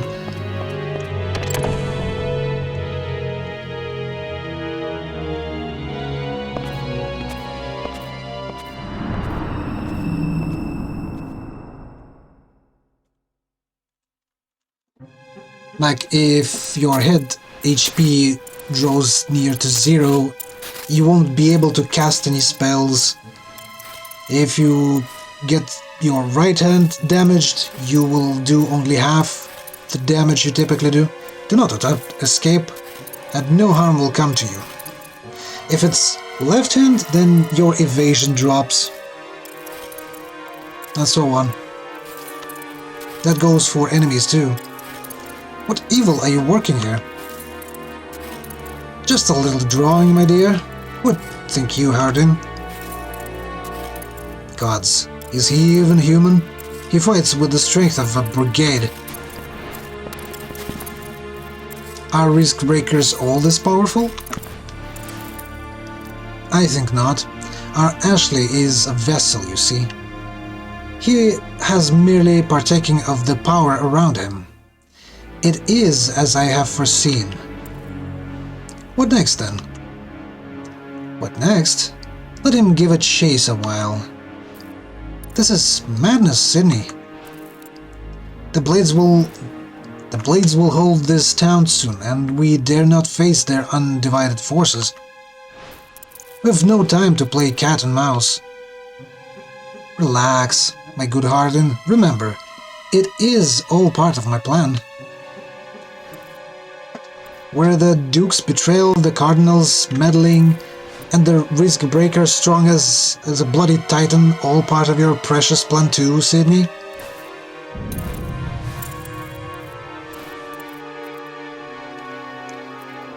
Sydney, forgive me. Be calm, Harding. It is of no account. You impress me, Inquisitor. More concerned about your doings than your own fate. What villainy are you planning, Sydney? Why, I'm preparing a feast for your friend. Gilda... well, I'm not gonna read out the entire stuff. on a sin-soaked contract. Basically, he performed a summoning ritual.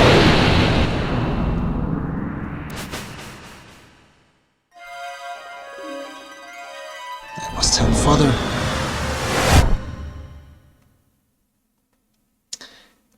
I think that kid was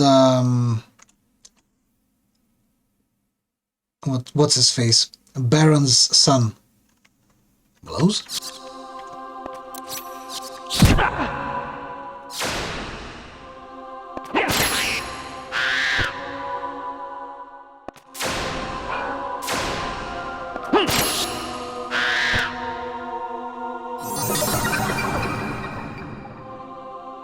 Ashley has reclaimed the dagger break art.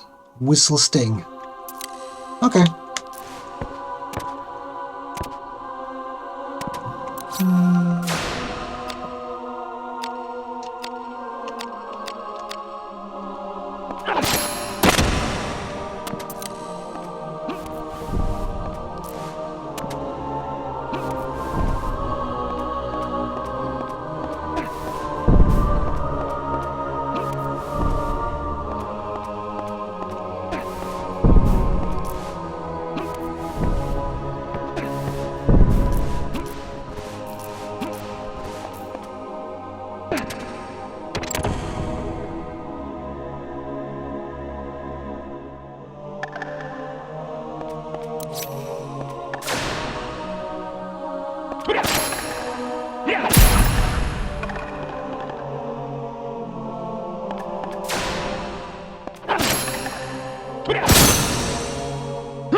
And this is where I don't know which way to go first. I don't know that one way ends with Golem boss fight.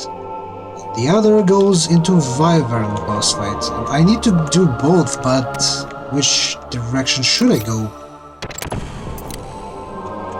first? Actually, I need to switch my weapon, because I'm training my axe to be better against beasts.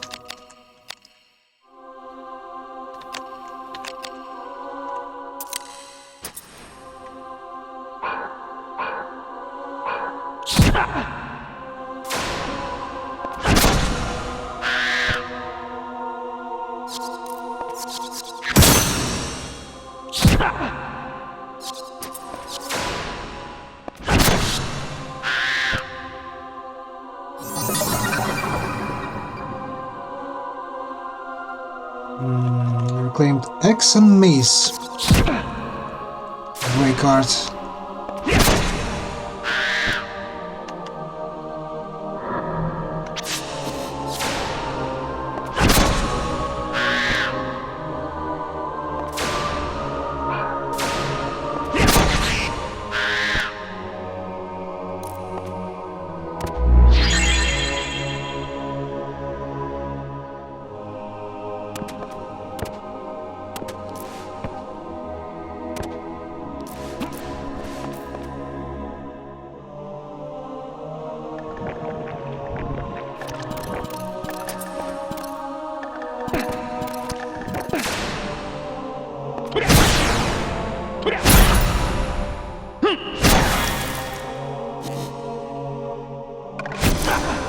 Oh, jeez.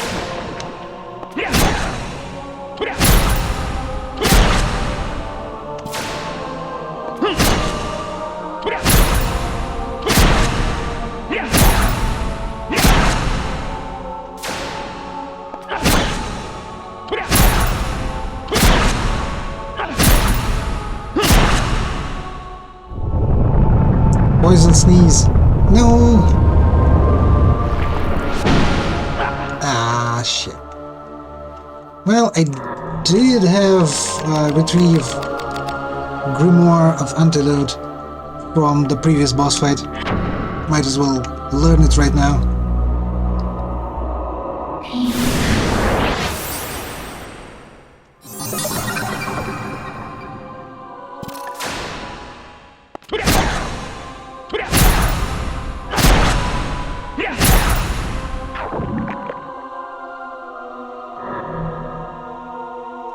Berry Chortle. Cures poison. Who cares? Chain abilities, huh? Yeah, we do only have 2 more left. Mind Ache and Mind Assault. Reduces foes' MP by an amount equal to 30% of damage dealt.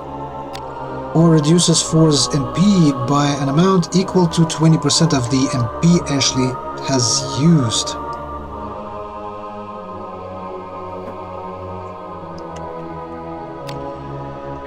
I don't know, both are kind of the same.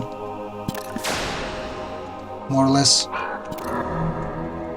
Just MP reduction of the enemy, but remembering how much MP Phantom had that I've fought before, he was doing fireball after fireball after fireball, non-stop.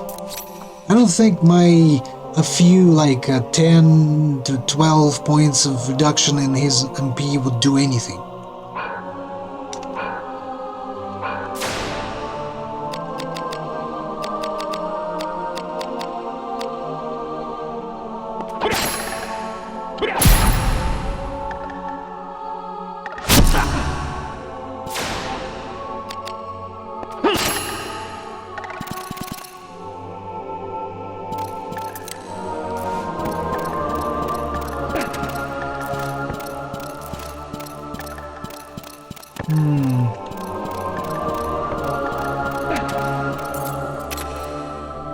Unlatch the door.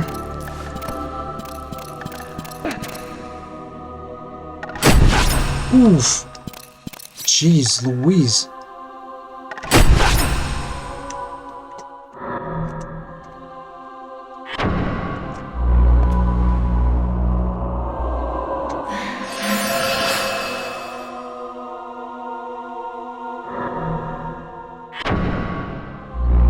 Yeah, this dude shanks me quite good with his big spatula.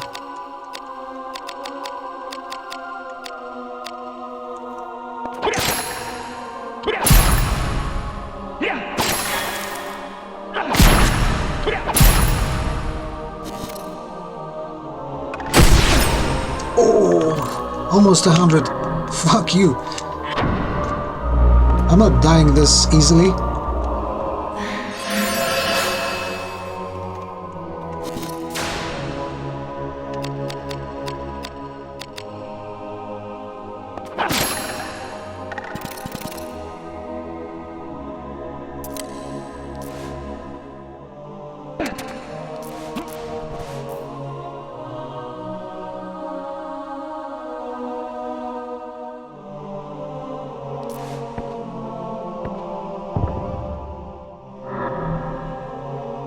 Bosom Cleaver. Two-handed mace. Dragonite. Grimar Halte. Containing spade fixate. Stops the room's cloudstones from moving. Why would I need to stop cloudstones? The last time I've seen one was at the very beginning of the game, basically.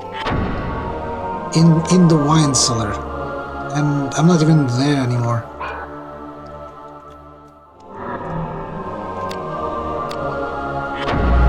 Sure, let's learn it either way.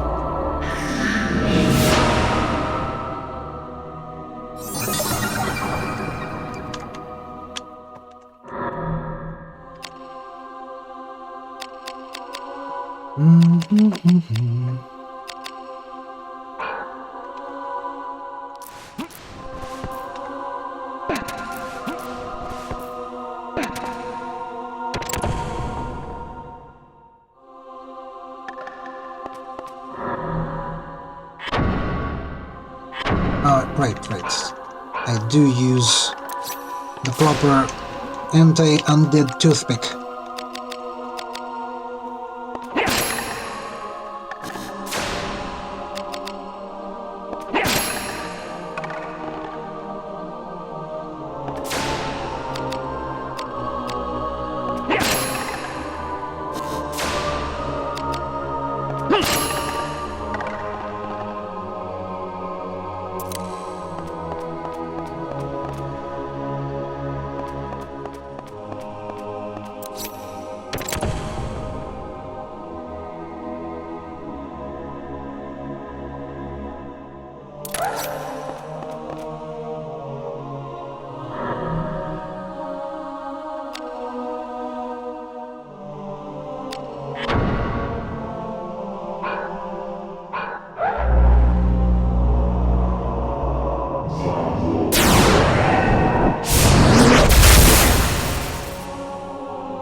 damn it.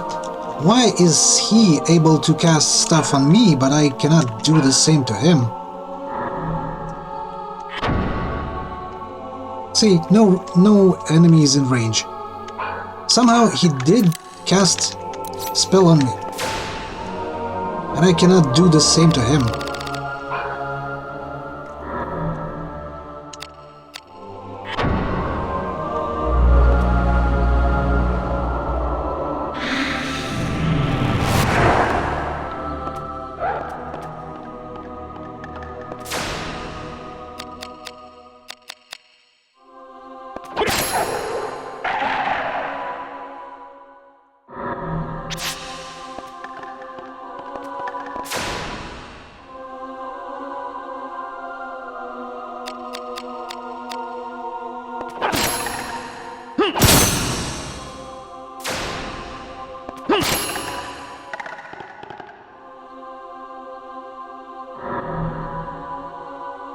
Helm.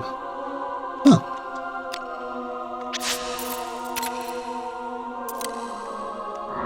A bone helm.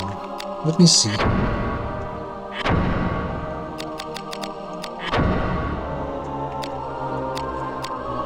Nah, it's worse. At everything, I think.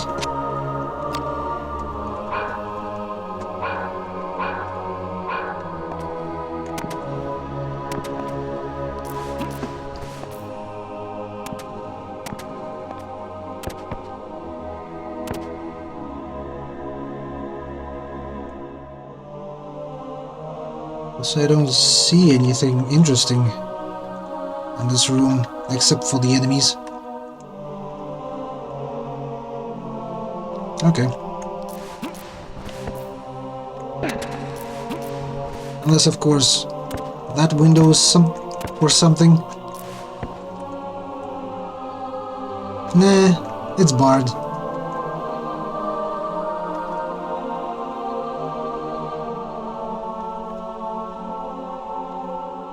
Although,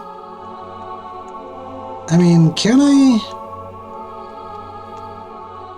move the box over there? I don't even think that I can.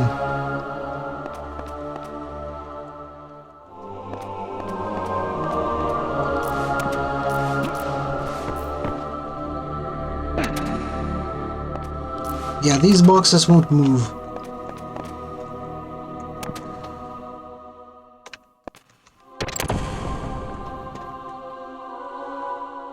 Okay, so let's try this way.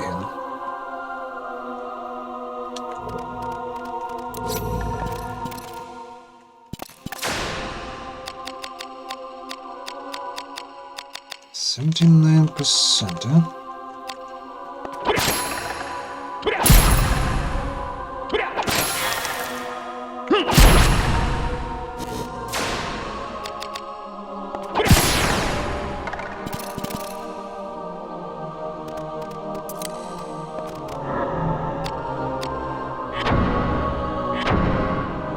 Since it's a doggo, I need to switch to a different weapon.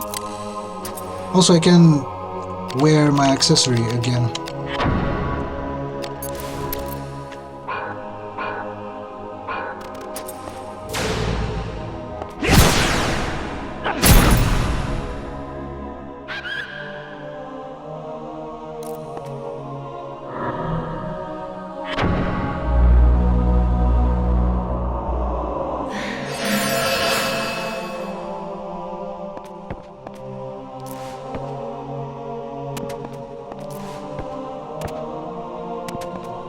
What am I even looking at?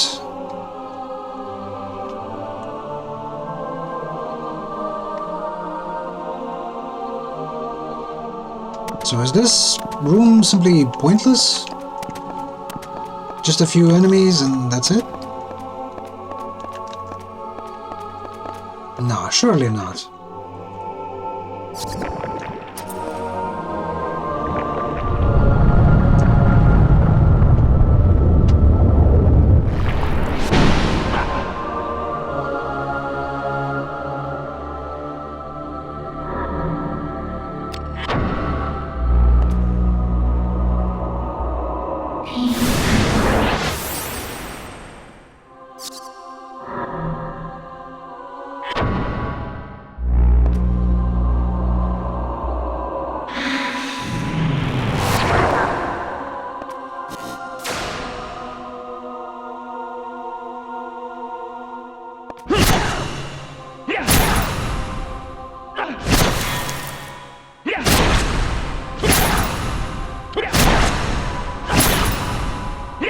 Sorry, I was gawking while eating a snack. This looks cool though.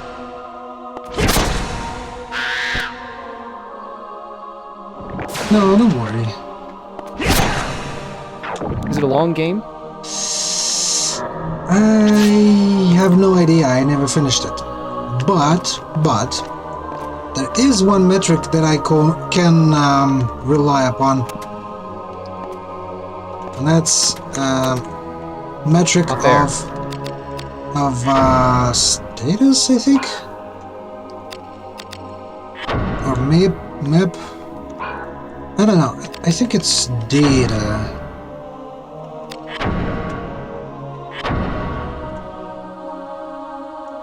So far, I've uncovered only 8% of the map, and it's 4.5 hours of playtime. So my. I think it's quite large. Also, it's another boss fight. Let me pick a weapon that would be most suitable against him. Soul Kiss, I think it's most suitable, because it has bonus of 5 against evil.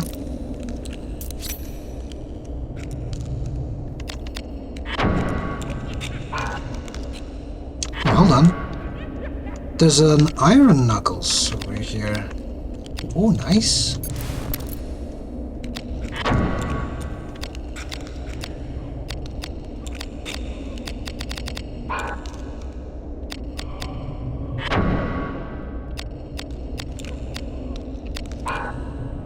What else is there?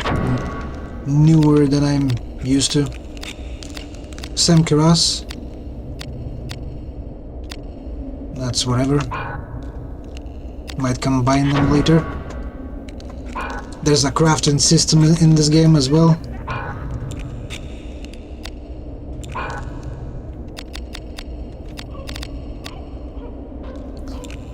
Abilities, magic. Well, let's begin then.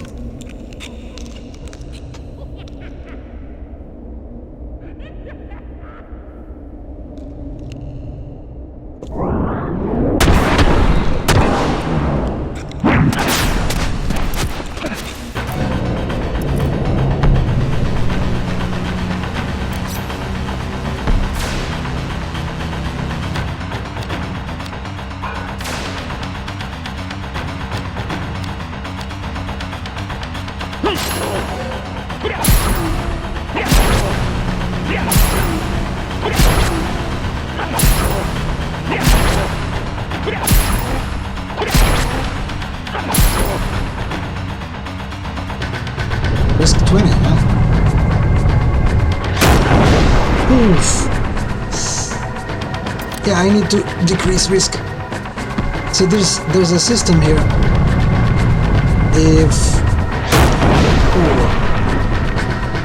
If you get your risk meter too high, then the enemies would have easier time hitting you.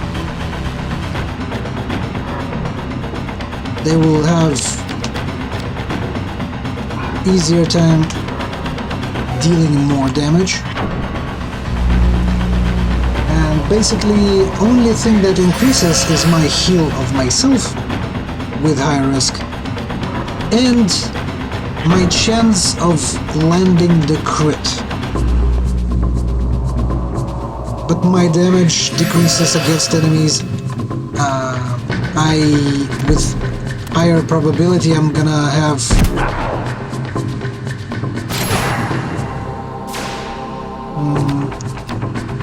basically my defense drops, my evasion drops, and my damage against enemies. That's it.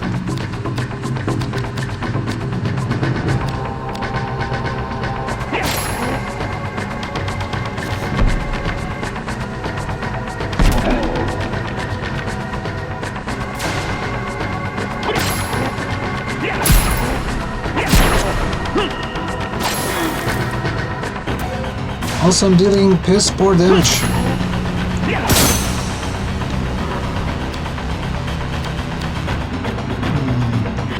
with this toothpick of mine.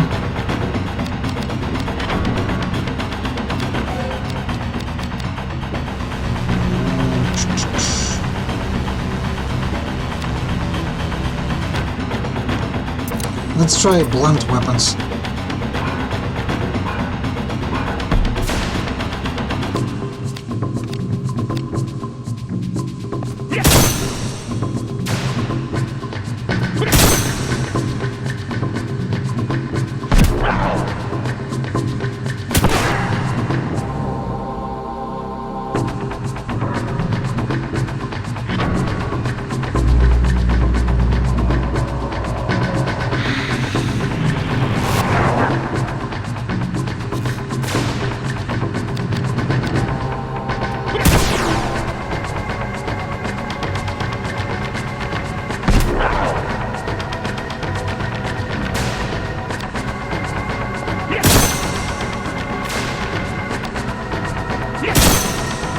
Come on.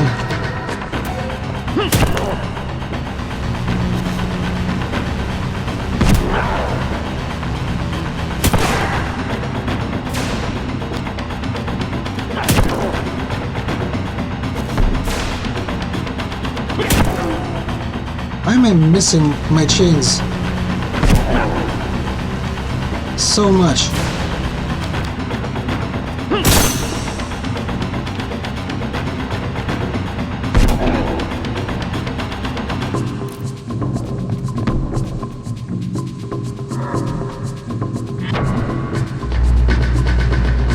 I need to drop off my wrist because I'm barely hitting anything.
There it goes.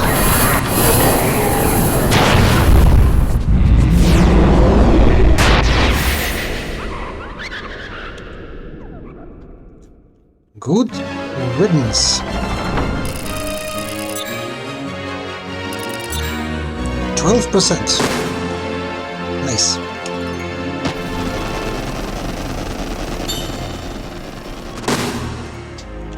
Well, at least it's some sort of stat point. Cure Bulb, Dragoons. Grimoire containing the spell Prostasia temporarily raises target's equipment. Ooh, that I like. Now I can boost myself. My own damage.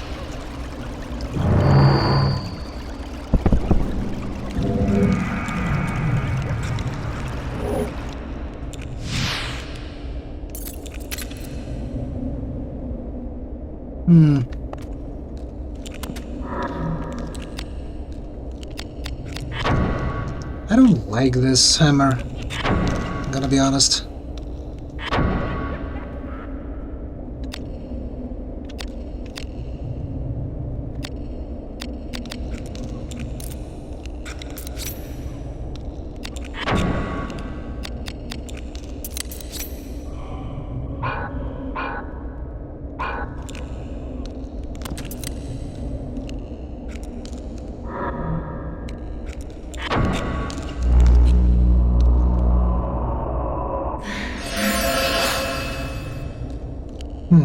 You know what? I think I'm not gonna go for the next boss, which is quite quite near, I think. Or should I?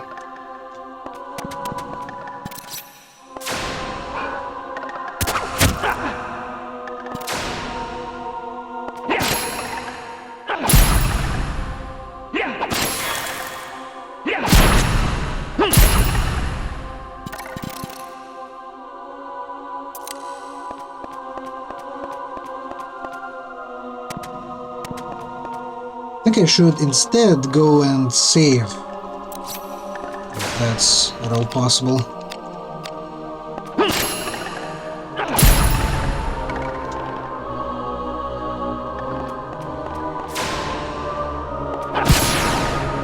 Wow.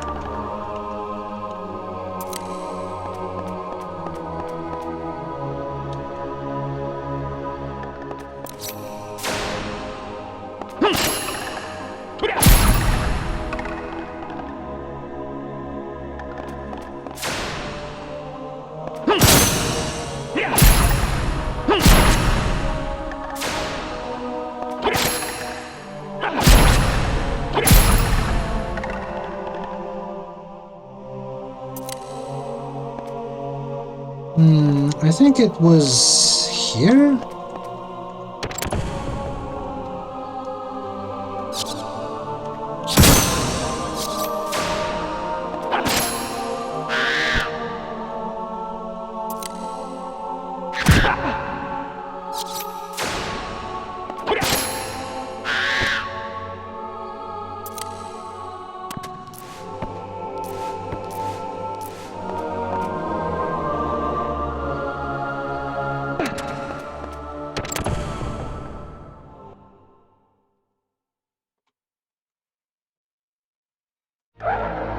Oh, god damn it.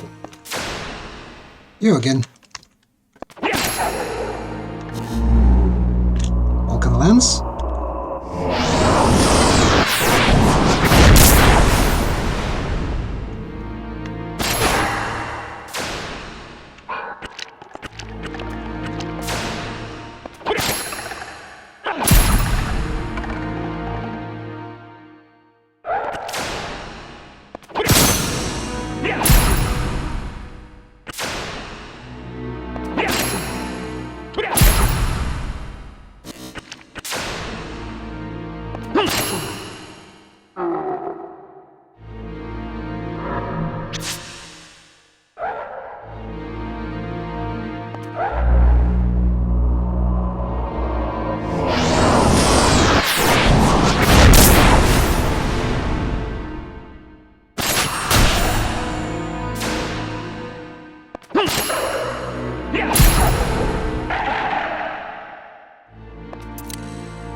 There it goes.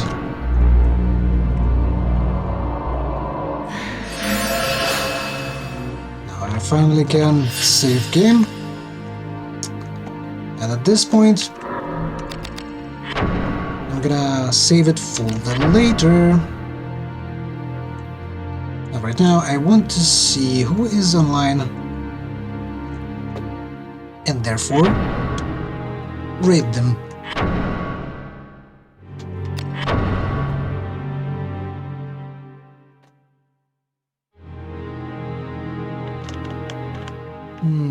Yeah, there's plenty of people.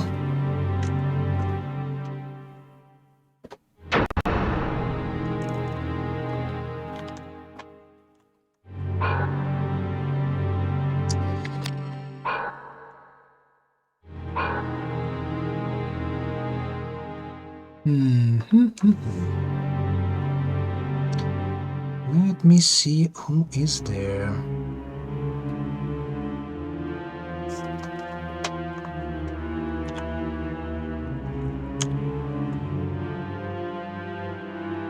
You know what? Let's go to Lady Miss Dragon. I haven't raided her in a while.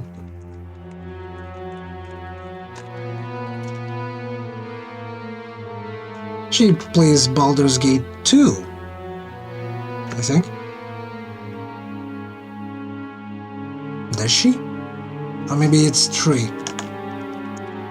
I don't know. Let's go and see. So, take care, guys.